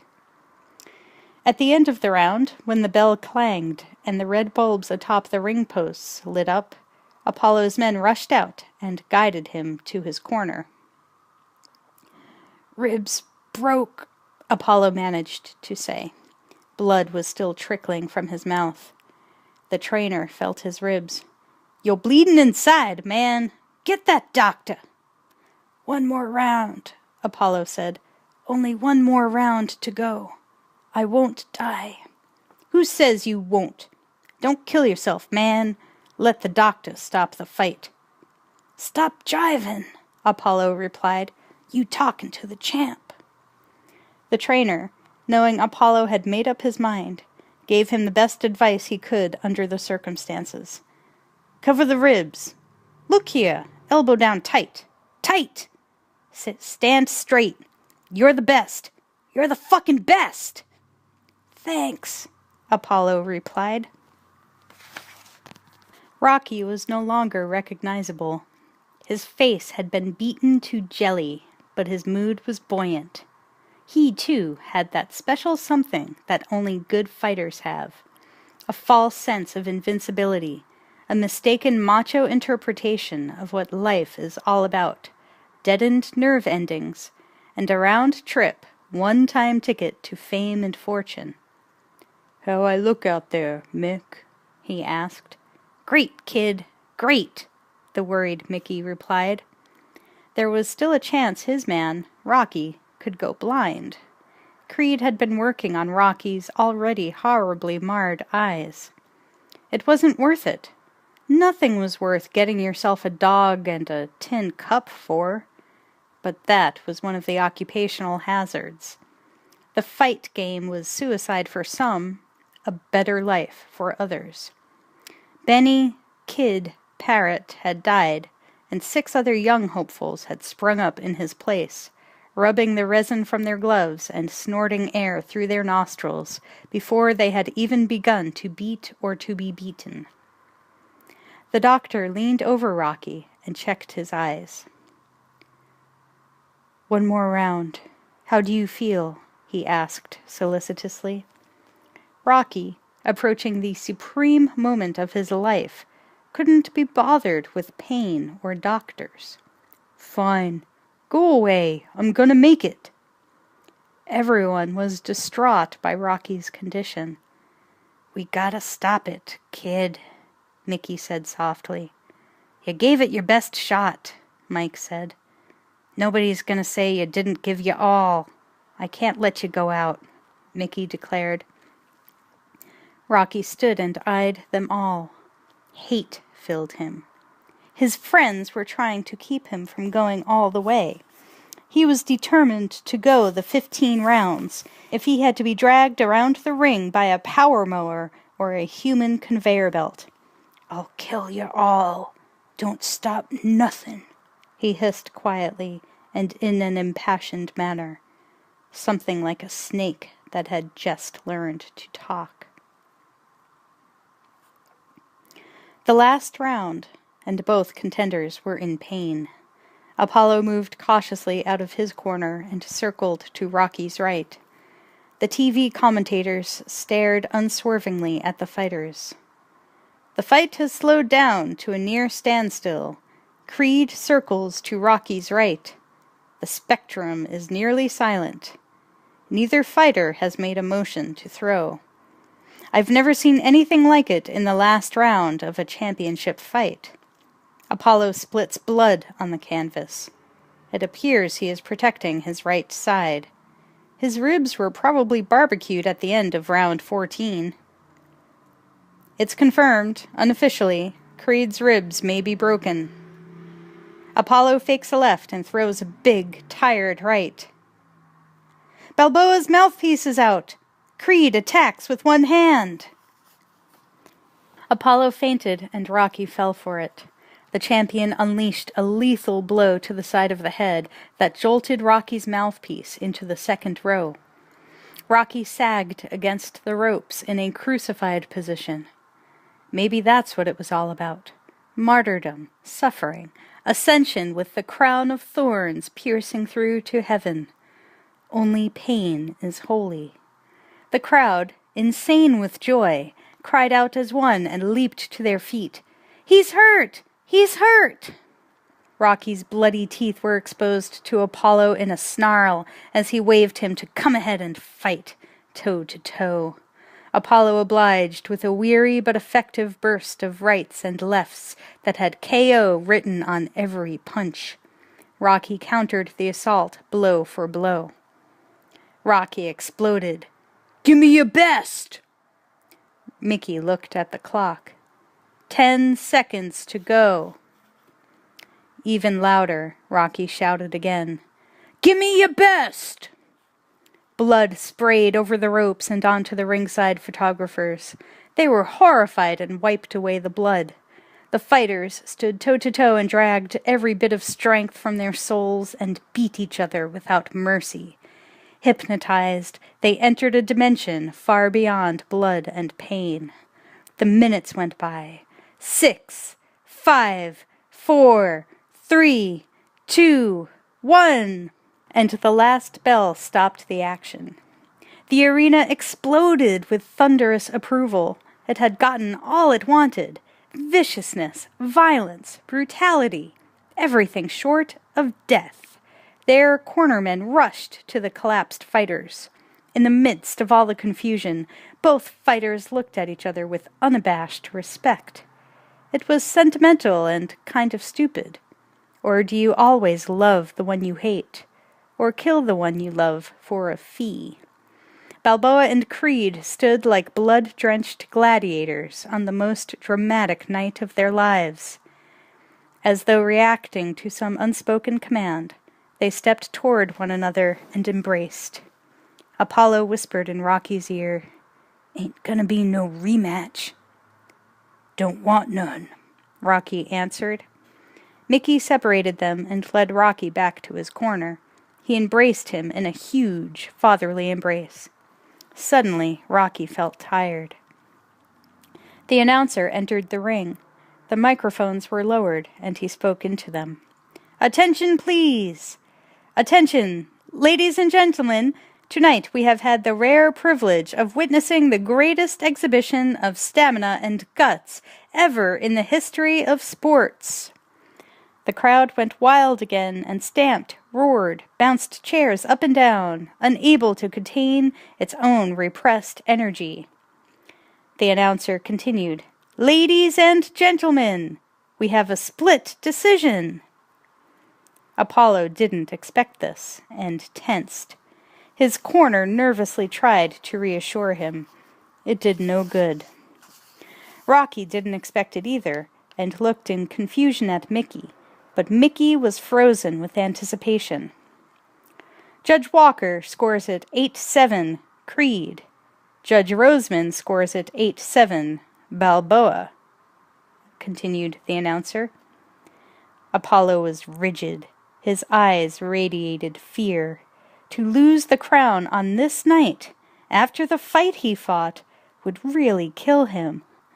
A silence blanketed the arena. "Judge Connors scores it 9-6, Creed. Winner and still heavyweight champion of the world, Apollo Creed." Rocky forced himself to smile. It hurt real bad. He looked out at the waves of cheering fans that circled the ring and reached out toward him. Mickey grabbed Rocky's hand and raised it. "I don't care what they say. You're a winner," Mickey said to him. "Yo, can I have my locker back?" kidded Rocky. The two men looked at each other and grinned. Mickey hugged Rocky like a son. He raised Rocky's hand again. Rocky turned away from Mickey and patted Al on the shoulder. Al smiled wearily. Rocky stared across the ring at Apollo Creed, who stood victorious but physically broken. Once again the two men locked stares that spoke of the admiration they felt for each other. He climbed out of the ring, and the fans crushed forward, screaming his name, as if the sound of it would give each of them a little piece of him for them to take home. They were still waving those red, white, and blue banners they had bought outside and come in with. Rocky also climbed out of the ring, pulling the blue velvet ropes apart like ribs that protect the heart. He was moving toward the beating, toward the muscle that made the whole place jump with excitement. The people. Waves of them, his fans, surged forward. Mickey became apprehensive as they advanced, knocking each other over and screaming as they came. They shoved the police aside and clutched the air. As Creed came down the aisle, his army of bodyguards swung angrily at the crowd, but they were soon engulfed by screaming waves of humanity. Suddenly, the waves lifted Apollo high above them and carried him along, pressing his body past a tumultuous sea of hands. He floated above legions of these undulating finger creatures, fearful that he would be dropped and crushed on the floor below. On the opposite aisle, Rocky experienced the same overwhelming adulation by his fans, but he wasn't frightened by it, not the way Apollo was. Mickey tried his best to control things, but his voice was drowned out in the growing clamor. The fans shoved the guards aside and hoisted Rocky to their shoulders, far above the madding crowd. Rocky's and Creed's fans were aggressively competing against each other, chanting, "Creed! Creed! Creed!" while Rocky's fans countered by bellowing, "Rocky! Rocky! Rocky!" It was an impromptu choral work that would have pleased the most far-out composer. Paulie tried to get to Rocky, but was shoved aside, and he started swinging. His versatile leisure suit, which he wore with a color-coordinated open sport shirt and matching trouser slightly flared at the bottom, got mussed up. Both Rocky and Apollo were completely at the mercy of the crowd. They were being passed overhead and remained helpless as their bodies floated up the aisle on the sea of hands. The chanting was deafening. Fearful that Rocky was in danger, Adrian tried to move forward. Running headlong into the crowd, she angled through the mass to get to Rocky. Although she was manhandled and shoved in a multitude of directions, she kept her feet. She could see Rocky in the distance, being borne toward her at the head of a procession. The procession approached and passed Adrian. She jumped to her toes and waved frantically to him, but he didn't see her. She screamed Rocky's name, but wasn't heard at first. Then somehow the delicate voice lightly knifed through the racket and reached Rocky. He looked in all directions, unable to locate Adrian. Finally, he managed to see her. She was jumping up and down and waving. He tried to lower himself, but the crowd wouldn't permit it. They were carrying him away. In desperation, Rocky turned and began climbing across people's heads and shoulders. He resembled a man trying to go up on a down escalator. People were jammed so tightly together that they made a solid floor of heads and shoulders, a flat and bumpy rug of hair. Rocky managed to crawl across them to Adrian. Still suspended in air, Rocky leaned down, and Adrian jumped up. They locked in an embrace. "I love you, I love you, I love you," was all Adrian could say. It was all she had to say. It was all he wanted to hear. The two lovers, clinging to one another, were swept along into the greatest night anyone could ever remember. Thank you for listening to Rocky. This is your narrator, Amy Mullen. I greatly enjoy watching the Rocky movies. Even, or perhaps I should say especially, some of the later sequels that are 70% montage of earlier films and only about 30% original content to that sequel. I like the character of Rocky. I think it's a great, rags to riches and a really good look at class in this country, and it also shines some light on a lot of the race and gender conflicts in this country, as well as legal versus illegal, brains versus brawn, just a lot of the bloody conflicts that America was based on. I feel like Rocky is a really good encapsulation of that, and I also think Rocky makes a good hero. However, something about this novelization made the story, the characters, the working class areas of Philadelphia seem pretty creepy and unwholesome. And the more I read, the more I felt like I was reading more of a Rocky is written by someone who read a lot of H.P. Lovecraft, or, I just felt like there was sort of this horrible thing lurking underneath everyone's motivations, and this horrible thing lurking underneath the ground, and this horrible thing lurking in the stadium where they're fighting, and I just expected people to start snatching off their human faces at any moment, and you get to see Cthulhu or whatever. So, and it just made something which is already kind of difficult and bloody, or at least not difficult, but a lot of conflict and blood, and it just made it all that much creepier, and all the attempts to tart it up with figurative language and poetic passages made it even worse. I mean, comparing Creed and Rocky to mooses locking horns. Seriously? I mean, seriously? I just know. Like, stop. There's enough innate poetry in the original story. You don't need to make it just so freaking creepy. And you don't need to try so hard. Anyway, that's just sort of my take on how it reads as a novel. It does make me want to see the film again, rewatch it, just to sort of keep that purity in my mind. But I'm glad it's over. I'm glad it was short. Thank you for listening to Rocky. I hope the creepiness didn't get conveyed too much through my voice. I hope you didn't hear my skin crawling during some of the passages. And thank you for listening to Audiobooks for the Damned.